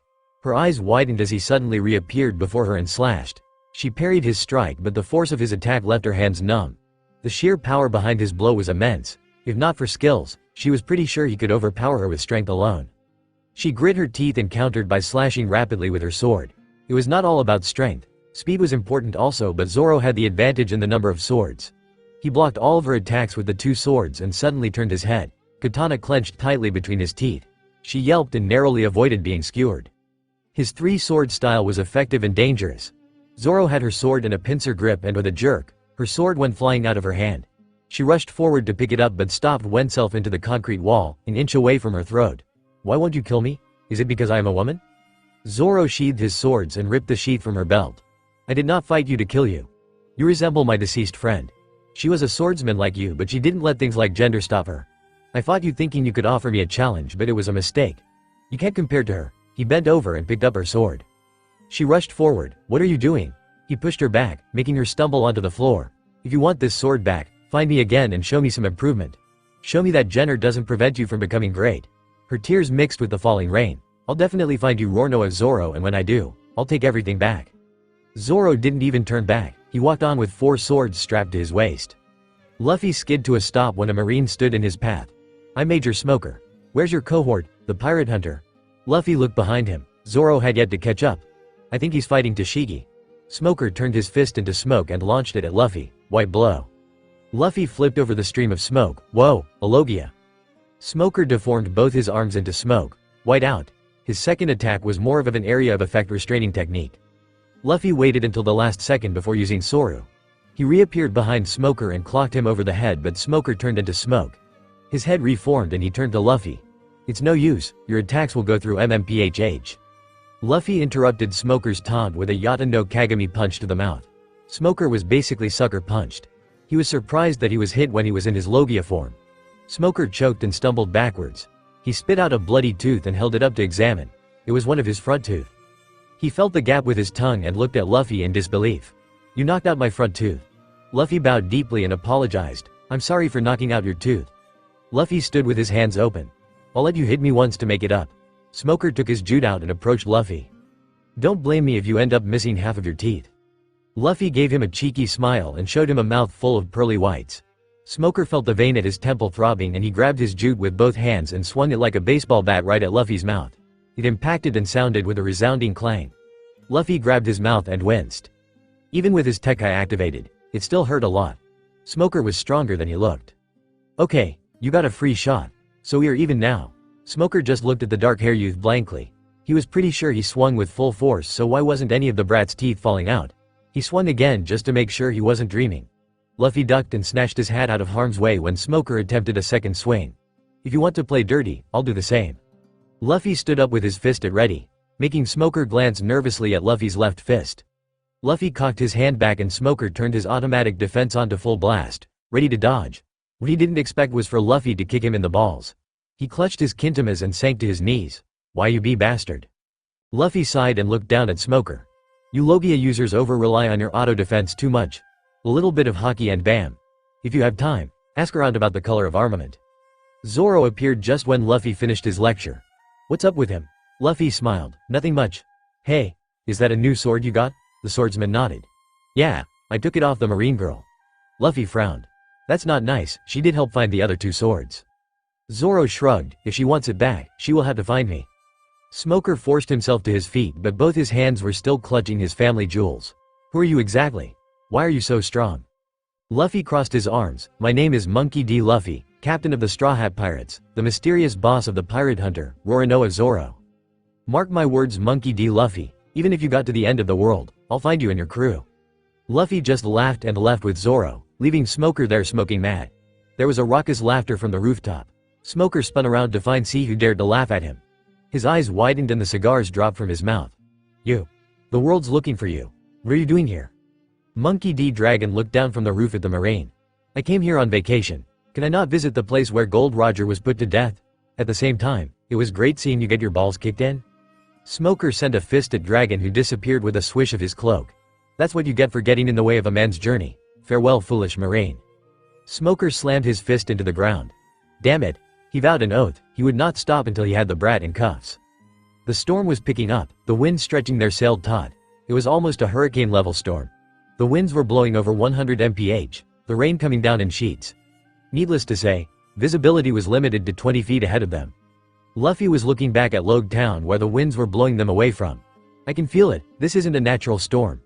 Sanji spat out his wet cigarette. You mean someone made this storm appear? How is that even possible? Can devil fruits even do that? Natural or not, it was depriving him of his nicotine. It always made Sanji edgy when there were storms. It reminded him too much of the past, the storm that left him and Zeph stranded. I never heard about any devil fruits like that, but if it is, that is one hell of a strong ability. Zoro remarked. Everyone agreed. The ability to freely manipulate the weather was dangerous. A storm might not seem like much, but on the ocean, it was dangerous. The violent rocking stopped and the rain disappeared as they sailed into a clear sky. Usopp cheered. We're out of the storm now. Where's the Grand Line? Nejico looked off into the distance. This is it? Where's the mountain we had to go over? Luffy looked around and cursed. At the same time, Nami gasped. Take out the oars and row quickly. We had to get back to the storm. Why? The weather is excellent. Luffy came back out with 2 huge oars. This is the calm belt. He strapped the oars and got ready to row. He didn't elaborate any further. Zoro took an oar and got ready to row. They had rarely seen Luffy so serious outside of battle. Something was wrong. The sea beneath them started shaking and wobbling. Nami hugged the mast and cried. It's too late. Their ship suddenly lurched and elevated hundreds of meters into the sky. Their ship was perched precariously on the nose of a giant sea king. Surrounding them were even more Neptunians that came in different colors and species, but there was one common factor. Each sea king was hundreds of times bigger than their ship. Usopp fainted into blissful darkness, foaming from his mouth. Zoro and Sanji both grabbed an oar and got ready to row once the sea kings dived. But things never go accordingly to plan. The sea king sneezed and sent the ship flying. Everyone grabbed a hold of something as they plummeted down, everyone except for Usopp, who was still unconscious. A frog-like sea king eyed Usopp hungrily and opened its mouth wide to eat Usopp, but Luffy used Path of Lightning and secured Usopp back onto the ship, where they started rowing as soon as they hit the water. The boat almost skipped across the water due to the ferocious rowing, and within minutes, they were back in the raging storm, which was about 100 times safer. Luffy slapped Usopp a few times before the sharpshooter was starting to come around. Giant sea kings, are we dead? Nami hugged her knees, still shaken by the close encounter. Do you understand now why we have to use the entrance? That was one of the calm belt that sandwiches the Grand Line in that has no wind, meaning sails are useless, nothing but giant sea kings. Luffy squinted his eyes. Nami, is that light the guiding light to the entrance? Nami looked up. The lighthouse had shown the light at the red line. The entrance was close. That's the entrance, we're close by. Once I adjust the route, we'll be there in no time. Sanji pulled out a barrel of rum. Before use the entrance, let's start the ceremony for entering the sea. He planted the heel of his foot on the top of the barrel. I want to find the all blue. It was a cool ceremony and one for a safe voyage. Luffy grinned and put his foot down also, to become the greatest pirate. I want to draw the world map, to become an invincible swordsman. I want to be a brave warrior of the sea. I want to see the cultures around the world and make a worldwide clothing brand. Let's go to the Grand Line. It was a start of a legendary adventure. Omake. The lottery fruit. Kagu Kagu no Mi Part 7. Smoker was a prideful man. He was proud that ever since his instatement as the major of Logtown Marine Base, no pirate has ever escaped capture. He was special, a cut above the rest of the mindless marines that followed absolute justice. With his powers, it gave him leeway to defy orders and to follow his own justice. It was because the top brass was afraid of losing someone of his capabilities. He had a logia-type devil fruit. Among the rare devil fruit abilities, logia was one of the rarest and strongest powers available. It definitely came as a shock to him when a young fellow in a straw hat demonstrated similar abilities. Smoker growled and sent a fist of smoke streaming towards the pirates. White blow. He had manipulated the density of the smoke so it would be as solid as a real fist should. Luffy clapped his hands. I never thought of doing that before. There were still more pirates left, the Straw Hat Kid and the Buggy Pirates. He needed to finish this in one swoop. An area of effective tap would be needed. White out. Smoke streamed from his body to form a hazy prison around the pirates. He condensed the smoke and lifted them up into the air. The captured pirates screamed in horror. It's another gas man. We're doomed. Then they shoved nose plugs up their nostrils and equipped a filtering mask over their mouth. Ah, they know all the tricks already. Smoker jerked in surprise and turned to see a Straw Hat brat sitting on the ground. He was sure he had captured him along with the rest of the pirates. White blow. The fist of smoke hit the boy in the chest and continued through the body unobstructed. Smoker's jaw dropped. Logia type also? Luffy gave him a cocky smile. Yeah, I ate the kagu no mi and turned into a gas man. Your smoke won't work on me. Smoker smirked. We'll see about that. He shoved 4 more cigars into his mouth, on top of the 2 he originally had, and lit them. Luffy raised his hands. Won't you get lung cancer from smoking that much? Smoker snarled. I made of smoke, you stupid boy. How can I get lung cancer? Luffy bopped his hand on his palm. Oh, that's right, I forgot. Smoker took a deep drag, the cigars reducing to ashes after he inhaled all the smoke by producting. He flicked open a lighter and expelled all the compressed smoke into a horrific blast of ashes. Ash smoke blast. Upon contact with the flame, the smoke turned into a blazing fireball that engulfed Luffy. Luffy walked out of the burning smoke and observed his hat. Phew, I'm so glad my Logia powers extend to my clothing as well. I'd be real mad if this hat burned. Smoker stuttered. Damn it, I thought you were bluffing. You really do have Logia type abilities. He tuned his upper body into smoke and propelled himself at Luffy. He took out his sea stone-tipped jute and smacked Luffy across the face with it. Luffy went flying and crashed into the execution platform, which collapsed into wood and rubble. He got up and rubbed his cheek. Ow, I was gassed, but how did he hit me? Smoker grinned savagely and held up his jute. I got this sea stone-tipped jute from a corrupt former vice admiral. With it can bypass certain defenses that the devil fruit grant, including the ability to strike Logia DF users. Luffy spat out blood that collected from a cut on the inside of his cheek. He clenched both of his fists tightly. Blue vaporous smoke drifted downward from his palm. He caught the jute by the middle, freezing it solid, and snapped it in half. Smoker looked at his broken jute in shock. Now that the annoying weapon is taken care of, I'm going to leave. You can't beat me up anyway. Luffy turned his foot into gas and streamed away. Behind him, Smoker was cursing Luffy out. You damn straw hat, if I find you again, I'm shoving this broken jute up your ass, gas or no gas. Thus, Luffy's journey into the Grand Line began. Chapter 8, Meeting the Princess. Reverse Mountain was everything they thought it would be. The entrance was a narrow crack in the red line, covered by heavy mist. Without precise navigation, the ship would smash into the hard cliff walls. Who knew how many countless other ships met their watery grave trying to enter the Sea of Paradise? One thing was for sure though. They were going to break through. Hard to starboard. We got to make sure we head straight up the entrance. If we go sideway, the ship will be dashed to pieces against the rocks. Nami shouted as the stormy winds muffled her orders. Luffy held his straw hat down firmly and looked up at the mountain at awe. So this is the beginning. When we sail around the world, I'll be here again. The ship lurched awkwardly to the side, rushing towards the edge of the mountain. We're going to crash, Nami screamed. Zoro caught Luffy's hat and watched as his captain jumped off the ship. Bracing himself between the ship and the rock cliff, he pushed off hard against the side of the walls using rapid kicks. At the same time, he took the impact of the ship against his core to bring it to a complete stop. The force of his kicks pushed his body against the ship, veering it back onto the correct path. Awesome, Luffy! Usopp shouted in relief. For a moment, Usopp thought that their journey would end before it even began. The sea was not a kind place. Turbulent waves and currents could capsize a ship easily. If this was only the entrance, what would the actual ocean be like? It was by far the most dangerous sea, but one thing was for sure, it was an ocean filled with adventure. They all clung to the railing as the ship shot straight up the mountain with rapid speed. There was a moment of breathless silence as they reached the top. The stray droplets of water seemed to freeze in midair as they paused for a split second, before dropping down full speed to the other side. The 4 currents from the different seas met at one point and combined into one stream, the start of the Grand Line. Sanji squinted into the foggy distance. Nami, is there another mountain that we have to cross? Nami looked at her map. Impossible. It's geographically impossible for there to be another mountain ahead. Luffy pointed at the mountain. It's a big whale, isn't it? Indeed, it was a big whale who was currently bellowing sadly at the mountain. It would have been a touching scene had the whale not been blocking their only path down to the mountain. We're going to crash. Try to make it to the side. Zoro, Sanji, and Usopp tugged at the rudder, tilting the ship to a small exit, but under the strain, the rudder snapped. To the rest of the Straw Hat crew, it appeared that death was certain, but Luffy was not the one to back down. He glared at the oversized whale that most likely didn't even know they were there. He harnessed his will and imposed it at the whale. Move. It was a wild burst of Haoshoku Haki. It rippled from Luffy into the air, generating a rippling shockwave-like effect. The Straw Hat crew, due to their close proximity to Luffy, lost hold of their consciousness. Zoro was the last to drop. Through his own willpower, he knelt on his knees and looked at Luffy's back for a few seconds before his vision blurred and he fainted.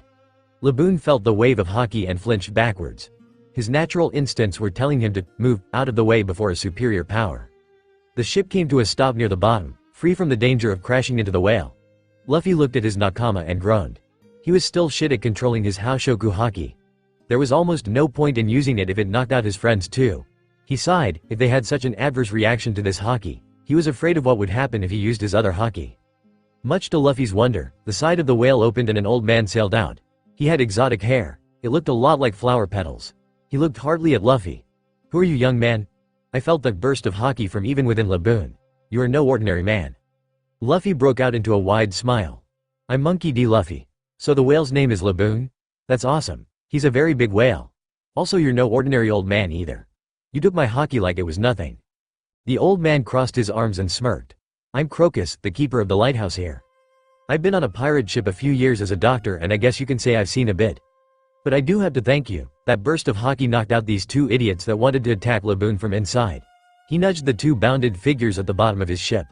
One of them was a young lady with blue hair and a rather hypnotizing dress that drew his sight to her chest. The other was a young garish-looking man with a fake-looking crown on his head. What did they try to do? Crocus sighed and looked at Laboon. They wanted to kill Laboon from the inside and use his whale meat to feed their village. I can't grudge them for trying to help their town, but Laboon has been with me for 50 years and I can't just sit around and watch him die. Laboon keeps bashing his head against the red line because 50 years ago, a group of pirates left him here and promised to return. I searched the seas for them but I received news that they made a desperate escape through the clam belt. I guess the sea was just too much for them." Luffy clenched his fist. How can they do that to him? They made a promise. Laboon lurched forward suddenly, sending rippling waves. He bashed his head across cliff edge of the red line, eliciting a gasp of surprise from Luffy. Crocus cried out desperately for Laboon to stop. Luffy growled and jumped off the Going Merry and zigzagged through the air to where Laboon was bashing his head. He punched out, his Yaten no Kagami landing straight onto Laboon's nose. Unfortunately, it had the fine effect of flicking a finger against the forehead, irritating but not really painful. Laboon twisted his body, spinning horizontally in the water to generate more centrifugal force, and smashed his head down at Luffy to turn him into a red smear. This was the moment when the rest of the crew woke up. Zoro slapped his limbs to rid himself of the chills racking his body. What happened? Luffy did something, then WTF, is Luffy fighting a giant whale? Luffy at the moment was indeed trading blows with the whale. He was absorbing impacts and releasing them back in Laboon while deflecting attacks that would have surely crushed him, legendary shield or not. "I'm pretty strong, aren't I?" Laboon perked up when he felt a change in Luffy's demeanor. He no longer seemed as dangerous. In fact, he appeared more friendly. "Our battle isn't finished yet. When I sail around the world, I will come back and settle our fight. This is a promise." Crocus smiled and teared up. It appears that there were still fools left in the world after all. It had been a while since he had seen someone who reminded him so much of the Pirate King. Nami, Usopp, Nejiko, and Sanji were still shaken from their fainting incident. Right before they blacked out, a deep oppressive force washed over their body. Their limbs went slack and they could not think, they could only do nothing but seek the darkness to escape the chilling power. Upon awakening, they felt nausea and bone-chilling shudders. They had known Luffy was different from them, but what was that mystical energy he displayed? Now that the crew was awake, Luffy took note of their chattering teeth and smiled awkwardly at them. "I'm sorry guys, it looks like I still need some work controlling that haki. It'll wear off in 10 minutes about. I just got to settle something with Laboon here first." The haki of the Conquering King was too for him to handle at the moment. No one really told him how to train in, but he knew he had the ability to impose his will upon others. It was useful for scaring off and knocking out nobodies that wasted his times, but he had always fought alone and Ace had long gotten used to his random burst of emotional haki. Ace also unlocked his Haoshoku. They never ran out of meat to eat. They practiced by knocking out small animals first, like birds and rabbits. Then they moved on to the bigger prey like the alligators and bears. It was a useful power but very tricky to control. Luffy laced his words with haki, sending shivers down his crew's spines as they heard his suave voice. "Laboon, until I come back and settle our fight, do not bash your head into the red line anymore. This is an order." He said it in a smooth voice, as if trying to persuade a child that candy was bad for their health. The gigantic whale bobbed its head eagerly, eager to please Luffy. The lighthouse keeper looked at Luffy with respect. The dark-haired youth had already tamed Laboon. He had been with Laboon for years and it took a while before the whale actually tried listening to what he said. To an extent, Laboon still refuses to acknowledge his authority. But Luffy was different. All he had to do was speak with Laboon for 5 minutes and the whale was as docile and loyal as a young puppy. He looked at the two hoodlums who tried to attack Laboon. They were still out cold. "Now what am I going to do with these two idiots?" Luffy shrugged. "Hey, they gotta be from somewhere. They should have a log post on them."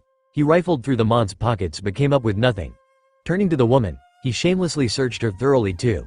Since she was wearing rather form-fitting clothing, he had to search around a bit to find it. Got it. Nami instantly teleported behind her captain and smacked him over the head. You hentai. How can you feel up a lady who can't defend herself? Luffy winced and held up the log post. But we need this to get to the next island. Seeing that they came to the entrance, they probably came from one of the island on the Grand Line. Nami felt her anger gather. Luffy was making no sense at all. Why would they need that unique-looking compass to sail the Grand Line? According to the map, as long as they sailed towards one of the 7 islands, it would be fine. The lighthouse keeper smirked as he watched Nami tear Luffy a new one. Young miss, what your boyfriend just did was right. Without a log post, you will never reach the first island. Nami turned and snarled at the old man, who says he's my boyfriend. Also, I'll just use the compass and the map. Luffy tugged at the hem of her shirt. I'm not your boyfriend? Nami pulled him close, their nose nearly bumping. Look into my eyes, Luffy. Just because you know what happened, doesn't mean we're in a relationship. Now if you let the other guys find out, I'm going to make sure you never have the chance to do it again. Luffy backed off and looked down at his kintamas. He shuddered. Girls are scary. The 2 hoodlums were rousing. Vivi shook her head and blinked blearily. It felt like someone punched her brain and then injected liquid coolant into her bloodstream. What happened? We were about to take down that whale and then, the glaring sunlight stopped when a figure stood in front of her, his tall frame blocking out the light. It cast a shadow on his body, making her squint to see his facial features. Her partner busted out of his ropes and stood up, brandishing his metal bat. Hey chump, why are you looking at my partner like that? Let me show you the power of. Luffy dropped the ranting fool with a casual kick to the nuts. All the guys winced. It appeared that Luffy favored that particular move when it came to dealing with talkative idiots. Zoro made a mental note to speak with Luffy about that move. It was an insult against all men and an unrefined move. Luffy grinned at them. So I have your log post. You guys going to follow me or what? Vivi snarled. We'll just take it back from you then. She rushed forward to tackle the young man into the ground and wrest the log post out of his hands, but he merely sidestepped her attempt. She let out a sudden scream when she scrapped her hands after missing her target. Out of nowhere, Sanji gave Luffy a plowing kick to the head which sent the captain flying into the cliff wall. You don't hurt ladies, you crude man. He turned to Vivi with hearts in his eyes and offered her his arm. Oh my fair lady, are you alright? Ignore my unrefined captain over there. The said captain pulled himself free from the mini indentation, brushing dirt and small pebbles off his clothes. Sanji. What the hell man? You got dirt all over Najiko's new suit. Luffy stood up and pointed his finger accusingly at his cook. You would hit your own captain over a girl. That's it Sanji, we got pork. Usopp snickered and hollered back at Luffy. It's we got beef, Luffy. Oh. Luffy turned to Sanji. I got beef with you. Vivi marveled at how childish Luffy was. Instead of getting pissed, he took everything in stride. The kick to the head didn't even faze him. Just who are you? Luffy stopped yelling at Sanji and gave her a toothy grin. Name's Monkey D. Luffy. Captain of the Straw Hat Pirates. He proudly shouted. Vivi had an update list of bounties and she had never heard of a Luffy. Sorry, I haven't heard of your name before. Luffy's jaw dropped in shock and he turned to the green-haired swordsman in anger. Zoro, it's all your fault. Now nobody even knows who I am. If I don't have a cool bounty, how am I supposed to be Pirate King? Vivi's eyes snapped to the yawning youth leaning calmly against the mast of the ship. He had 4 swords, one of them a spare, and a black bandana tied around his upper arm. This guy was the Santoryu user. Pirate Hunter Zoro. Unable to hide her reaction, she let out a startled gasp and scuttled backwards in an attempt to put some distance between them. The swordsman regarded her coolly with apathetic eyes. It looked like he wanted nothing more to do but then to sleep, but there was a hint of awareness carefully concealed. She could tell he had his guard up against unknown enemies. Vivi averted her eyes as Zoro walked up to her. What did you say your name was again? He asked her in a flat voice, but there was steel behind the innocuous question. She stuttered a bit. Did he suspect her true identity? Did she give anything away that she was a daughter of royalty? My name is Ms. Wednesday. He looked to the side where her partner was still rolling around on the ground, clutching his nuts. Honestly, it had been more than 5 minutes already. Vivi took the chance to distract him, and his name is Mr. 9. Zoro narrowed his eyes just a fraction of an inch. He had heard of those code names before. An organization comprised of only bounty hunters had once tried to recruit him. He counter-offered them with the requirement to be boss. The previous Mr. 9 tried to run him through with a sword and he took it as a challenge. A challenge that he won with blood. It seems that they assigned a new Mr. 9 and Baroque Works was on the move again. He would have to keep an eye on them. Najiko pushed Zoro to the side with a bump of her hips.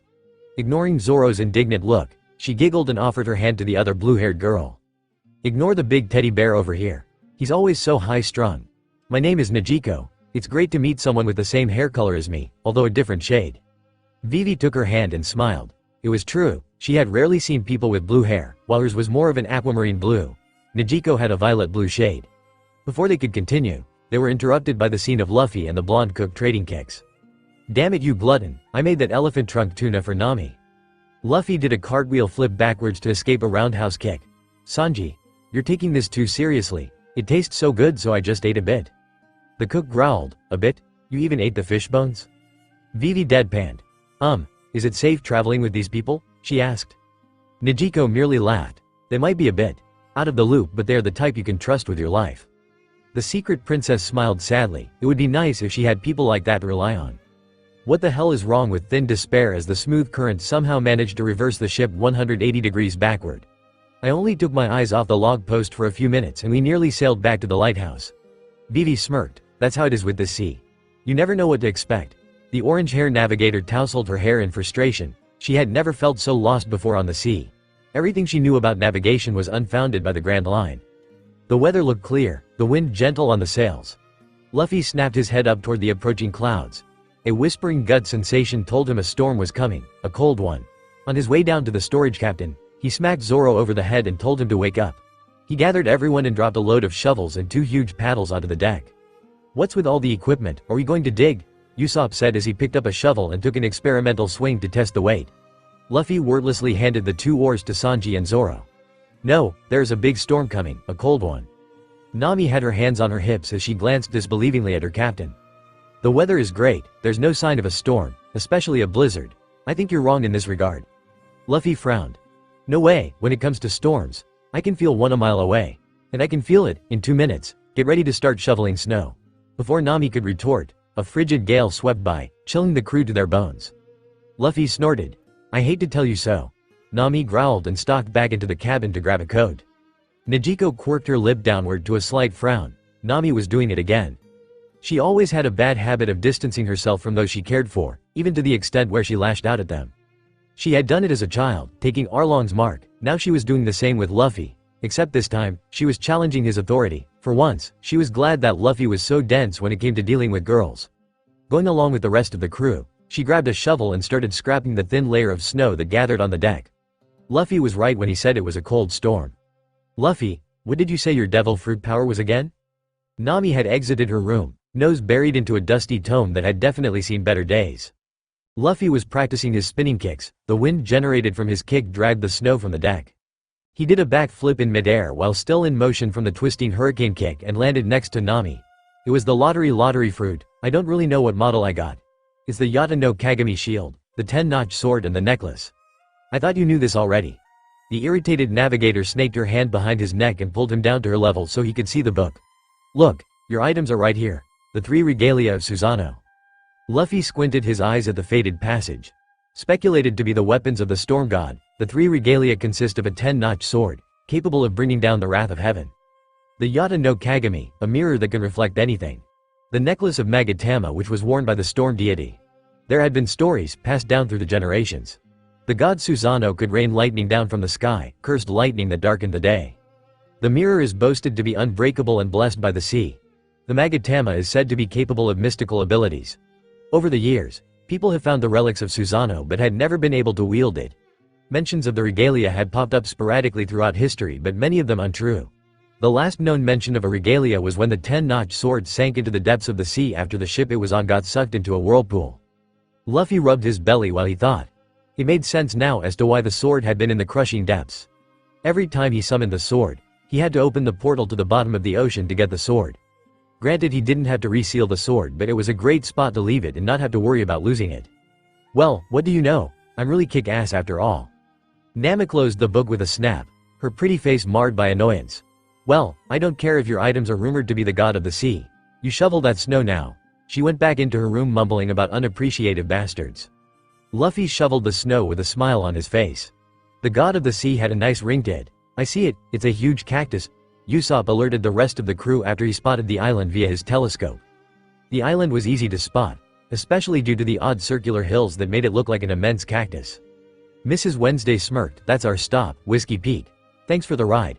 Her partner Mr. Nine flipped them the 2-finger salute. Adios amigo. They both jumped off the ship with a spin and started swimming to shore. There was an awkward silence. Luffy turned to Zoro. Why didn't they stay on the ship until we got to shore? We're like 5 minutes away. Zoro shrugged. Don't ask me, that Mr. 9 looked kind of crazy. Nami gripped her staff. Keep on your guard, everybody. This is the first island of the Grand Line, we don't know what to expect. When the ship sailed closer to the dock, they saw an unexpected spectacle. The citizens from the town had gathered to shout and cheer to welcome their arrival. Usopp couldn't help grinning. Wow, what is this? It looks like they are welcoming us here, but they should know we are pirates from our flag. The townsmen gathered and cheered. Welcome, brave adventurers. Welcome to the town of celebration, Whiskey Peak. Usopp pumped his arm up in the air. Hell yeah, getting here was crazy. Luffy jumped from the ship and landed on the harbor. He broke into a wide grin. Does this mean there is going to be a feast? The man with the curly white hair and red nose smiled. Ma. Of course there will be a feast for you brave adventurers. I am the mayor of this town, Igaraboy. Let us celebrate your journey here. Woohoo! Luffy jumped up and down and waved his hands at his crew. Come on over, they are going to feed us. Nami pawned her face and sighed. Luffy was too naive sometimes. The celebration was intense. Barrels of grog were rolled out, tempting Zoro to enter a drinking contest. When the prize of 100,000 berries upped the ante, Nami joined in. It was a wild night, full of festivity and music. Sanji felt right at home when he flirted with 20 girls at once. Even Usopp enjoyed himself, telling ridiculous stories and watching as his audience leaned in as to not miss a single word. Nezuko tagged along Luffy, watching her captain scarf down plates of food. The chef collapsed from the exhausting work while Luffy roared for more. She giggled as Luffy ate more and more. She had never seen her captain in action before. Granted, she knew he was strong, but never had she expected him to be so goofy. The second chef fainted and Luffy sat back with a content sigh. Thank you so much guys, but I'm full now. That was filling, but he didn't want to overdo it. He still needed some room for the alcohol. Luffy-san. Luffy turned to Nezuko. Oh hey Nezuko-chan. You want some food too? He picked up a half-eaten drumstick and poked it. I think this is still good. She laughed and shook her head. Thank you, but I'm fine. I actually want to ask you for a favor. Luffy shrugged and popped the drumstick into his mouth, pulling out the bone which was picked clean of meat. Sure, just ask me and I will help. I want to be strong. Please train me Luffy-san. I saw how strong you are. If you train me, I can protect myself and I won't be so useless. Luffy was silent. For a moment, Nezuko wondered if asking Luffy was such a good idea. Luffy's reaction was too quiet for her liking. She stood hastily. I'm sorry Luffy, it was stupid of me to ask IWI. A hand snapped around her wrist, preventing her from leaving. Do you trust me? His voice was deadly. Sarahi, captain of the Straw Hat Pirates. Not the goofy young man whom she was accustomed to. Did she really trust him? She hadn't known him for a long time, a few weeks at best. There were things about him that she didn't know about. All she knew was that he was strong and her sister trusted him. Yet he risked his life to kill Arlong when he could have simply walked away. She searched for the answer with her heart instead of thinking it through. Yes, I trust you with my life. He released his hand and grinned. Then get ready because my training is hard. Come on, let's get some drinks. He put his arm around her shoulder and steered her to where Zoro and Nami sat, ignoring her protest. Luffy set a tankard of alcohol in front of her, his arm still wrapped around her shoulder. Come on Nezuko-chan, if you're going to be a pirate, you gotta know how to drink and have fun. Nezuko-chan? Zoro and Nami both growled at the same time. Luffy popped the top of a barrel of grog and slammed it on top of the table. Zoro, Nami, let's see who can hold their alcohol the best. Under normal circumstances, Zoro would limit his drinking to a moderate level so he could be aware of his surrounding. But seeing Luffy with his arm wrapped around Nezuko had left him with a desire to win over Luffy in a drinking contest. You're on Luffy. Nami felt her anger rise as her jealousy spike at the thought of Luffy making a move on her sister. I'm going to drink until you puke. Luffy's eye lit up with amusement. You're both going down. 3 barrels later, both Nami and Zoro were too drunk to continue. They had already consumed quite an amount of alcohol prior to Luffy's challenge and now they were paying the price. Luffy felt a bit dizzy as well and he slumped onto Nezuko's shoulder, burying his head through her fragrant hair. MMMNZZ, you smell nice. Nezuko felt her cheeks flush red and it wasn't from the alcohol. Luffy-san, you're drunk. Rest on the couch. Luffy wrapped his arms tighter around her. No, you smell and feel good. I don't want to let go. Nezuko sighed. She let it slide, seeing that he wasn't doing anything inappropriate. After saving her town, the least she could do for him was lend him a shoulder. Soon she felt her eyes droop and she leaned her head against his, slowly drifting off to sleep. Within minutes, she joined the rest of the crew in their slumber. Sometime later, the door to the room creaked open, the moonlight shadowing the intruder. The snores continued to fill the air as the bounty hunter approached silently. The bounty hunter unsheathed his dagger with trepidation. It appeared that the feared pirate hunter was knocked out cold from the alcohol. "What are you doing?" a cold and stern voice whispered. The bounty hunter jumped back. His eyes registered the dark-haired young man with the straw hat. He felt his tension fading. It was only the straw hat. For a moment, he thought the pirate hunter had awakened. "Look, I'm sorry about this, but your friend has to die. Since you don't have a bounty, I can let you and your friends go, but the 40 million berry bounty will be mine." The bounty hunter stabbed his dagger down to end Zoro's life, but before he could reach his target, he received a devastating kick to the ribs. Luffy's kick sent the man flying through the air and through the concrete wall. It was instant death. Najiko woke up with a start. It sounded like a wall had fallen down. Rubbing the sleep from her eyes, she took in the image of a crumbling wall. "Luffy, what happened?" His eyes narrowed, the haze of alcohol gone from his mind. "I think we stumbled into a nest of bounty hunters. It makes sense now. Who in their right mind would throw celebrations to a bunch of pirates they never met? They prey on the pirates who are tired from the treacherous start of the Grand Line, and once they ply them with alcohol, the rest is easy picking. I'm going to get rid of them." You won't kill them, would you?" He looked at her. "Unless they try to kill you guys, I'll go easy on them." Luffy stepped out of the demolished wall where the rest of the bounty hunters had gathered. They checked the man for a pulse, but Luffy already knew the man was dead. "Takato is dead.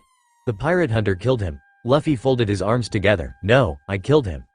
The bounty hunters turned their rifles to him angrily. "Die, you worthless no-name." The sound of multiple gunfire echoed throughout the town, not stopping until they each ran out of ammunition. Luffy activated his Tekai before they fired, standing there to let them vent their rage and frustration. The bounty hunters peered through the smoke from the gunpowder. "Shucks, we turned that guy into a honeycomb. Shouldn't have wasted all that ammunition." "Yeah, you did waste them. Bullets don't work on me." The crowd of bounty hunters gaped at the young man in the straw hat. The top of his suit was in tatters from all the bullets, but there was unmistakable tanned flesh beneath. The bullets had no effect. A devil fruit power? Luffy glared at them, leaking his haki to accentuate his words. "I'm going to let you guys off, but if you try to kill my nakama, you will end up like Takato. I will kill you, count on it." One of the bounty hunters quivered with rage. "You faggot, why is a nobody like you getting in our way?" He unsheathed his sword and swung it at Luffy's neck, trying to end the fight as quickly as possible. The blade contacted the junction of the throat and stopped cold in its track. The man's eye bulged out. "Impossible. How are you doing this?" Luffy took the blade between his thumb and forefinger, easily snapping it. "I'm not a nobody, I am Monkey D. Luffy, captain of the Straw Hat Pirates. Remember it?" His knee flashed upward into the man's stomach, sending the bounty hunter flying through the air. The unfortunate fellow landed in a tumbling roll, skidding over 10 meters before he stopped, puking up blood. That was a nasty one. 3 months of recovery due to internal damage. "Get him." They abandoned their blades and took out hammers, mallets, and one of them even rolled out a cannon. Luffy whistled. "Trying to kill me with blood force? Go for it." The fuse crackled and sparked, igniting the cannon. An iron ball of destruction whistled through the air, straight towards Luffy. With a backhand, he deflected it to the left where it promptly exploded. That was only the opening shot. The rest of the bounty hunters descended on him with their mallets, trying to smash his brains in. Luffy exploded into action. He flipped around in a mid-air, fist, knees, legs, elbows all lashing out non-stop. He tore through the crowd like a ball of destruction. Before long, all of the bounty hunters were laid out on the floor, groaning in pain. Some of them tried to run, but they barely made it across town before he beat them all down. Even Miss Monday was taken down with a rather viscous flying knee kick to the cranium. Vivi and Igaram stood in the back watching the destruction that Monkey D. Luffy unleashed. Cold sweat broke out after watching the display of violence and skills the Straw Hat youth demonstrated. As the captain of the Royal Army, Igaram had to admit even his strongest fighters might be defeated by Luffy. Who knew there would be a rookie of such capabilities traveling through the beginning of the Grand Line? Being the most brain-dead of the three, Mr. Nine stepped forward brandishing his iron bat. Swirling the bats cockily in his hands, he approached Luffy. "You know, that was just some fancy display. What style was that? I'm going to remember it when I trash it to the ground." Luffy cracked his fist with a viscous grin. "It is Muay Thai, the art of the 8 limbs, Luffy version. Remember it because I'm going to trash you to the ground using it." Mr. Nine dashed forward with his bat cocked back to smash Luffy's face in. Luffy bent his waist backward 90 degrees to duck under the wild swing. He kicked his leg up, missing the other man's chin by inches before bringing it down in a viscous axe kick to the shoulder. There was a sharp crack as but to Luffy's surprise, Mr. Nine pushed past the pain and used his other bat to nail Luffy across the left cheek. He took the attack off guard. He had expected the man to faint after receiving a broken collarbone. Most people would have already fainted from the sudden pain. Luffy touched his cheek tenderly and winced. He hadn't managed to get Tekai up in time. Mr. Nine shuddered to hold himself up, clearly favoring one side as his other arm hung down limply. Luffy walked toward the man. "Why are you still fighting?" Most people would give up from the pain of a broken collarbone. Mr. 9 grinned weakly. I can't lose, the unluckies are watching. If they report to the boss, I might get demoted. I can't risk that. Now Luffy was perplexed. Instead of a town, they were actually a part of a bounty hunter organization? He had not heard of such a vast bounty hunter organization. If such an organization existed, the Marines would have surely heard of it and so would he. Something felt wrong about all the secrecy and the one heading the organization had to be someone powerful, but who? Mr. 9 stiffened. The unluckies are here watching, I can't lose. There was nothing out of the ordinary except for an vulture and an otter wearing sunglasses. Sunglasses at night? They must be the unluckies. A sudden battle cry derailed him from his thoughts. He grabbed a hold of the wrist holding the bat and pulled. He spun around quickly, using Mr. 9's momentum and his own to slam his elbow into the back of the unprotected neck. Mr. 9 sank to the ground like a rock. Glaring in the direction of the two animals, he let loose a sharp burst of haki. They jerked back as if they had been stricken a physical blow and fainted backwards onto the floor. Igaram and Vivi knelt on the ground with shaky limbs and lost their lunch from the residue backlash. What the hell was that? Luffy pouted, damn it, better but still not good enough. Least you guys didn't faint too. Vivi and Igaram were ready to run the hell out of Whiskey Peak and sail back to Arabasta. Mission be damned. They knew that if Luffy was inclined to fight them, they would not stand a lick of chance for victory. They both silently prayed to whatever higher power there was for a distraction. They must have collected enough good karma because at that very same moment, two voices snidely introduced themselves. Well, look what we have here. Boss isn't going to be happy to find out one of his outposts has been wiped out by one brat. A tall, dark-skinned and black-haired man stepped out of the shadow. The moonlight illuminated the clearing enough for Luffy to see his brown trench coat with a pink cravat. And a pair of sunglasses. Luffy sighed. What was it with this organization and sunglasses? The new arrival wasn't alone. A woman with short blonde hair and bright green eyes stepped out of the shadows with a giggle. She was wearing a yellow and orange hat, as well as a yellow dress with a lemon-like pattern, lemon earrings, and white high-heeled shoes. Luffy thought it was an interesting fashion style, but still too much yellow for his taste. A bright green umbrella with blue stripes rested on her shoulder, prompting Luffy to sigh. Were all the people in the Grand Line a bit crazy? There was a dude wearing sunglasses at night. The lady was using a parasol when it wasn't raining or when the sun was glaring hot. Luffy was saved from asking for their names when the man with the curly hair stuttered in fear. Mr. 5, Miss Valentine. Did the boss send you here to help us? Kaiaha. Who are you kidding? Do you think the boss sent us to this backwater island just to back you guys up? A twinge of fear struck Igaram's heart. It couldn't be possible. Had their cover been compromised? What are you talking about, Miss Valentine? Igaram cursed inwardly. What had alerted them? He made sure to craft their cover carefully. You know exactly what this is about. Our company motto is, everything must be a secret. No one should know about each other's past or even identity. But we discovered that there were people infiltrate Baroque work to investigate the boss. The man said coldly. Igaram fiddled with his necktie. What do you mean? We worked our way up to the number agents with hard work. This is a coup, isn't it? Mr. 5 unfolded his arms and reached into the inner pocket of his coat. Really now, Igaram, captain of the Royal Arabasta Guard. Tell me, is Miss Wednesday not Vivi Nefertari, princess of the Arabasta Kingdom? He showed them a photograph of the princess who looked remarkably like Miss Wednesday. The cat was out of the bag. I will not let you harm the princess in the name of the leader of the Royal Army of Arabasta. He pulled down the strings of his necktie. Circular min cannons popped out of his curly hair. Die. Multiple shots blasted the clearing where Mr. 5 stood, turning the ground into a blazing inferno. Luffy was impressed. That was quite a lot of firepower the old man was packing. Useless. This is an explosion. Booger bomb. Mr. 5 had walked out the raging inferno without a burn or even soot on his clothes. He flicked his finger, sending a small projectile zooming through the air. Luffy narrowed his eyes. Was that a booger the man had just flicked? A sweltering heat wave washed over Luffy as the booger impacted Igaram and exploded with the force of 5 cannonballs. Holy shit. That is some dangerous booger. Is the dude still alive? He thought. The princess was in tears at the sight of the burning figure on the ground.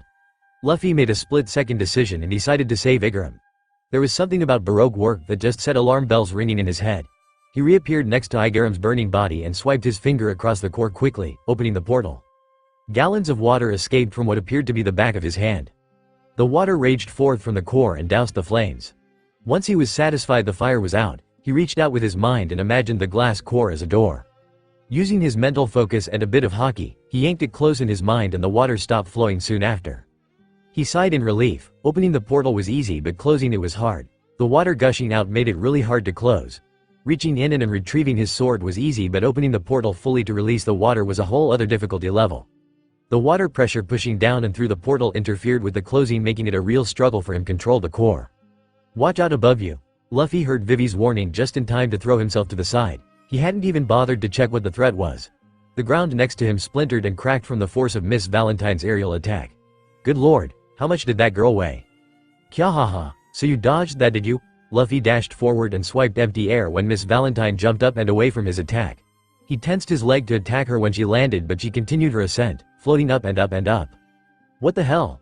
A devil fruit power. Miss Valentine reveled at Luffy's look of surprise.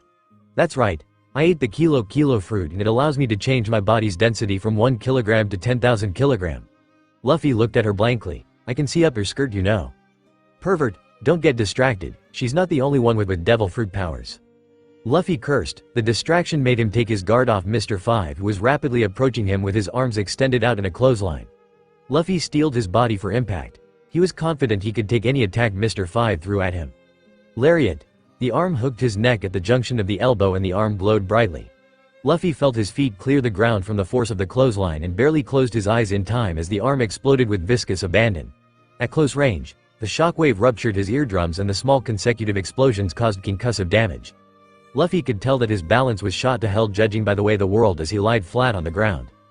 He had been taken unaware and he was disoriented to even put up another Tekai at his current condition. Gambling on his life, he opened the portal to the core. The water gushed out at a ferocious rate, sprouting a fountain over his smoldering body. The soothing ocean water filled his ears, stealing away the pain from the ruptured eardrums. The dizziness was still apparent, but he could feel the pain ebbing away with the water. From his position on the ground, he could see that Sanji had awakened and joined. Nijiko probably tried her best to wake up one of them. Focusing with his Kenbunshoku haki, Luffy could also sense Usopp's location on one of the rooftops. The sharpshooter scaled the building opposite of Mr. 5 and was ready to shoot his explosive pellets. Mr. 5 didn't take notice when Usopp tried lining his trusty slingshot to the back of his head. His aim held true and they successfully slammed into Mr. 5's head in a flash of fire and smoke. That was a crappy explosion. You used cheap gunpowder, didn't you? It's no use, you fools. I ate the bomu bomu, no am I. I am an explosive man. I can make any part of my body explode. Mr. 5 gloated as he threw back his head and laughed cockily. This irked Sanji a bit and he dashed forward to perform a sweeping kick which was blocked by Mr. 5's forearm. The Baroque agent glared at him. I told you, didn't I? I can make all parts of my body explosive. Behold. The arm glowed brightly for a split second, giving Sanji a brief moment to jump back before the explosion went off. The backlash of the explosion still caught Sanji, which blasted him backward into one of the buildings. Sanji. A horrific crash and his color of observation let him know that Usopp suffered a similar fate when Miss Valentine dropped like a meteorite on Usopp, sending him through the roof and down into the building. Usopp. Luffy felt his anger explode from within. What was he doing sitting here while his Nakama got hurt trying to protect him? He wasn't that weak. The water gushing out of the core reacted to his anger. There was a tickling sensation in the back of his mind, a connection to the ocean water that he knew was there but was not yet accessible. There was enough water released to fill a house but was spread out through the floor of the Tuan, lapping at Mr. 5's ankles. His haki pulsed outward in an invisible wave through the water. The growing edges of water stopped in their tracks. Another pulse filled the water, sapping Luffy of more energy, but he didn't care. Luffy knew that haki could be imbued into weapons and items, but he had never tinkered with the idea of putting haki into the ocean water. To an extent, he knew the ocean water was his to control. Now he had to exert his will over it. The more Busashoku haki he channeled into the water, the more the water receded. The water grew denser and more compact as the energy held the water molecules together with great tenacity. Soon the water drained back to form a dark azure blue circle around Luffy. It sat obediently around him as if waiting for a command, quivering in eagerness to please. Putting in more haki didn't change a single thing. Maybe he had to use a different sort of haki? Instead of using the color or armament, he decided to infuse the water with the color of observation. Much to his delight, the water started reacting to his thoughts and commands. The more Kenbunshoku haki he put into the water, the easier it was to control. Giving it a command, he sat back and held his breath, praying that it would work. Mr. 5 watched in curiosity as the gushing water receded like a tide, surrounding the downed young man he had lariated. It was only when the water started moving when he knew something was wrong. Tendrils of water snaked up the boy's arm and legs like living creatures, and he knew there was no devil fruit ability capable of manipulating water directly. At least not to the extent which he was seeing right now. What the hell is that? Miss Valentine said as she floated in the air to view the spectacle from above. I don't know, but I'm getting a really bad feeling from this, Mr. 5 said. He readied 2 booger bullets. He was taking no chances here. Double booger bullet. There was a roar and a backdraft of wind as the explosion sucked in the oxygen to fuel the massive explosion. Mr. Five smirked. Nothing could have survived that. Normally that would be true for most ordinary people, but Luffy was anyone but ordinary. From ground zero, a circular orb of deep azure water glided out of the ground, and in the center, Luffy floated freely in the water. The ocean water took oxygen from the surrounding and filtered it until it incorporated itself into the highly concentrated water. The water had entered his lung, directly supplying oxygen via the water, making breathing unnecessary. Luffy felt wonderful in the sphere of ocean water. He was aware of each individual drop of water as his haki reigned control over it, the natural energy of the ocean healing his body. He felt like he could do anything with it, including this. Flicking his hand outward, a tendril of water blasted forth from the orb. The front of the tendril increased in mass as he released control of the density, allowing it to regain its normal volume. A roaring jet of pressurized water slammed into the floating Miss Valentine with bone-crushing force. Having changed her body weight to 1 kilogram, the water jetted her high into the air before it dispersed, her unconscious body floating down limply. Mr. Five launched 2 more bullets at Luffy, but the superheated explosion didn't even warm the concentrated water. Monster. The sphere of water broke apart into numerous tendrils that slithered along the ground. A few tendrils stayed behind to support Luffy's body like a brace, holding him upright while the rest chased after Mr. Five, who turned tail and started running. Luffy jerked his hand up with a flare of haki, and 4 or 5 tendrils jumped up into the air with a curved arc. They lost their compact form and turned back into their normal mass of water, which came down as pillars of water. They impacted the ground like a crashing wave of the tide, swamping the explosive devil fruit user. The tendrils caught up to the main water mass and they twisted the water until Mr. Five became the eye of the swirling whirlpool, which imploded on itself to encase him in a sphere of pure ocean water. True to the devil fruit curse, Mr. Five's body slackened as he was fully submerged in water, his energy and power siphoned from his body to the surrounding water. Luffy unsealed his sword and approached Mr. Five. There was a shrill whining in his mind as his sword begged him to plant it through the delicious source of energy, and Luffy was only too glad to comply. Sanji felt the debris being removed off his body. With the pressure gone, he took in a greedy breath of air and coughed harshly. A mop of dark hair greeted him, his captain's dark eyes filled with concern. Did we get that bastard? Luffy pulled him to his feet and steadied him. Yeah, I pulled some crazy shit, but it's done. He won't be able to hurt us again. Luffy had said the last part with such dryness, Sanji was sure the Mr. Five guy was deader than a doornail. Sanji tested his legs and found them in working order. His back was sore from the collision, but his overall condition was pretty much fine. What about Usopp?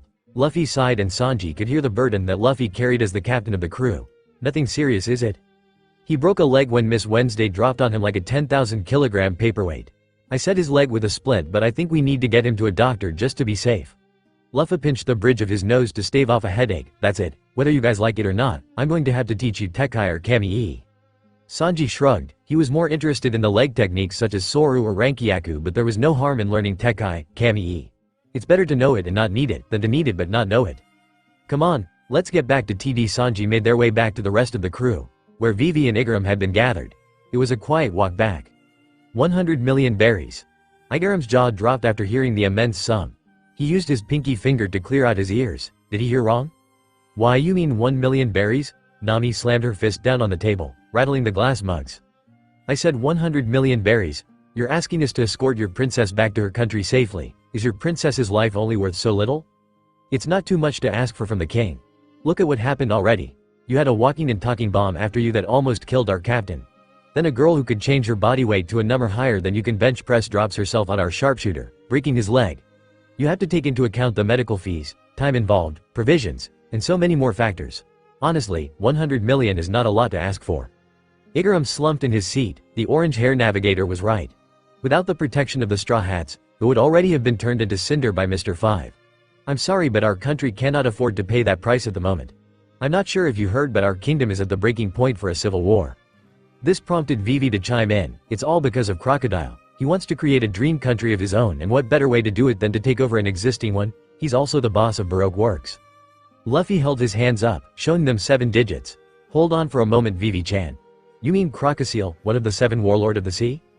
Vivi bit her lip anxiously. Yes, he's the government-sanctioned pirate and he made our kingdom his home base.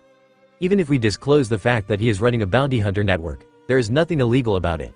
But I know he's using the organization for a more sinister purpose. There was 2 extremely differing reactions. That's crazy, hell no. That's awesome. Let's go. Luffy and Nami whipped their head around, electricity shooting from their eyes in a battle of wills. Everyone could feel the hair on the back of their neck stand up, and it wasn't due to the metaphorical energy. There was steel in her voice when Nami spoke. Luffy, tell me, why would any sane person go against one of the Shichibukai right when they enter the Grand Line? It's a recipe for disaster. Luffy rolled his shoulder to work out the kinks. First of all, I never said I was sane. Usopp spoke up in the back. He got that right. Luffy shot him a dirty look. Second of all, it's one of the Shichibukai that we are talking about here. All I need to do is send that crocodile flying and I will get a super bounty. Everyone will know my name overnight. Also, I can help Vivi-chan out too. That's like eating 2 drumsticks in one bite. Nami pawned her face with a sigh. Her first reaction was to punch Luffy in the face, but after going through what he said, it actually made sense, much to her horror. She was starting to get the Luffy insanity syndrome, when normally crazy ideas start making sense. Alright, but I still want my 100 million berries. Zoro had been oddly silent throughout the entire conversation. He was kicking himself for drinking himself to a stupor just because of a petty jealousy. He ruthlessly crushed any faint feelings he had towards Nezuko. He could not afford to be distracted. He needed to become the world's greatest swordsman, and he had a crew to protect. I don't think we should go. There was stunned silence as they registered what Zoro said. Luffy was surprised. Zoro would normally follow his order without a doubt. What are you saying, Zoro? It's an adventure.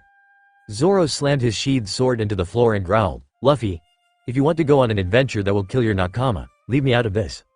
Luffy reeled back as if the words were physical blows. Zoro continued, look at us. You might be fine with fighting Crocodile, but what about the others? Nami and Nezuko aren't suited for combat.